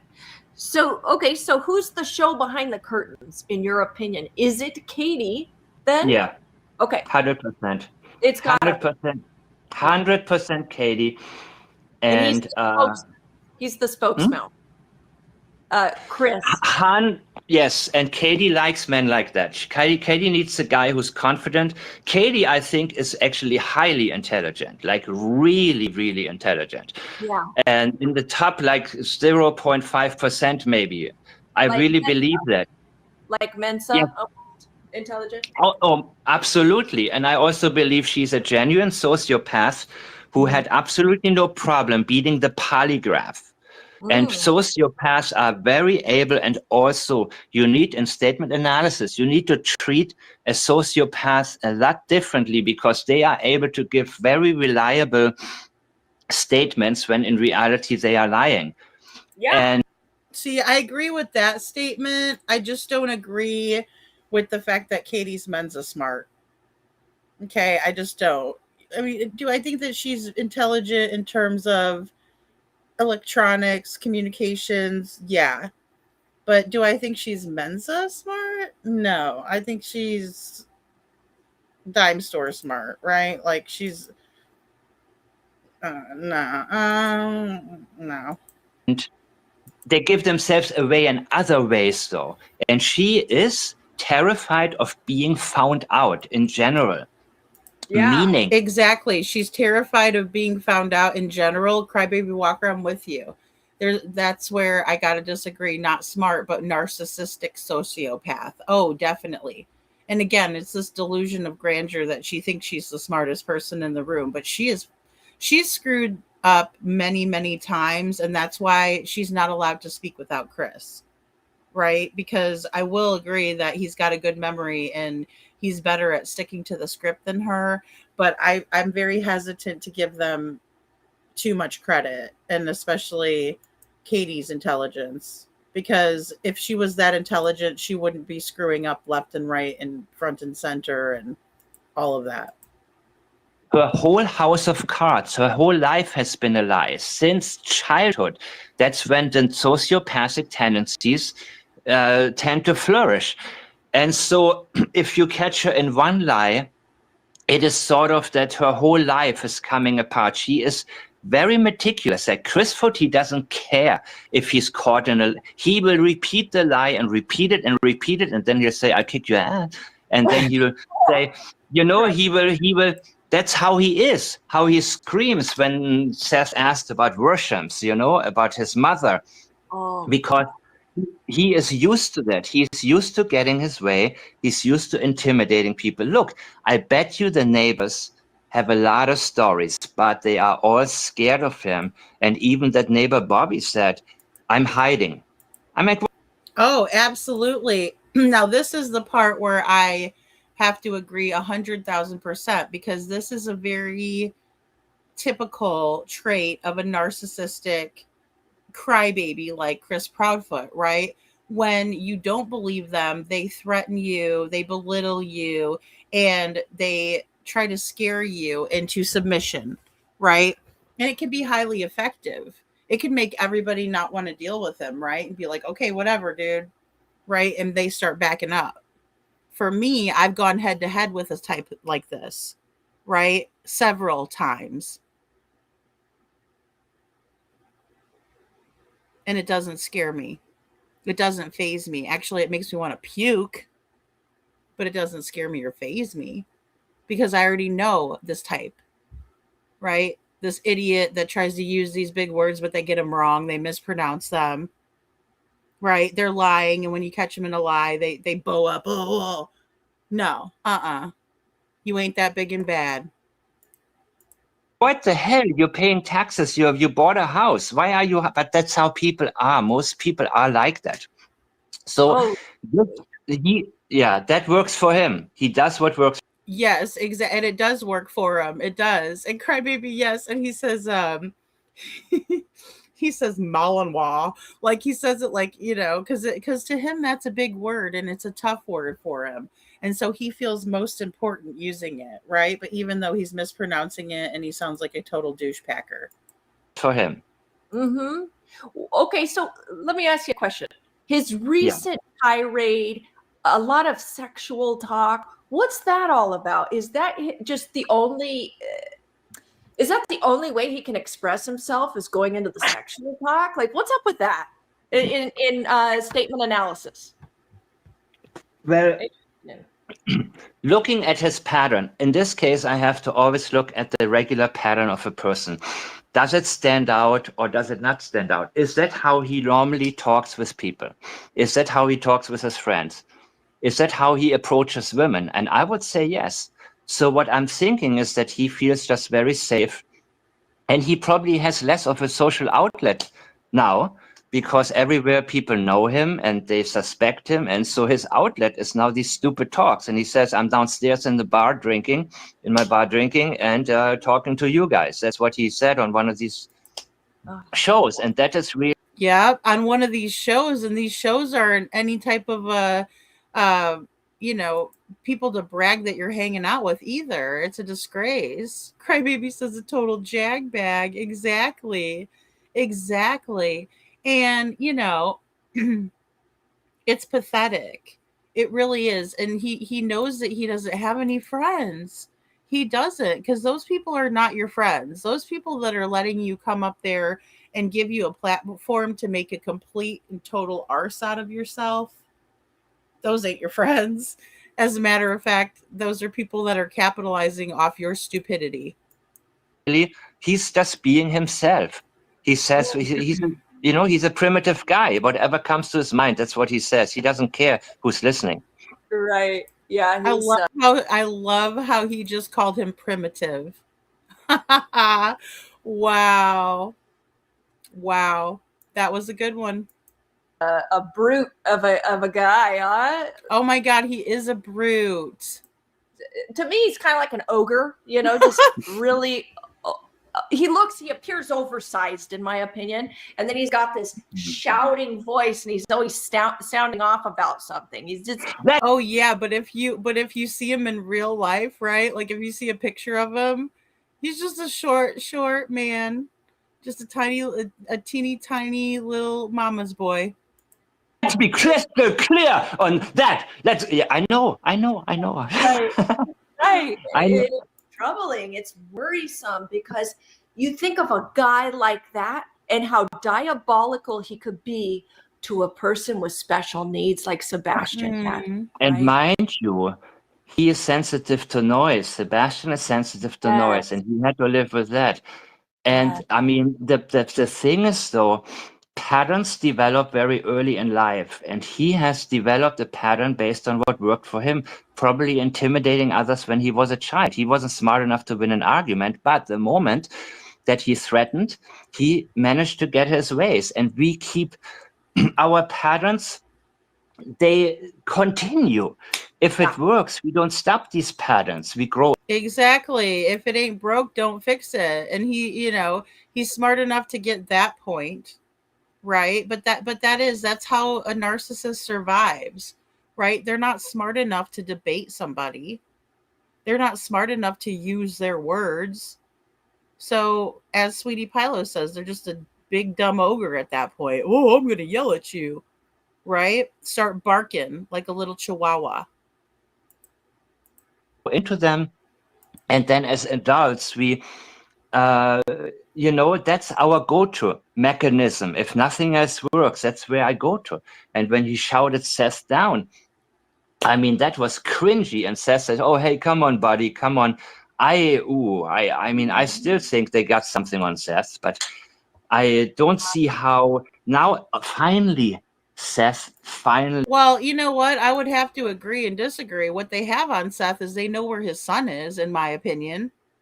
So he has to at least try to appease some of that so he can find his son. I would do the same thing. Yeah, I'll say he's got something. They've got his son, and they're not telling him where his son is. Got something on Seth, but I don't see how now. Finally, Seth finally said enough is enough, because he realized that Chris didn't want the billboards up there. And I hope this is only the beginning. So people who are patting Seth on the back, I say finally, about time, but now it has to continue. Only Seth can put the right type of pressure on law enforcement, go out there, advocate for his son, and they will have to do something. Boom. And they're about to have to do something. You got that part right too. And it's about biding your time, not going out there and being as stupid as he is and running his mouth. Seth is very, very intelligent and strategic. Don't underestimate him. And, I'm sure there's some different thoughts now that this filing's come out. But he is passive, and he listens to, before he listened to some, low-level PIs. Now he listens to Tony Mattis. He does whatever he's told to do. He needs to step things up. Otherwise, he can do what he wants. But I'm saying to you, seriously, otherwise, I do not expect the case to ever be officially solved, ever. Well, Mike Damon, I will have to say this. Seth is the general, and he has always been the one that calls the shots, right? Tony is a good friend and was a good friend, because Tony's passed away now. May he rest in peace. But I can't allow for that. I won't. Because Seth didn't do that, and he has to play his cards right. His son's life is in the balance. And anybody that would mess with that or chance it when we're dealing with these two people would be insane. You have to be careful. Very careful with these people, especially now that we know the level of corruption that Seth has been dealing with. I mean, think about it. Yeah, I know what you mean. Right now, it feels like the current law enforcement handling the case, almost like is it that they don't know what to do? Are they building their case? Like, I can't actually make heads or tails of what's going on now. It's confusing. I would have thought like right at about a year, something would, happen. No, I don't. Yeah. No, I heard you say that a couple of months ago, and I thought about it, and then I said, no, why would they? I mean, why would they do that? Because the embarrassment, because the first 3 days, look, he said after 3 days, after 3 days, they said, there was a 180 turnaround. Now, if you face away from the Proudfoot's home to the outside, if you do a 180, you look back at the Proudfoot's home. So that tells me they realized it was a Proudfoot's, but they already have missed all these chances. 3 days, they didn't. Yeah, and I mean, I think.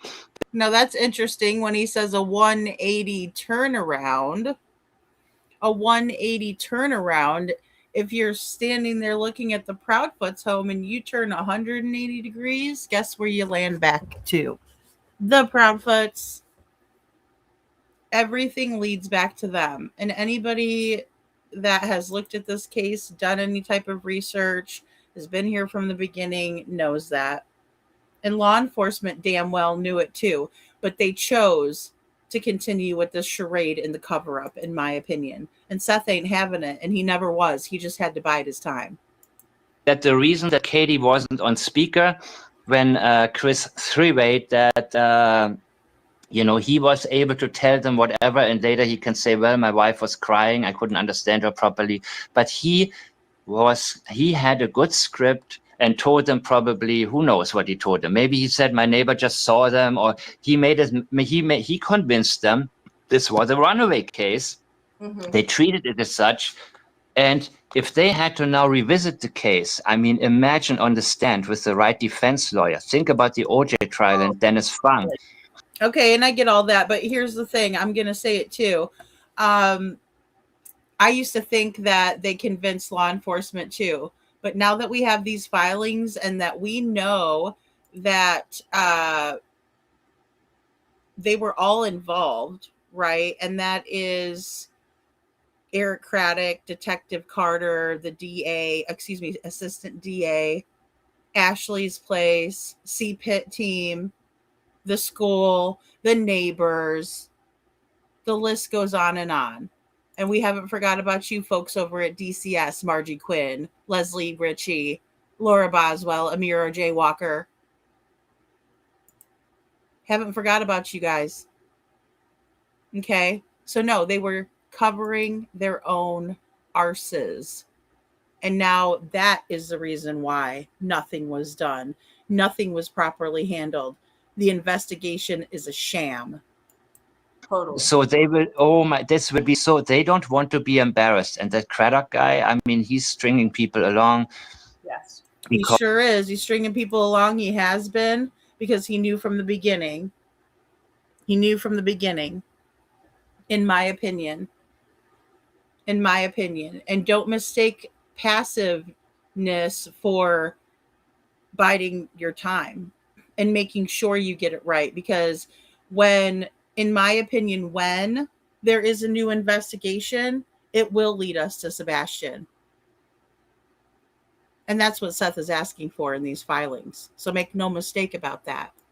Because, I do not believe they have any intentions. And if things continue the way they are, in 20 years, it will still be called a mystery. But I mean, we know what happened, but it's not going to, I don't think that law enforcement has any, I don't think even they want people to know what really went on, because no, they don't want people to really know what went on, because they are involved, in my opinion. And we really don't know. So I have to disagree there too. We really don't know. None of us do. We're about to find out, though, thanks to Seth's advocacy, thanks to his determination, thanks to the fact that he didn't fly back off the handle and do something stupid or say something that he was going to regret, right? Which I'm sure there's things he said that he regrets. But I'm not saying that. I'm not trying to speak for him either. But I just have a hard time with this. I do, because we are going to find out. I believe that. But we just don't know. And especially at this junction, we had no idea. We still didn't see the Texas Roadhouse footage. I mean, this wasn't even like, we barely knew anything at this point. I appreciate the analysis. I'm not saying that. I like Mike. He's making me laugh. I appreciate the hell out of him for that much. And a lot of the things that I do think he's right on target. He's an expert. I'm not. Do have to preface that as well.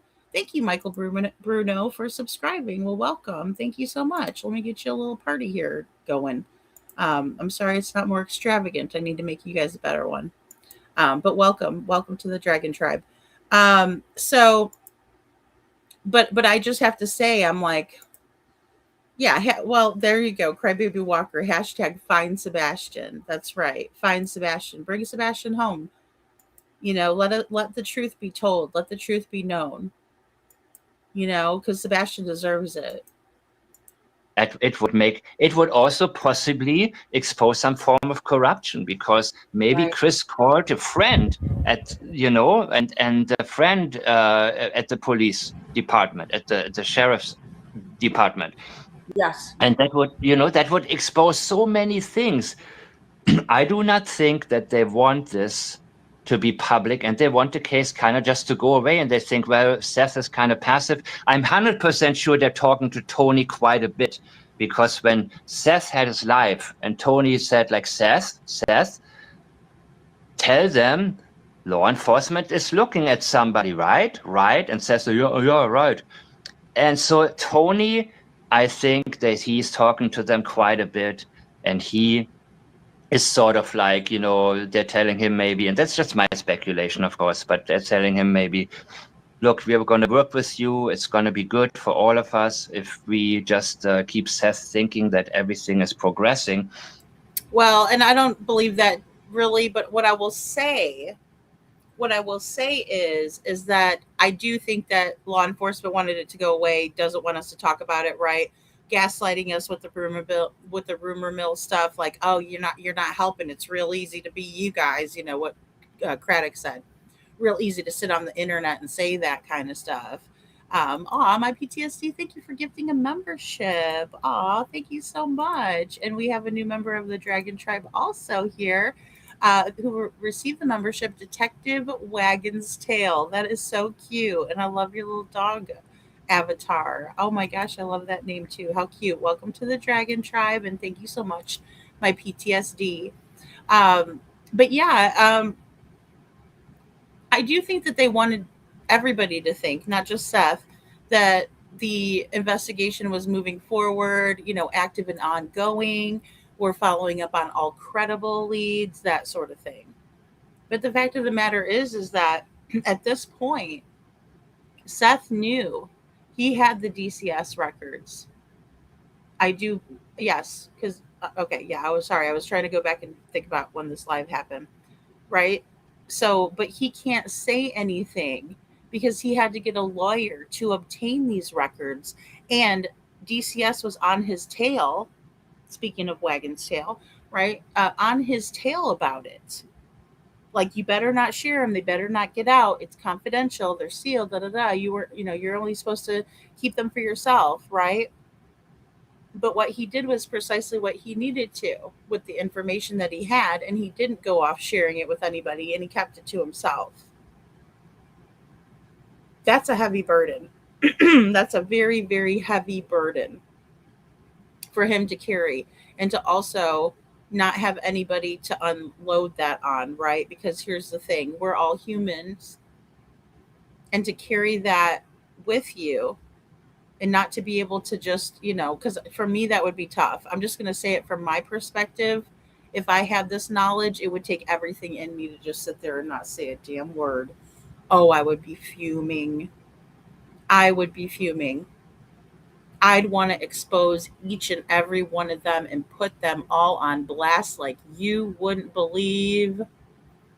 I would just have a fit, right? And I might mess it up for myself. That's how bad I would want to just blast these MFers from here to Fukushima, right? So everybody knew how dirty and how underhanded and what they did to Sebastian, and that they all knew about it. But instead, Seth played it smart, and he bided his time. And now here we are, and we're finally going to get a crack at justice for Sebastian. Because if we left it up to Sumner County Sheriff's Office, excuse me, Eric Craddock, Brandon, the rookie Detective Carter, Michael Brandon Carter, that is, they wouldn't do anything because they wanted us to shut up about it and it to go away. Well, guess what? You never imagined how far it was going to get. Keep thinking that. You're not doing yourself any favors. Because, for whatever reason. But this is Oh, where and we don't believe your lies either, by the way. I am at right now. And after a year of looking at this case, I always try to prove myself wrong. Yeah. And when I can't, and in statement analysis, you have to do that. You have to always go with the what if. And when you are stuck on one thing and nothing else makes more sense, then you can sort of walk this path, but you always have to, you can never have a preconceived notion. And most of all, you cannot be on any team. People, you cannot be on a team. Right. You cannot be on a team. I get it. Here's the thing. This crap with Eric Craddock is intentional. We know that now. Glad you're Because saying if you and also you don't ever operate off of just one assumption. We're operating under the assumption that Sebastian walked off. And if you think you can do a better job, I'm listening. Crap head, crap pick. Craddock, little snuggle struggles, little butthead. on the team, you will compromise your own mind because everybody says you cannot say this about Seth. You can what? What you say? I cannot say what? I will say what I want, especially on my channel, because you know what? People actually, I didn't know how many people actually would agree with some of the things I have said recently. Because well, you do a decent job there, Mike. Here, and let me tell you this: I'll say whatever the hell I want to say on my channel. And anybody shouldn't be bullied not to say the things that they want to say on their own channel. Never. Always stand for something or you fall for anything, right? And hey, Mama, so good to see you, right? It's Team Sebastian, Sebastian's army. Sebastian's army is Sebastian strong. Sebastian. He's the one who's missing. I'm trying so hard, crybaby. Tomorrow I'm just gonna let it all fly. No, I'm just kidding. But I mean, really, it's just so crazy how slimy these people are, and it's to the highest level of corruption. And it's unfathomable, really. I didn't expect anybody to understand that, right? Because it's taken so long, and then with the proof, in my opinion, that we have now, it makes sense. Aw, thank you, Mama, for being here. Because they are silent and people are being silenced by the so-called green team. Just because you post green hearts doesn't give you the right to tell others what not to say. So I'm always surprised whenever somebody tries to censor me. I know immediately people are censored. There are more people out there who think along the same lines.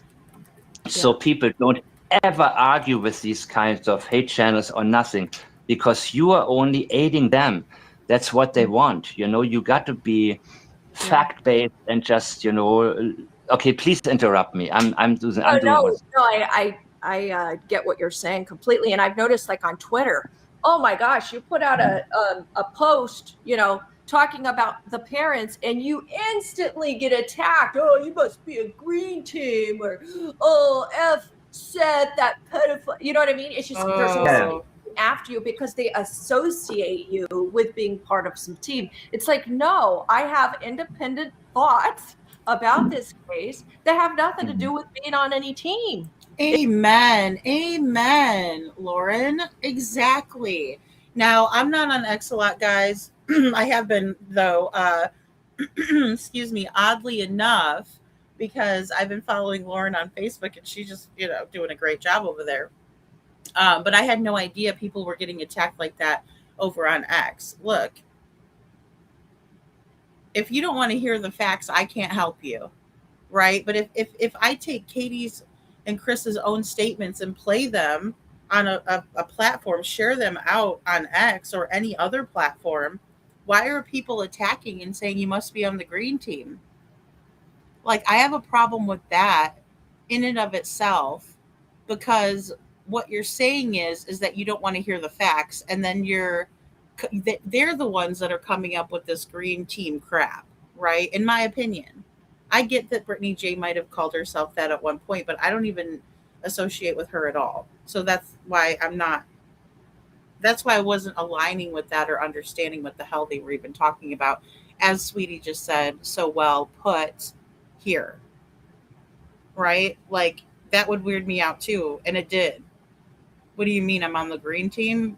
Again, that's Sebastian's favorite color? Well, what?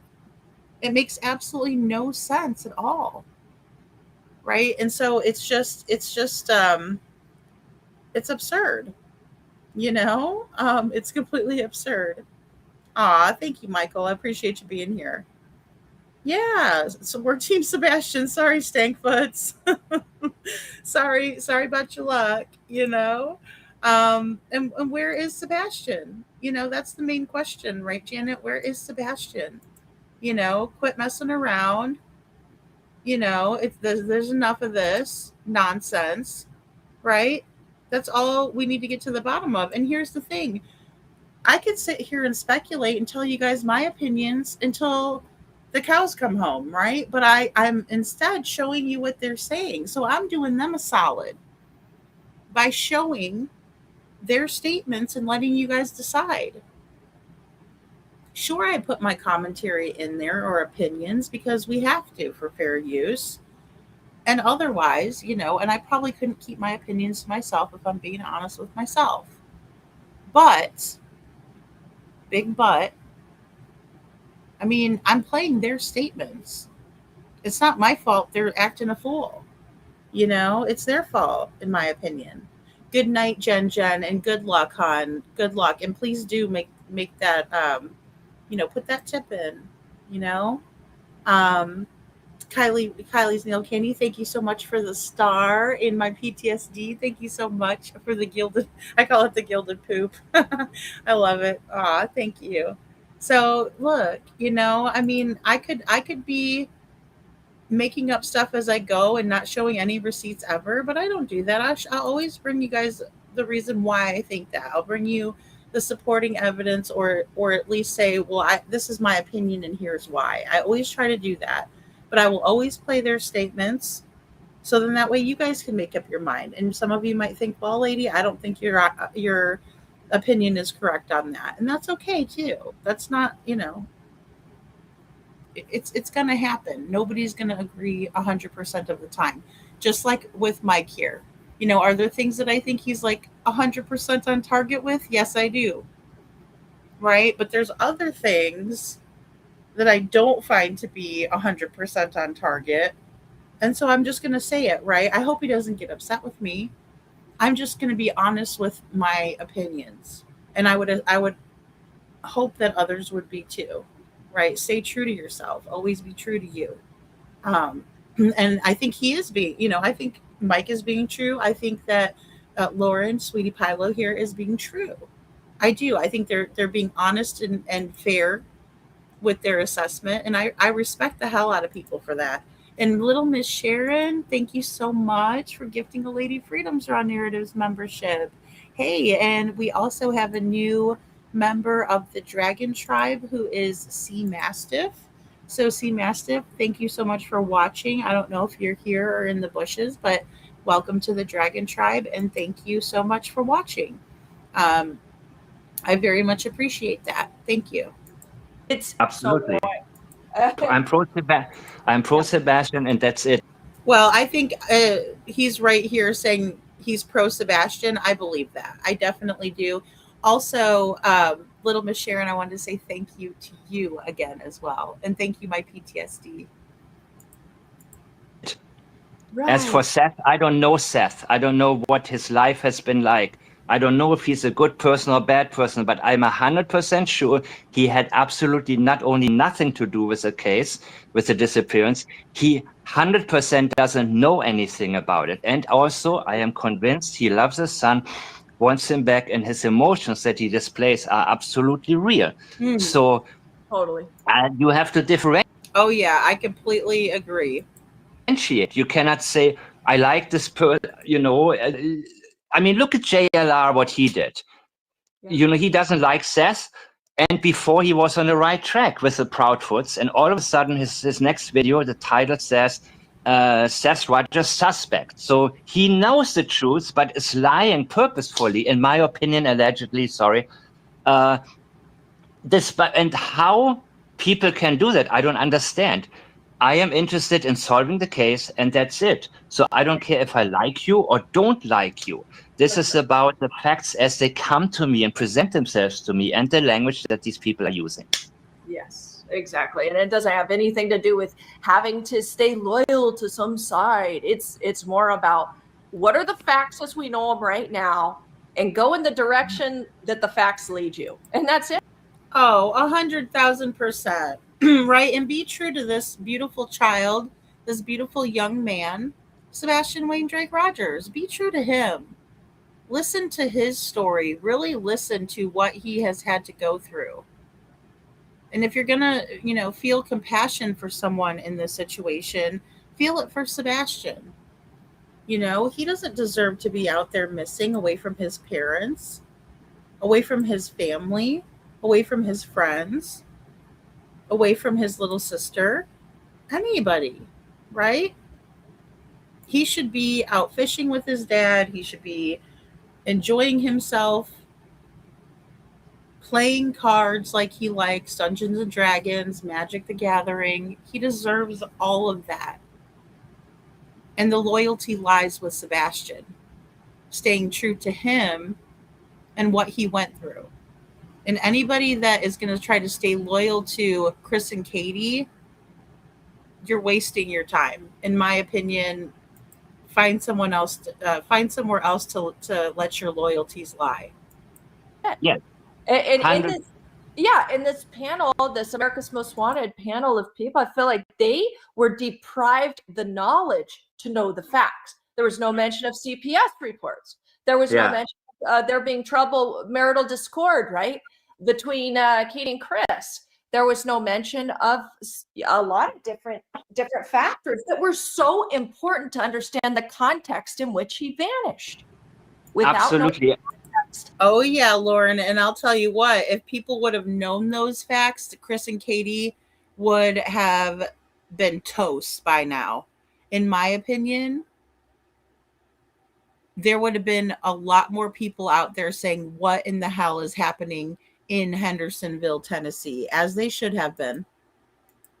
Yeah, without knowing the context, you're going to assume, it was some freak in the night that might have been unknown by the family. Yeah, it wasn't a freak in the night, that's for sure. There would have been evidence of that. And Crybaby Walker says, who's this guy that's talking? This is Mike Damon or Mike Damon. And I hope I said that correctly on the name. Let me grab his link too. I'll drop the link for you guys. Right? But when you know it's different. Yeah. Go ahead. No, I'm so sorry. I have so much on my mind, but the thing, okay, I'm going to calm down. You see, I had a lot of coffee, like, remember? So I had a... That's good though. No, I mean, okay, here's what I think about this. This one guy, I forgot what his name is. He has a podcast. I think he knows a lot. And I think the lawyers from the beginning made sure certain things cannot be mentioned. So the others, like Callahan, in my opinion, they were just making shit up. I'm sorry. I think so, because they don't worry about the case either. What they're worried about is getting ratings and getting AMW back on the air. And Callahan Walsh wants to have a career and step in his father's footsteps. You know what I mean? And so they're concerned that the intention is always what is the most important thing to me. Yeah. And to me, the intention detection is a huge part of statement analysis. Once I know your intention, I don't need to know all of the details. But I know now I can dismiss you, and I know I'm not going to miss any valuable information. And so, like I said, I did not listen. I knew I would skip this part. I didn't want to hear what any of them had to say. I knew. I know. Mm-hmm. I felt the same way. I was like, I don't think this is going to be worthy of listening too much, to it. I listened because of you. So. Complete. I gotcha. Well, and same here, Mike. I mean, I found a lot of value in your statement analysis, on your channel. Also, what you say on Twitter is always very interesting, makes me think twice, about different aspects of this case. And anybody who's in here, go subscribe to Mike Demand. Make sure, if you could, please, one of my mods, would you put his link to his channel in the chat? Yeah. And I'll put it also in the show notes so that way people can, look into your channel and stuff, because it's very valuable information. Thank you very much. Absolutely. How do you feel about, I mean, where are you now with this case? I mean, what makes the most sense to you? I'm curious. What makes the most sense? As in, are you asking, what is my theory? What is the future looking like? Is it going to start to fade out? Like, what do you think? Okay, guys, and I just wanted to say thank you, little Miss Sharon. Thank you very much. What do you think may have happened to Sebastian? Do you think it was premeditated? I do think it was premeditated. So far, I do. A lot of that has to do with the fact that we're here a year later. If it wasn't premeditated, I think they would have found something so early on and immediately arrested the parents. But the fact that it seems like everything was in place, like they had to have been using burner phones. There was some way they were interacting, being conversational with one another to totally evade authorities the way they have, Mike. Like, this would have happened probably month one. They would have been arrested. Do you got me? So this has to have been a well-orchestrated, very well-planned disappearance. I don't think it was like, she just went crazy one night, kills him, and then there's absolutely no evidence, no arrest yet. At least that's what what's his name says, Chris, all the time. There's no evidence. How does it go? No evidence whatsoever. No evidence whatsoever. Yeah, he is he repeats himself all the time. I mean, he that's how he is. Wow, I'm just seeing the chat right now. I wasn't able to see the chat. I always like it to see what people are. Yeah. Yeah. Good, yeah. Coffee is life. Yes, coffee is life. I agree with you. Who was that? Soybean. Okay. So Mike, to answer your question, I think it was well orchestrated, well planned. It had to have been, or they would be locked up right now, in my opinion. Yeah, I don't even know if I want to ask you these questions, because then it's your channel and, it's better if you don't. But, I'm always interested in what people, who was in the car? Who were the lights? Yeah, who were the lights? So far, and I've said this before, and people who have been around my channel for a while probably already know, but I believe it was his immediate family members more than I believe it was actually him. Though I do suspect that he could have gotten away from, the area he was staying in, Memphis/Mississippi, I believe it was. Yeah. It's very possible he could have borrowed a car, driven there, whatever. But more than anything, I think it's mom and stepdad. Ooh, I think that's a very fair analysis. And I would have to agree that there's a lot that points to the Foot Clan. Okay. And let me tell you why I think that. I think the way they have behaved, the way they have acted around Seth is very suspicious. Like there was one story I remember he told me about where I think it was the very first vigil for Sebastian. The Power Sox pull up. They see Seth like standing outside or something. They look at him and then they back out of the parking space that they're in. So they make eye contact with him and it's like they dip out. To me, that would suggest there could be some sort of a guilty knowledge, or they were directly involved to the point that they don't want to deal with Seth head on. Boom, exactly. And that is a very interesting story, and I don't remember ever hearing that. Got it. Because there's some sort of guilt. Yeah. Go ahead. Sorry. Okay. No, you go ahead, because I think, the glasses that were found, they were 0.3 miles away from the house of Terry and Kathy Bowersox, 0.3 miles away. And Seth, I believe him the first time when he said they looked similar. Now, Seth said, I don't remember. It's been 3 weeks since I saw Sebastian. Well, did you ask for footage? Did you take a picture of them? Come on, man. So this is why I'm getting like, Seth, you need to wake up. But this, But here's the thing. They were not sharing the footage with Seth. So what is he supposed to do? Incredible Hulk it like Chris? No, that doesn't work. Right? So instead, what he got was hardcore proof and evidence, Mr. Chris, evidence, from CPS. Right? Because that's what he needs to be focused on as well. He can't just make the neighborhood do the right thing. No one's been able to make the neighborhood do the right thing. Unfortunately, I wish they would. Yeah, exactly, Lana Lee, a 3 a.m. trash pickup. Come on. And the thing about it is a law enforcement officer wants to believe law enforcement. We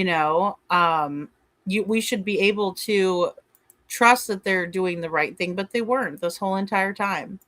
The thing is, I believe him the first time when he said they looked similar. And the glasses I saw, I think it's highly possible they were actually Sebastian's glasses. So the property of the Bowersoxes is, in my opinion, that is the place where I would, or the extended family, the junkyard or whatever they have. But the statements that Chris made, like on his Facebook one time, a long time ago, like, don't mess with the blue collar man because we have access to acid. Yes. That's what he said. Oh, I know exactly what you're talking about. Sorry. No, please, you go ahead. I just couldn't believe it either. Mm-mm. And remember when Chris Foot said something about there are so many missing children, and the police, it has to be equally dissolved. He didn't say dispersed, equally dissolved, and that comes from experiential memory. And I looked up the definition of and I looked up acidic gas dissolved in water. What does it do? And here is into thin air. He disappeared into thin air. Here is that one. That's where that is, I have my theory, but I'm always flexible, but it's just such misery. And where he didn't, when I was 15, I remember when putting myself into these types of shoes, I would have run away. I would have run away barefoot in the middle of the night. Trust me. You know what I mean? I would have not been able to. That sounds like torture to me, man. This golden cage that he lived in, where no friends and no anything. God, man. Exactly. Well, and that's very true too. And I've also said really early on, Sebastian had reasons to run away. I just don't think he did. Not barefoot. And again, if you were running away because you had to leave with no shoes on, you still wouldn't get very far. It's just so sad. It's just so sad. Yes, Mike, he was there and left to get back to work, his alibi. Right, exactly. And we know, that's just not all the way it, right? And I mean, that's why, and when Katie said he needs to live the life he deserves to live, she's telling us he'd never lived the life he deserves to live. And I believe that what she is doing is justifying whatever she did, because she felt like his life was not worth living. Well, that's an interesting thought. But I will say that those are some of the statements that do scare me. So, but I also don't think that those glasses were Sebastian's. No. I don't. I could be wrong. Again, I know they didn't check the prescription. They just asked if they were his, allegedly. Right. And that's what people do. They justify through their language. Their language can lead us towards what they have done by what they are trying to justify. So she's done it so many times, and I've never seen a case with that many red flags where no arrest has been made yet. Never. Thank you. Never. That's what I'm saying too. That's what leads me to think it was so well planned out, because otherwise it's just the most obvious case in the world if you know the factors that led up to this. Yeah. Right. And I mean, how? Absolutely, absolutely. And I mean, how can people think that these lights at night, all of that is a coincidence? That this, that the car pulls up and there's two people, one is running back to the house. How can people think this is just one of those things? You know what I mean? Yeah. Where people always say, it's you think too much. It's one of those, and people accept anything as a coincidence. And yeah, with a flashlight, you're 100% correct. She or Chris or Terry or somebody took a flashlight from the house, and she knew for a fact that item was no longer in the house. So that was one of the things that she mentioned was missing, the flashlight. Right. And Mike, you tell me, are you going to notice a little tiny nothing burger flashlight is missing when your kid is like, do you think you would notice a detail like that? Absolutely not. No, absolutely. You have no idea what I'm missing, like with my daughter, when she tries to get dressed and tries to ask me where is this, where is this, where is that? And I'm like, I don't have no damn idea, you figure it out. So I would not know. I wouldn't have a clue. I wouldn't. But she knew for a fact that this one particular item is missing. So somebody put it in his pockets and took it with him when he took off from that house. So she knew for a fact that item is no longer in the house. And that was experiential memory, where she goes back to it and says, but we need to, and when the statement by Melissa was like, oh, he left with no shoes and his glasses. Okay, the glasses may have been lost along the way. So if somebody finds them, that's kind of the thought pattern right there. The glasses for sure were missing. They may have, been dropped, and they said, okay, the glasses are gone. We're going to mention that. There is a reason for everything that's unnecessary. And that's all she said. He left with no shoes, his glasses, and a flashlight. Was he wearing anything? Didn't mention it. You know what I mean? Good point. What am I looking for? Am I looking for a naked 15-year-old with a flashlight in his hands and some glasses on? Yeah. Come on, dude. This is already like, and what was this thing about no urgency? If you see him, just take a picture of him. What was that one? I forgot. I'm trying to remember. Oh, shucks. I don't remember, Mike. Don't approach him. Don't talk to him. Just take a picture and then call 911. What? I let him run away? I don't stick with him? Yeah, go ahead. No, you're so right. And I gave an example on Twitter about this. So I have a huge turtle. Okay. He's a African spur. He's wow. 55 pounds. He got out of our yard probably about 2 or 3 years ago. Uh-huh. I didn't realize it because it probably happened at 6 p.m. And through the night, he must have wandered off like a really long distance, because the next day I posted a thing on Facebook, like a post that said, hey, this is my turtle. This is what he looks like. I went to look for him. He's not in the yard. Please help me find him. So here's where I think Katie completely went wrong in this whole deal is when, for example, when somebody found my turtle, I said, please stay there with him. Don't leave him. My husband will be right there to pick him up. Well, Katie never said that in that post. Wouldn't you want to make sure that if your child is missing, they're unaccounted for, right? They're out. You don't know where the hell they are. And somebody comes across them, you're gonna be like, hey, please stay with them. Don't leave their side. I'll be right there. But she never said that. That's exact. And that neighbor, of course, was full of it. And Katie knew it.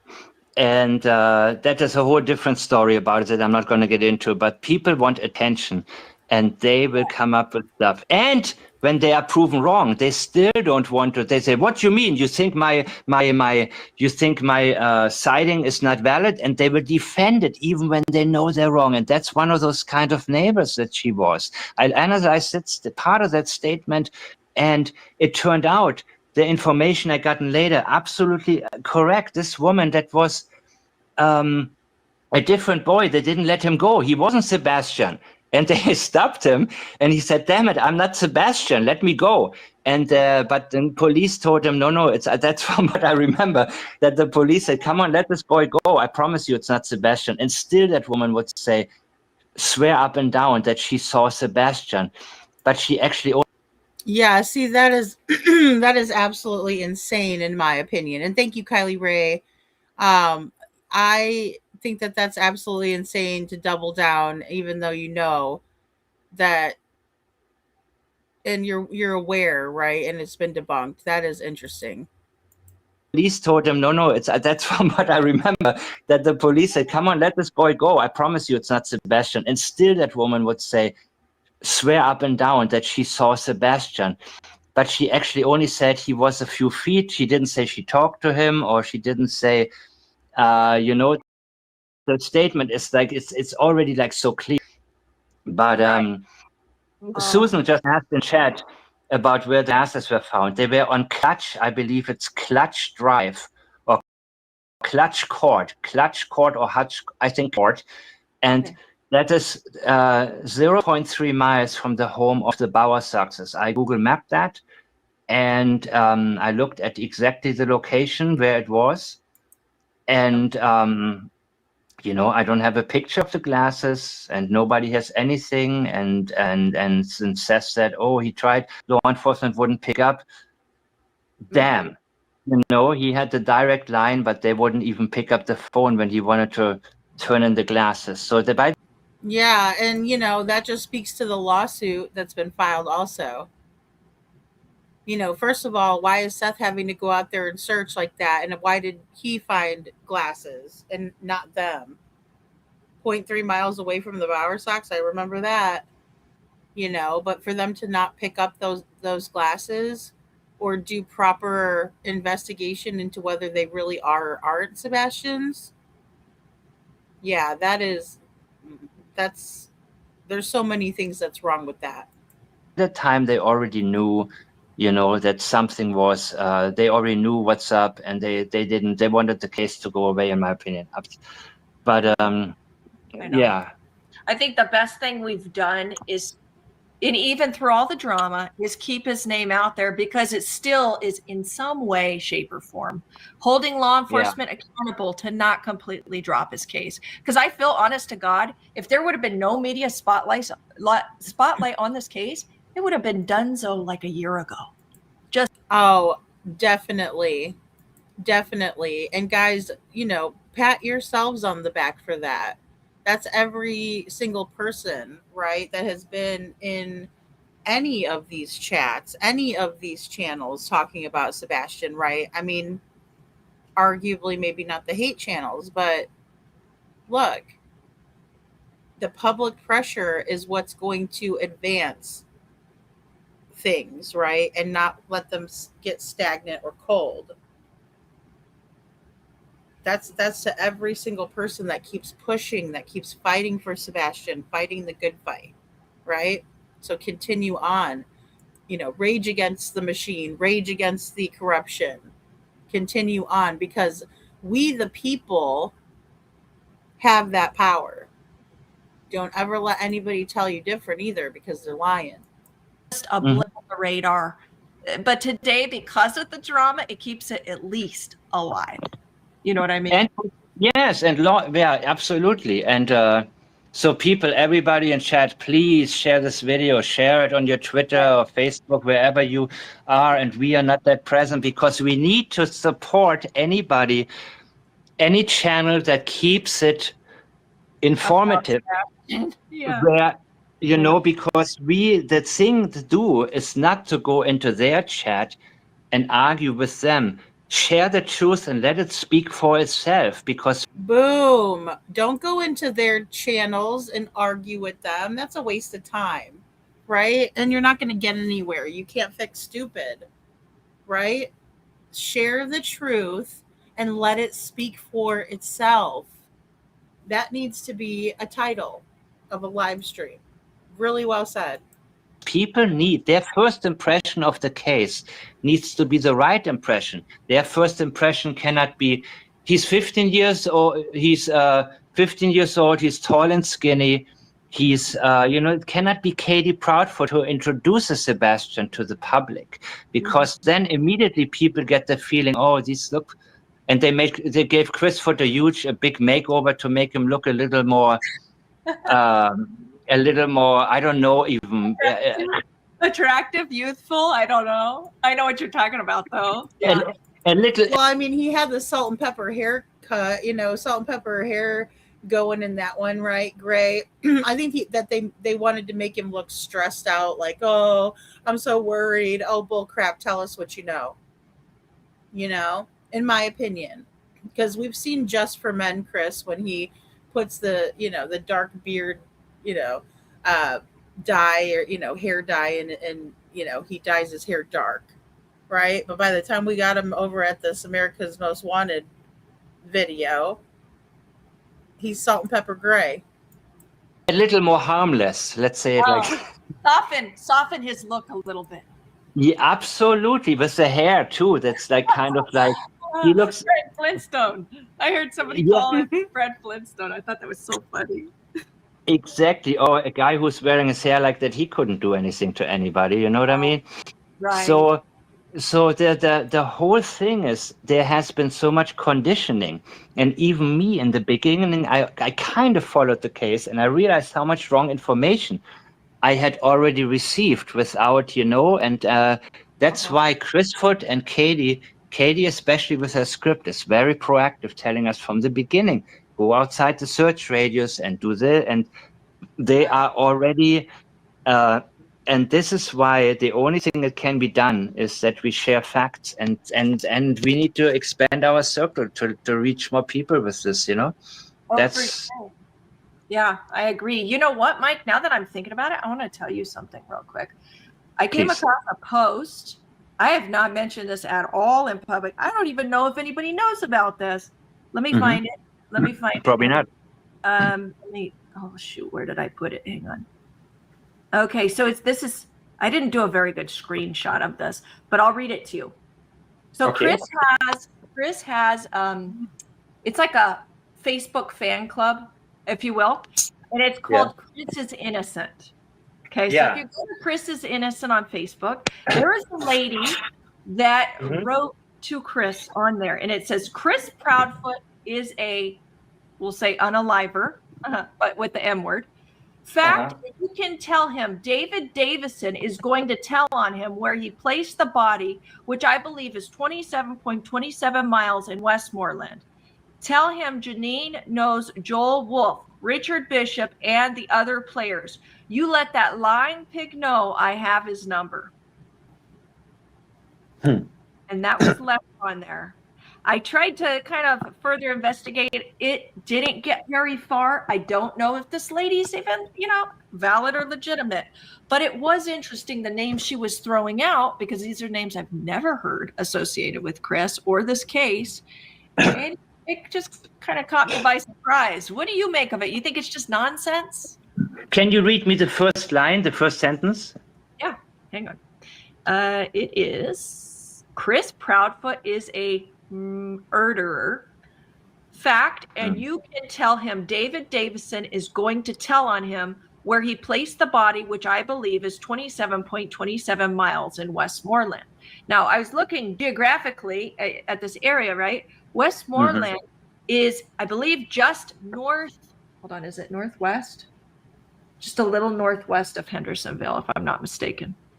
Oh, Northwest, right? Chris talks about Northwest all the time, right? Oh, I forgot. What was the name of that county? Davison County, or what? What was the name of the county? Shoot. I can't remember. Because Chris told some people, look northwest, but northwest is also towards Clarksville. And, remember that much. But, okay, Chris Proudfoot is a murderer. That's what it said, right? So what I am missing from the statement, what I am missing is a definitive Chris Proudfoot killed Sebastian. And that's not what the person, so it's a pretty vague statement. So why wouldn't the person say Chris Proudfoot is responsible for Sebastian's death? That's what I expect somebody who has real information to say. So I don't know, I'm not. Yeah. Oh no, I understand. And then these names that are thrown out there, specific names: Joel Wolf, Richard Bishop, and the other players. Like there's a whole, like a group of cronies that, did this. I don't know. It's weird. So I figured it could be nonsense, but it's worth Yeah, it's worth looking at it. Of course it is. And I'm always interested, in the Clarksville nudge from Katie and, Chris saying Northwest. But there's another place where supposed to be a pair of pants was found. I don't know. There's so many things that are coming that I have not had time to look at them in details. You know what I mean? But when I let the words guide me, and when you analyze anything, you assume. Well, and I let the words guide me too. I do. So I think that's a good way to look at it. Kylie, I didn't get your last email that you sent, or it hasn't come through yet. Just I wanted to let you know that. And let me just back this up just a little bit, but I think that's a really good point by Mike there. Sorry, let's go here. And I also don't think Richard Bishop is involved, but I think it was a good, I think the road to get there was kind of a good road to kind of go down. Katie and, Chris saying Northwest, but there's another place where supposed to be a pair of pants was found. I don't know. There's so many things that are coming that I have not had time to look at them in details. You know what I mean? But when I let the words guide me, and when you analyze anything, you assume the person is going to tell you the truth, but you allow the language to talk you out of it. Mm-hmm. So when you go into reliable statements, you zoom in and say, okay, I'm going to stick with this one. But if it is not, and there are so many statements where, he is a murderer. Really? Who did he kill? You didn't tell me that. You know what I mean? And the body is out there. Did he say Sebastian's body, or did he just say the body?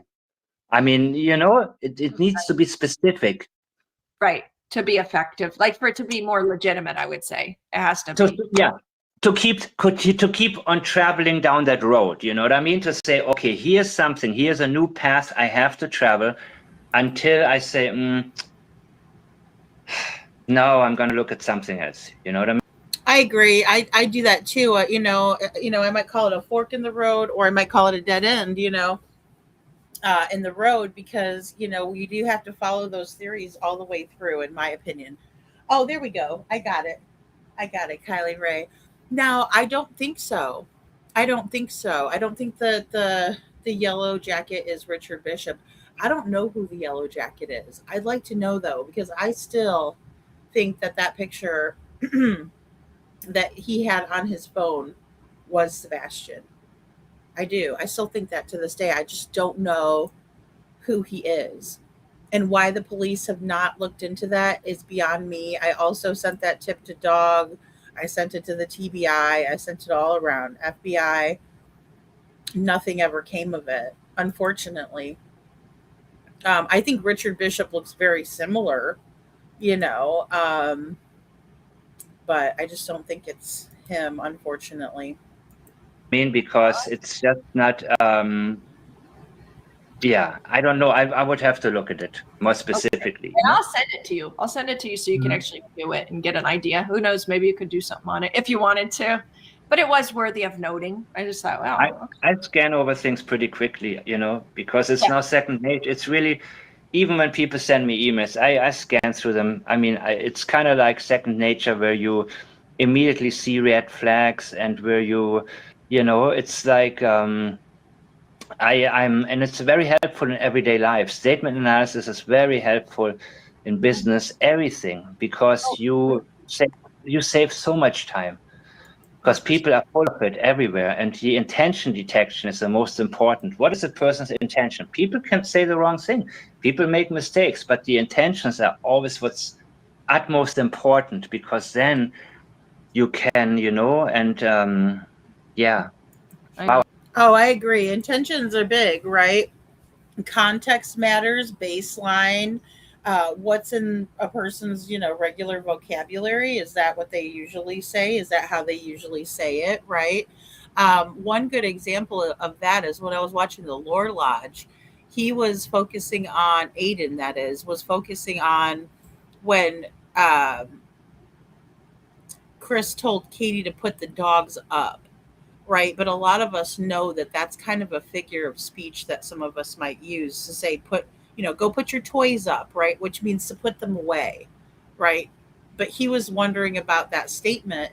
And in my opinion, when Chris said, put the dogs up and go to bed to Katie, to me, that means he wanted the dogs to be put in their crates, right? Or in their pen and go to bed, and telling her to go to bed after she puts the dogs up, right?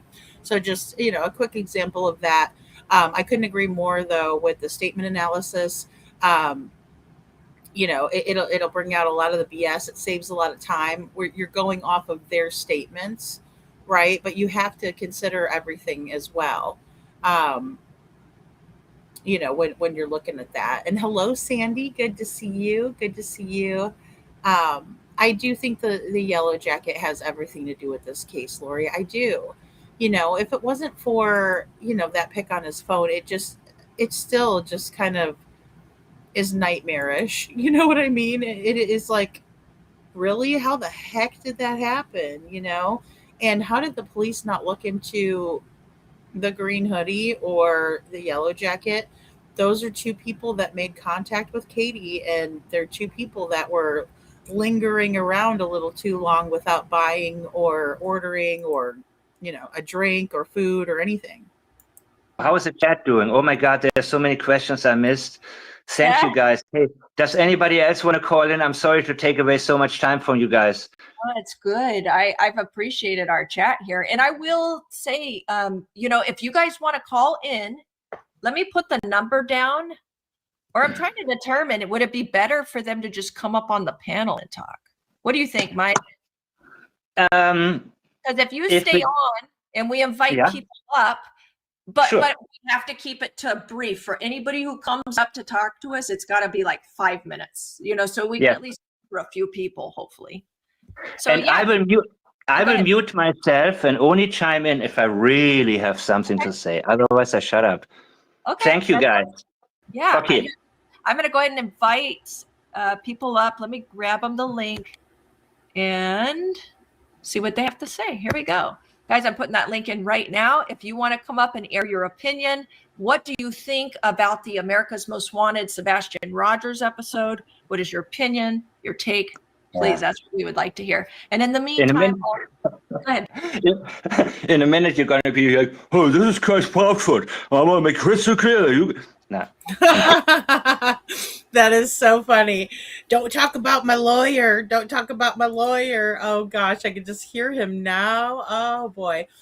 This is great, guys. And I've actually never watched this before, so you guys got me on the blind here. I just knew that this was another one someone sent me over that they said it was a good one to review, of Sweetie Pilo. And Mike and Sweetie Pilo, big shout out to these two for doing such a great job. You can really tell that they care, that they're trying to analyze these videos, these statements, these interviews, whatever we want to call them, and that they're being, honest about what they believe. And so I appreciate that so much. Lori, you just know. We can all hear it. It's like, cringe, right? Cringe. But yeah, so that's cool. I didn't know they were doing a call-in, or excuse me, join the panel moment here. Oh, that's so true. He could come up, he'd start cussing us out. And that is possible, right? I mean, he sure can, and he might. You never know. He's crazy. He's crazy. Okay, I will read these comments while we wait. All right. It is what it is, says. Every time Katie says Chris wasn't there, it's like she's bragging. She did it. And I believe she did because she made her choice between Chris and Sebastian. Ooh, it is what it is. Okay, lovely lady. That's a very interesting statement. I never thought of that before. And this is another thing where I love to hear other people's thoughts and opinions. You know, there may be something where I'm like, I don't know if I agree with that 100%. I mean, I might be at a 70, I might be at a 20. I might see some, truth in the statement or agree with some of it and not. But this is interesting. Every time Katie says Chris wasn't there, it's like she's bragging.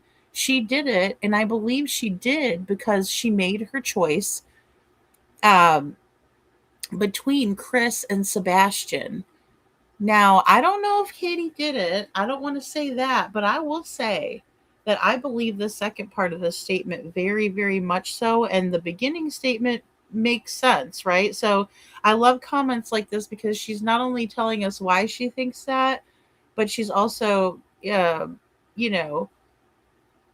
giving us her theory, right? She's saying it sounds like she's bragging. That's why I believe this, right? So very interesting. And yeah, because I think that Chris did pick, because we hear this ultimatum. It's in these filings, guys. This is a very common theme. And I do agree. I do agree. Yeah, little Miss Sharon, I want to bring in his thoughts on Chris's alibi. We're going to bring in his thoughts on that. Because I do want to put that together. Him and some other creators that were fact checking some of this stuff and go into the scene. And yeah, I like Mike. Interesting. Interesting, yeah. Yeah. Very interesting, actually. Ah, But hey, I also, oh, go ahead. Sorry, Mike. Go ahead. What were you saying? no, I need to really shut up. But also, I think it's also immediately she establishes an alibi. She said February 25th, the day before he went missing. She always wants to make this, he went missing on the 26th and Chris wasn't there. So it's also the creation of that's a priority, like the alibi, you know what I mean? But and look at, now he's talking about the alibi. It's a very interesting point that she also has proven her love to him. So, okay, I'm going to mute myself again. You go on. Okay. Oh, good. Prickly Pear says, I am so enjoying this live. Thank you so much. Thank you, Prickly Pear. I really appreciate your insight, your comment. We like Prickly Pear over here too. And Prickly Pear did a great job on Devlin Tate's case. Yay. Guys, while you're in here, could you please hit the like button? That would be so helpful to get the information out there and this really good discussion. I've really enjoyed talking to Mike today. He's full of value, knowledge, and a great asset. I think and he's quite funny too. I will say that. I'm enjoying him. Little Miss Sharon says, yeah, but what if CP was there? I know, Little Miss Sharon, that's why. We think we know, but we really don't really know yet. We don't know because that alibi has not been established. We see that in the filing. It's been a common theme.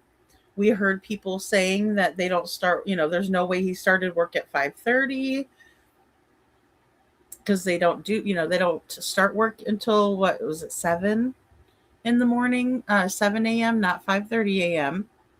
I've heard of people showing up to work early.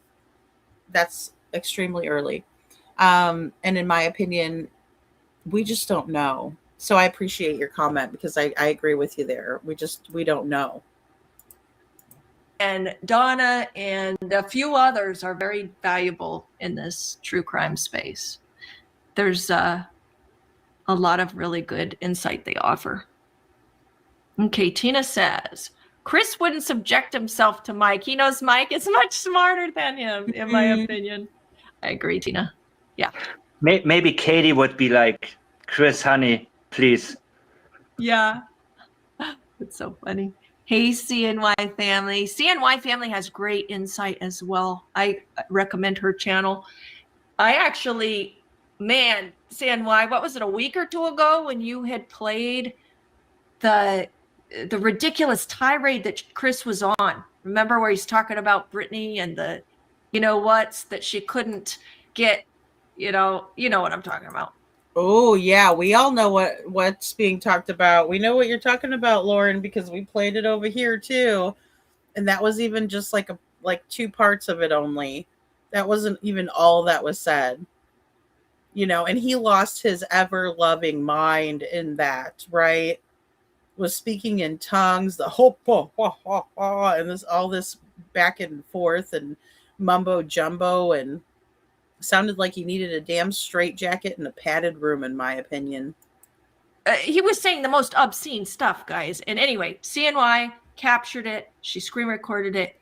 If you haven't listened to it, you've got to listen to that to really understand the gutter that Chris's mind is.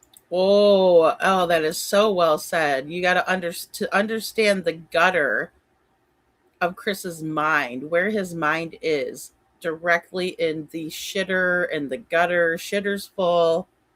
Where's the gutter? Right? In my opinion.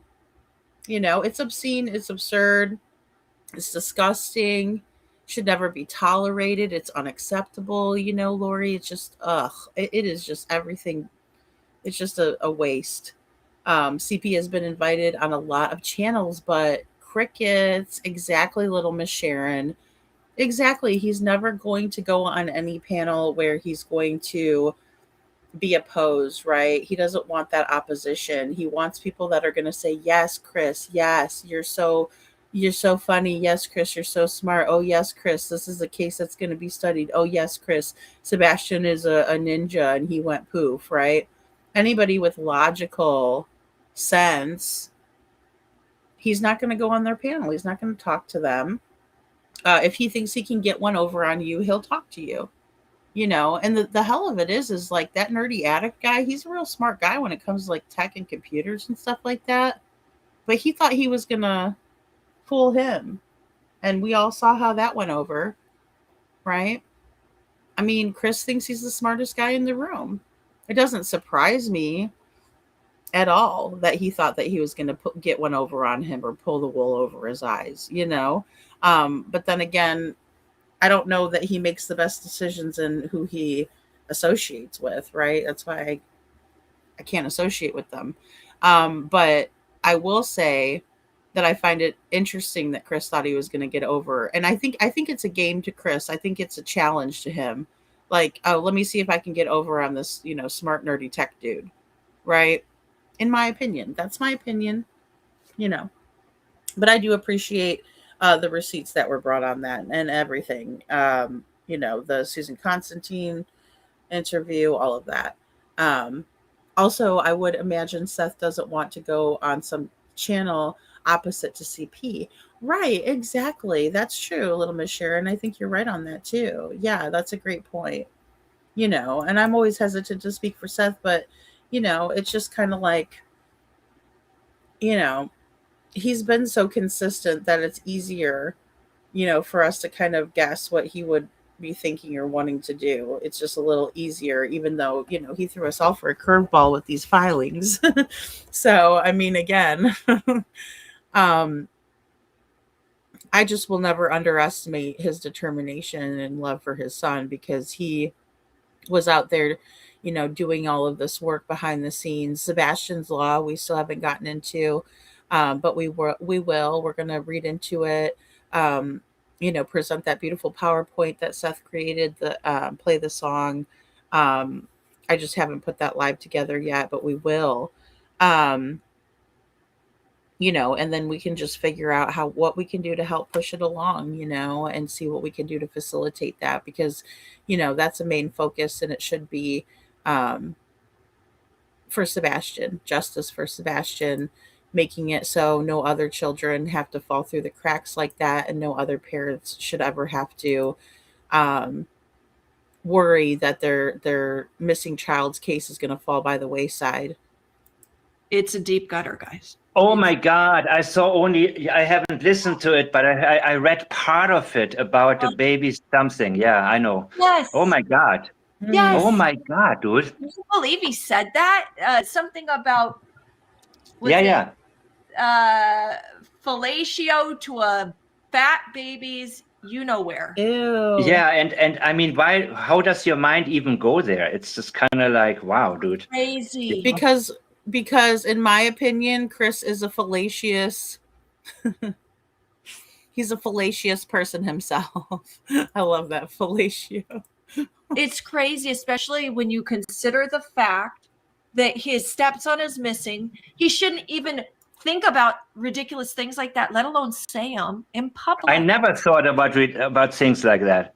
No. I mean, it's like, it's insane. It doesn't matter, you know. I'm sorry. I'm sorry. That just cracks me up right there. He said, Mike says, I never think. He said, I never think of things like that. I'm not a fallacious asshole like Chris Pratt. I never think of things like that, he said. Oh my gosh, that's too funny. Okay, we got to get a little. He said that. Something about. Yeah. Fellatio to a fat baby's you know where. Yeah, and I mean, why? How does your mind even go there? It's just kind of like, wow, dude. Crazy. It's crazy, especially when you consider the fact that his stepson is missing. He shouldn't even think about ridiculous things like that, let alone say them in public. I never thought about things like that. No. He said, I never thought about things like that. That was so cute. He said, yes, and I would never do that. All the guys in the room are like, not it. I mean, it's like, it's insane. It doesn't matter, you know. Oh my God. It's so insane. Oh, somebody's up. Okay, CNY is here. Let me add her onto the stage. Hey, CNY, I'm glad you came on. Oh, okay, CNY. How cool. Hi, how are you? Good. Hi. Good. What are your thoughts about all this insanity in America's Hold on, I most- just gotta mute my. Okay. Okay, there we go. Okay. Awesome. So, CMY, what are your thoughts on this most Oh recent? Lord. Oh man, I can't wait to hear it. I'm sorry. On the most recent what? Oh, episode, the America's Most Wanted episode that Oh. was Sebastian's episode. You know what I'm talking about?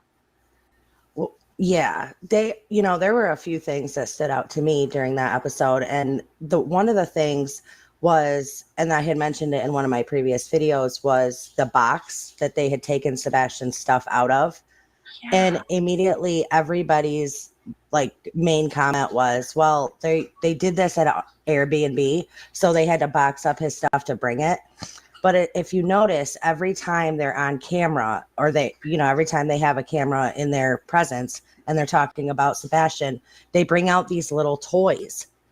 These little toys in all of his pictures. Oh my God, yes, they do. They did it in Chronicles of Olivia too. Now, granted, that was very early on, and I think it was before they cleared his room out, or however they did, or donated stuff, whatever.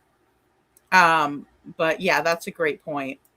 I feel like you're right. I mean, yeah, my honest opinion is like that's Sebastian's box. I think those photos and those toys live in that box, and that's what they, you know what I mean? Like that's Sebastian's stuff, and that's like the remainder of what they have of Sebastian. You know what I mean?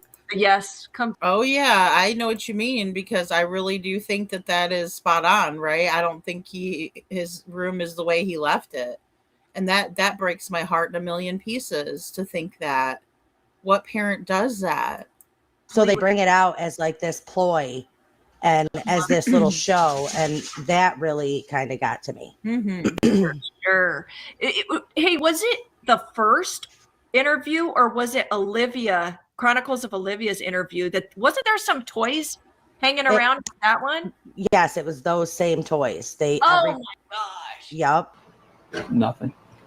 And the largest manhunt in Tennessee history for a child. There's nothing out there.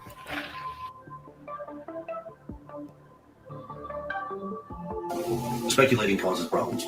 Assumptions cause issues. No, like we have a camera there, neighbor has a camera. Everything's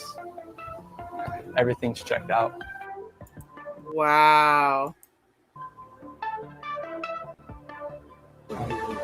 I don't want to put anything out there, like just suspecting, like if something like somebody pulled in the back. And I don't want to speculate. I don't want to. It's because it's an active investigation. Oh my gosh. I don't want to add any more. Ew, is Chris wearing lipstick in that interview? I always wondered that. Is he wearing lipstick and lip gloss in that video? Freaking weirdo. Yeah. like there's no cameras in the backyard or anything like that, so it's really hard to even suspect anything right now as far as how she could have left. It says likely out of fear that they may say something that doesn't coincide with footage they don't know about, footage that hasn't surfaced yet, or something not yet noticed in footage that has already been obtained. Wow, that sounds like Chris and Katie right there.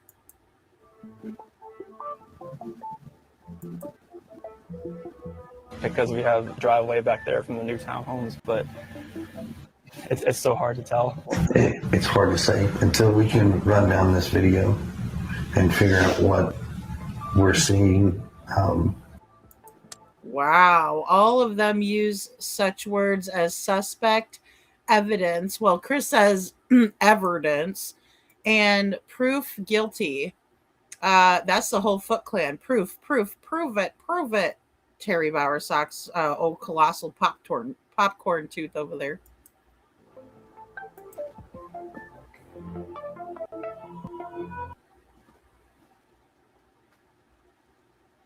Okay, so you know what? I want to read what what she's saying here is so very important. Yes. To pay attention to. Okay, so she says all of them. Oh, sorry guys, I didn't realize that Sweetie Pie was going to read that for you guys.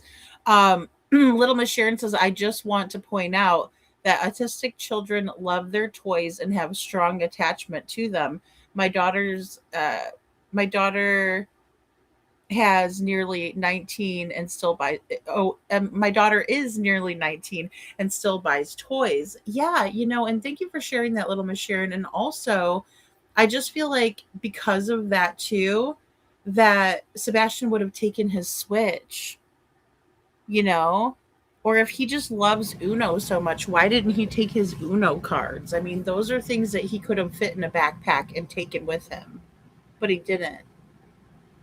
And that just is so perplexing to me, to say the least. But yeah, thank you so much for that. Yeah, thank you, Misty. Hey, Misty. She says, Sharon, that's so true what you wrote. Yeah, so it just makes me, obviously then wouldn't Sebastian be taking his stuff with him, Seth, I know. Well, and like my daughter too, she loves making those Lego flowers and stuff. Like she builds them and she still loves it. Like I got her a set for Christmas. Seth says, yeah, I'm 46 and still buy toys. Yeah, absolutely. What was left of his stuff, according to Chris's way of getting Sebastian to clean his room. Oh, right. Yeah.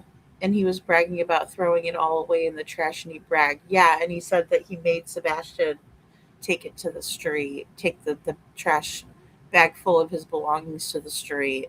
What a cruel SOB, Yeah, that's a valid point too, Kylie Ray. Yeah, he would have taken his phone, right? Exactly, Little Miss Sharon. And with where Sebastian's room is and where that counter was, where it appeared his phone may have been, plugged in and left on the counter, he could have quick grabbed that if he was going to leave, right? Like without Katie knowing. It's not like he had to go past her bedroom to get to that. So it's so bizarre that his phone was sitting on the counter like that, So, Oh, I'm glad you're here, Misty. Use words such as suspect, evidence, proof, and guilty. Yes. Boom.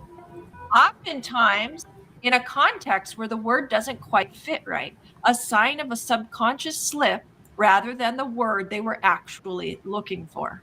Exactly. thing out there, like just suspecting, like if something like some. For me to give you a designated area, it would suspect that we think he's in an area. Well, we don't know. Suspect anything right now as far as how she could look. The best part about it is he has managed to do this without any evidence left behind whatsoever. Right. So far, we haven't found him on any camera footage to prove where he's at. Proof. Absolutely zero evidence. There's Who's guilty and who's not guilty. Wow, guys, that was quite the little comparison compilation of fuckery there. Wow, wasn't it? You know? Wow, Chris Watts and KP speak of the missing people as if they're remembering them at a memorial rather than calling for action to help. Wow. I wonder who made this video. This is interesting. I don't think I've ever seen that. Yeah, spiteful shitbag. Exactly, Kylie Ray. Exactly. And Lori, that is so cool. Yeah. You know, I think it's amazing. You know what? I think they look so good, the Lego stuff. I'm just not like one that would want to build it, but I was like, will you build me some flowers sometime? Like I was asking my daughter to do that because I think it's so cool.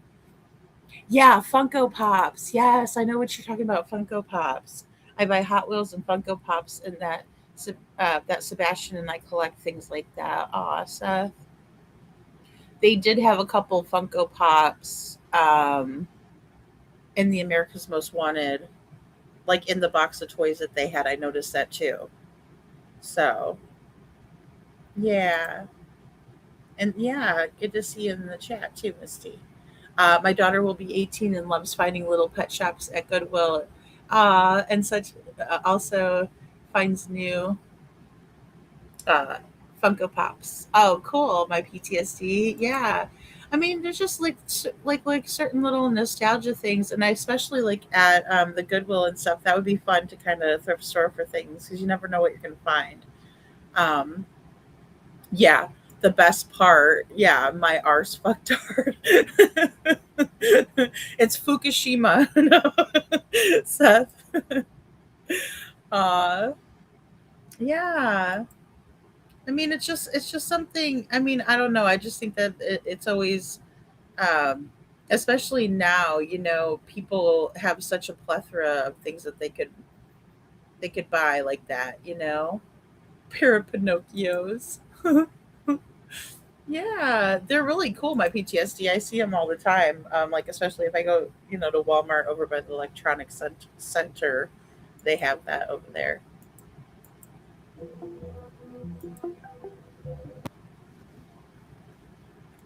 Okay, very important. CW and KP speak of the missing people as if they are remembering them at a memorial rather than calling for action to help. God, that's a good note. So true. So true. Let me real quick say thank you so much, Willow, of Above and Beyond Ancestor Readings. She wrote, "You rock. Wish I could stay and support some more, but heading out to dinner. Jump on the super chat train, y'all." Thank you so much for the support. I really, really appreciate you. And by the way, I need to tell everybody, if you want really sound, what do you call it? Analysis, we'll say. Statement analysis, yeah. Yeah. And for Willow, she does excellent with the Brian Koberger case, you know, the Idaho 4 case. She'll go over legal documents, and she was, I guess, in the, you know, dealing with the legal world in Canada for like 30 years.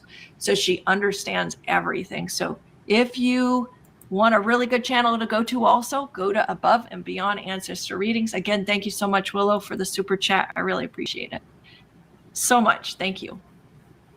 Okay, here we go. You know, when they usually eat dinner, it was just like, I miss them. Like, I mean, I miss telling them, hey, you got to eat that or you're not going to get your dessert, you know, and just like, you're not going to get your snack after. I miss that. Like, hey, what's so funny too, guys? What's so funny? Oh, here's Katie with her grin. Wow, that's so weird. You know, him trying to eat all the sweets instead of dinner. Miss him stealing my Brussels sprouts. Mike, this is blowing my mind. The similarities. Yeah. Okay. So she says here, these two statements are so eerily similar, there really aren't words. You know what? I want to hear that just one more time because I think it's very important. Just a second. Listen to what numbskull Chris Watts says. You know, when they usually eat dinner, it was just like I miss them. Like, I mean, I miss telling them, hey, you got to eat that or you're not going to get your dessert, you know, and just like you're not going to get your snack after. I miss that. Like, I miss, him trying to eat all the sweets instead of dinner. I miss him stealing my Brussels. God, like you're reading off the same script, Mike. Oh my gosh. And then Katie, when she's like trying to cook them, she just does that weird stuff like that where like, who says trying to cook them? Like, just the way she says it is just like, are you serious? You can't be serious right now. Come on. And then she's laughing. It's like, what is so funny? No, it's just so bizarro. Crybaby Walker, you make a great point here. Sebastian's phone wasn't left behind. CP and KP kept it at the house, and KP is pushing that he walked out. Try again, liar. I think that's a great point. I think you're right about that, right? Because, I mean, he didn't have it at the Texas Roadhouse that I could see. Now, maybe it was in his pocket, and I'm wrong, but I don't think so. I mean, most of the time, it would be hard-pressed to keep a teenager off their phone, right? Especially if they're sitting at dinner and it's kind of boring, and mom is on her phone, like, Oh, thank you, Seth. I didn't see your comment till just now. Seth said, I don't think Sebastian had his phone at dinner. I don't think so either. I couldn't see it, at all. And I would think he would have maybe taken it out to use it. I bet you it was sitting on the counter. Maybe it was. Thank you, Seth, for clarifying. KP reminds me of the evil mother from the movie Sybil. Oh, yeah. Oh, yeah. Oh gosh, Sybil was I haven't seen that movie in years. I don't even know how to find it anywhere. I remember we watched it in my advanced placement psychology class back in high school, and that was years ago, of course. The other mother with the button eyes, Seth. Yes. Lori says, well, Sebastian couldn't do shit on his phone anyway, right? I mean, and that's the thing, like, they shut it all down. Well, that's what they said anyway, So, oh no, Seth, I'm used to that, Lady Freedom. You've been missing my statements all night. Oh no, I'm sorry, Seth. I'm going in between these screens over here. Oh no, Seth is like, hello, I've been talking over here. Crazy.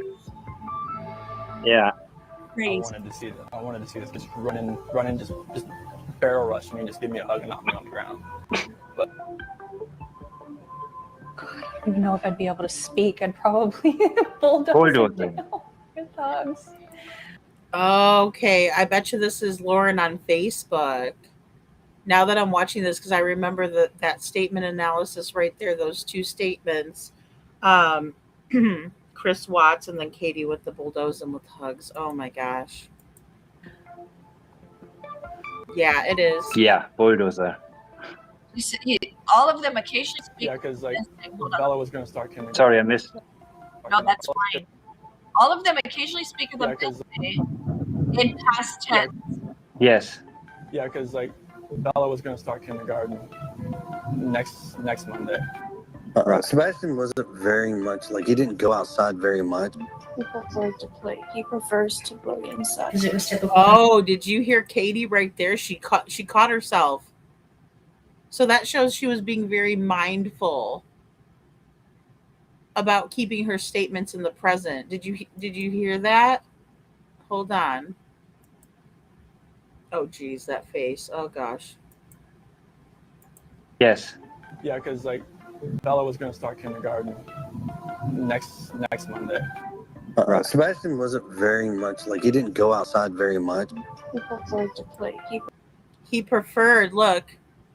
He preferred to play. He prefers. She definitely did that. She definitely caught herself right there. 125 flat. So we want to do it. Sorry.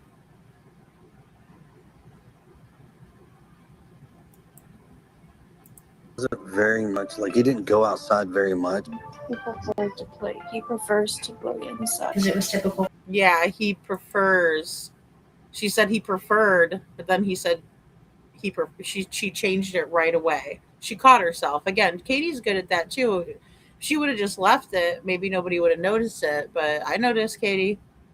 Seth says they did have his phone on lockdown. I had to ask for them to let him have the calculator at least. Yeah, see, that is so crazy. That is so crazy.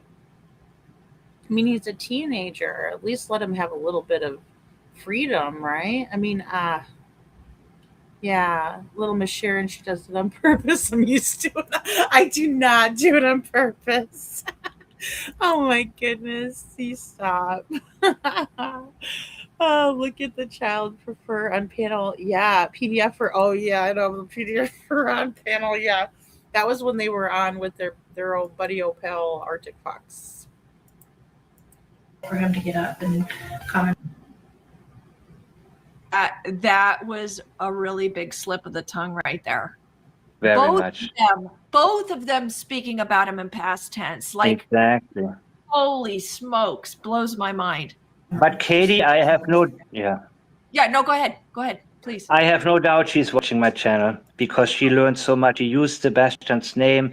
She's completely different now in her interviews, and she changed little by little. And all the things that I pointed out, all the obvious things, she has adjusted. Now she uses Sebastian's name twice in one sentence. And before, like in a huge interview, not even once. You know what I mean? So she's learning. Yeah, yeah, she's learning. You're right. She's adjusting accordingly. Okay, it says here, CW and CP both speak of empty rooms as if they know the rooms won't be occupied by the missing person again. All right, let's see here. She words it really well. To be here last night and to go into their rooms and know that I wasn't going to turn the rain machines on. And I know that I wasn't going to turn their monitor on. No, I wasn't going to kiss them to bed tonight. It was that's why last night was just horrible. I couldn't do it. We have a better entity that is never. Chris Watts. Oh my gosh, he's so difficult to watch.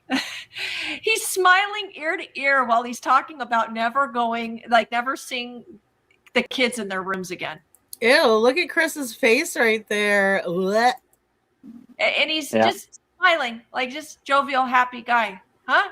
He makes no sense. But of course it does, because he was guilty of sin. Sometimes you can ask people also, like you can turn off the volume in these interviews and ask people, what do you think they're talking about? I mean, now, and nobody will guess a missing child, a missing family. Nobody would. They would think he's talking about a baseball game or something, I bet you this is what his profile looks like when he goes on the, what do they call that? Nasty links or whatever it's called. Back page. This is Chris's profile picture right here. Hey, baby, you want to go out? Oh my God. Meet local singles. Such a good point. Yeah, you're right. Kinky links. More like stinky link. To the stink. You know what? Hold on. Let me pull that out just here so you can see what we have a bedroom that's empty that is never normally ever empty. He's giving Olivia the stink eye of seduction. Oh my goodness. You guys are cracking me up. The kinky links. Oh God, but if you click on Chris's, it's gonna be the stinky link. Be careful. Hey, did you catch that, Mike? He was just about to say, "Oh my God, I've never caught this before." He was Let just me hear. about to say, he was just about to say, "Is never going to be filled again." Oh, Listen. let me hear this. Oh yeah. I cannot believe I've never caught that before. Hold on. Right here. Pay attention because he slips his words. We have a bedroom that's empty that is never, normally ever empty. He was about to say, "Oh my God, I know it." He was about to say, "It's never Oh. be filled again." And you know what? He said he then tried to make it sound like he was gonna say it's never empty, but it's empty 4 days of the month. You know what I mean? So he was gonna say it's never gonna be filled again. Absolutely. Oh yeah, and you could also see Chris Watts sticking his tongue out because he's lying. And like I said, that's another indication when someone's lying and after they say the statement, they stick their tongue out. %. Oh my gosh, how did I never catch that? Okay, let's play it one more time. Krista says Yeah. again. Okay, let's watch again.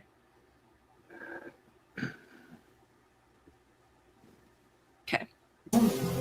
We have a bedroom that's empty that is never, normally ever empty. Never, normally, never empty. Right, except for when he goes to his dad's house. It's like, oh yeah, you freaking jerk. Yeah, no shit, Sherlock. Okay, hold on. Okay, number 10, CW and CP want us to focus on, quote, the positive. Translation, quote, don't focus on me. Here. I really hope that all this can lead to something positive. Activity. Oh my God. And you try to make it a positive thing. Wow, we got 2. Oh, just keep it positive, positive, positive, positive. Mm-hmm. If she's vanished, like, I want her back so bad. I want those kids back so bad. Good morning, Paige. Hey, did you guys see that with his tongue? Ew, spicy empanada. That's all I can think of when I see that freaking idiot. Let's just go back just a teeny tiny bit.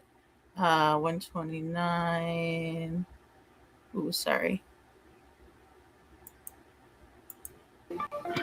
See that? Oh, I wanted to stop it right on his face. Sorry. Not on Katie's face. Oh, Find him so bad. sorry, I clicked it too many times. All right, sorry guys. Yeah, but that's Chris. I need to get a picture of Chris and Katie. What the hell?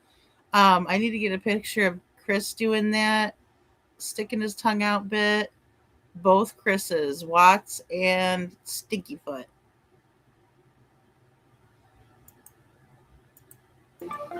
There it is, right there, guys. See?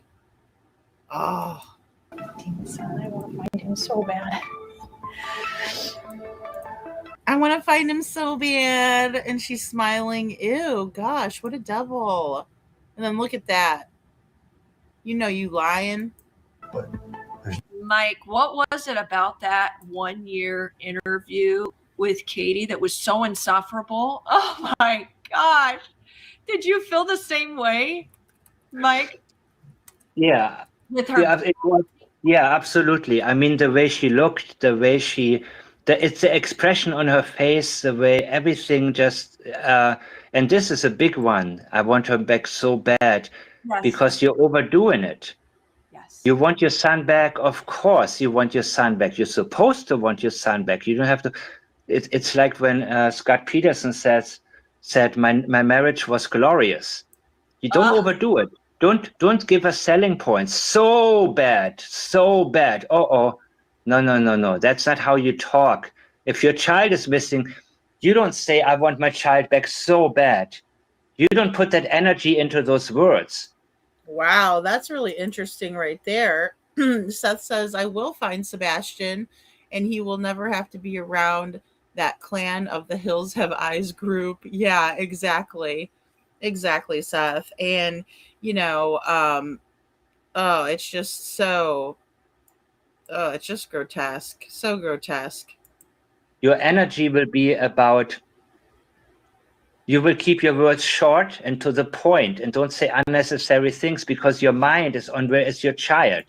Exactly. And where is Katie's mind here? Here's her dead eyes staring that 1,000-yard stare into God only knows the abyss, like, you know, what is going on up there. But then look at right here, like this face.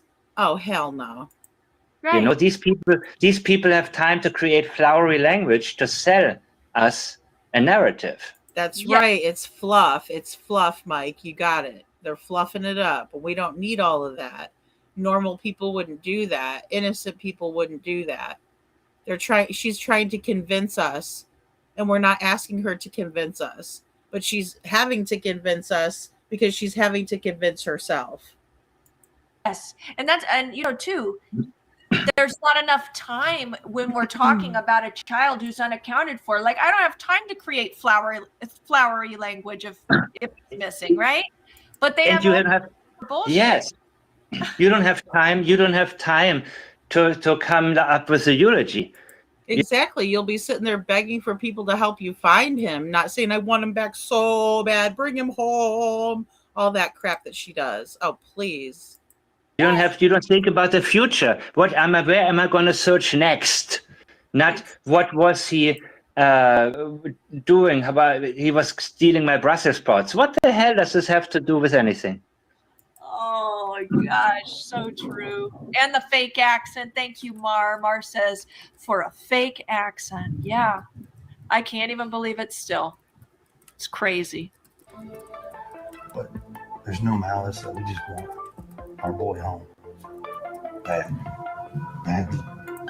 Oh, I wish they would have they didn't do it long enough. Our boy home.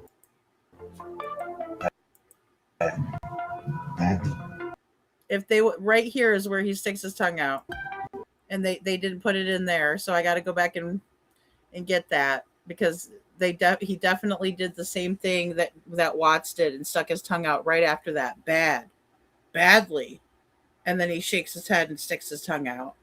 That SOB. Good night, Lori. I hope you feel better. Yes, Lana Lee, nudge, KP nudge CP. So true. Yeah. So yeah, I was hoping they were gonna put that, part where he sticks his tongue out.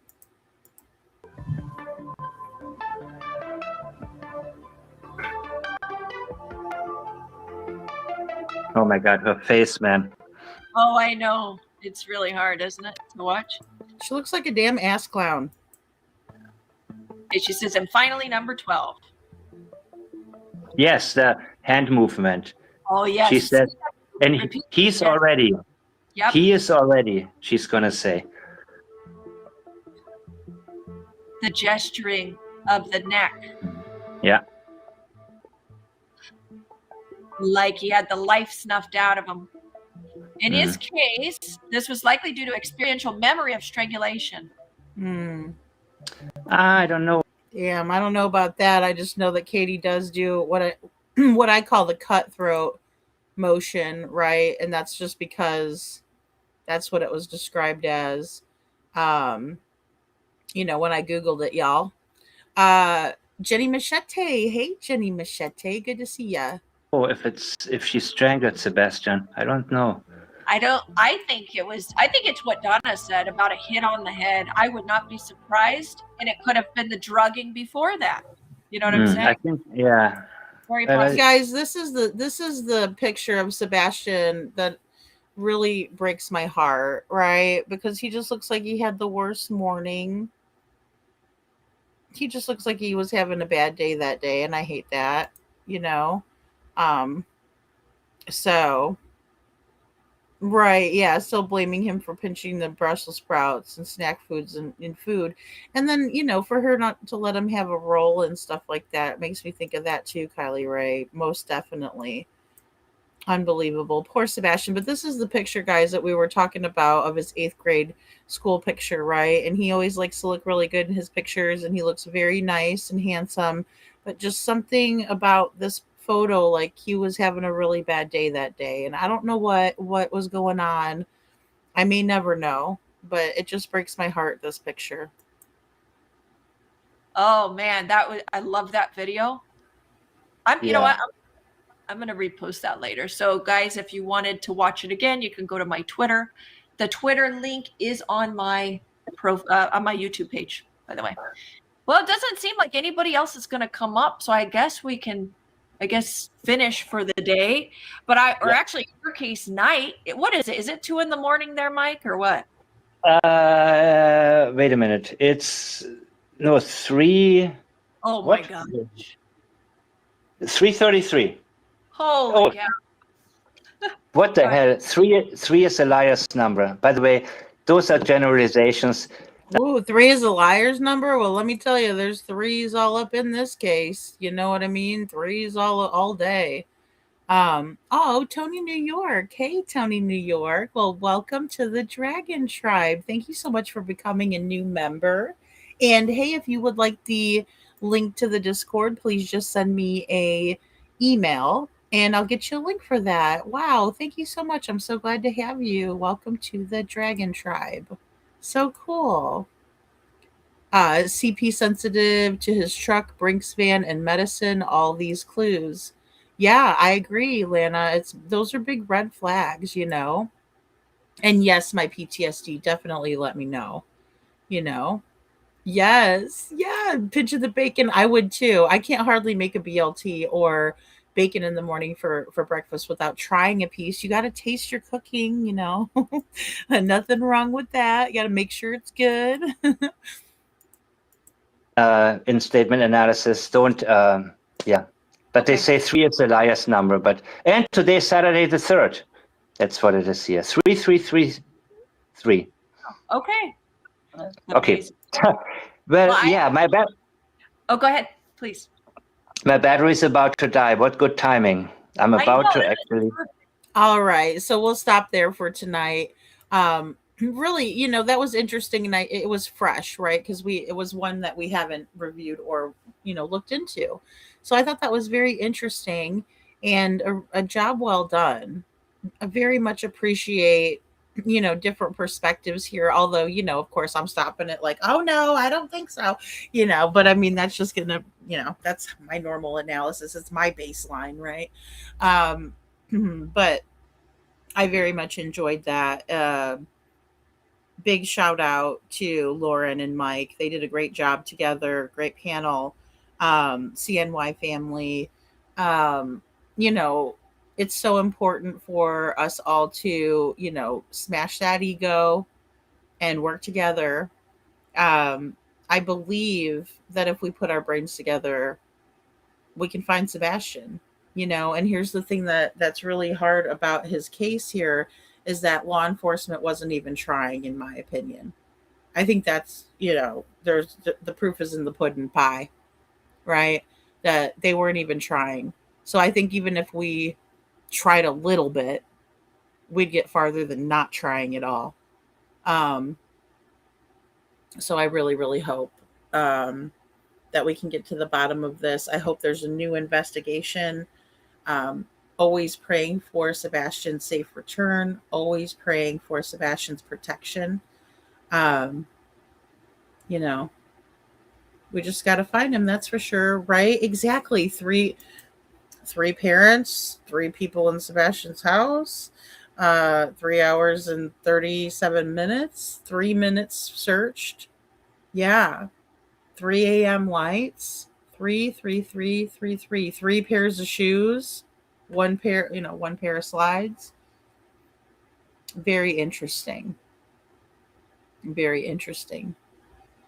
Well, guys, I'm going to hop off of here. I appreciate you guys staying with me through these live streams because I think they're important, you know, to what we've been talking about as of late.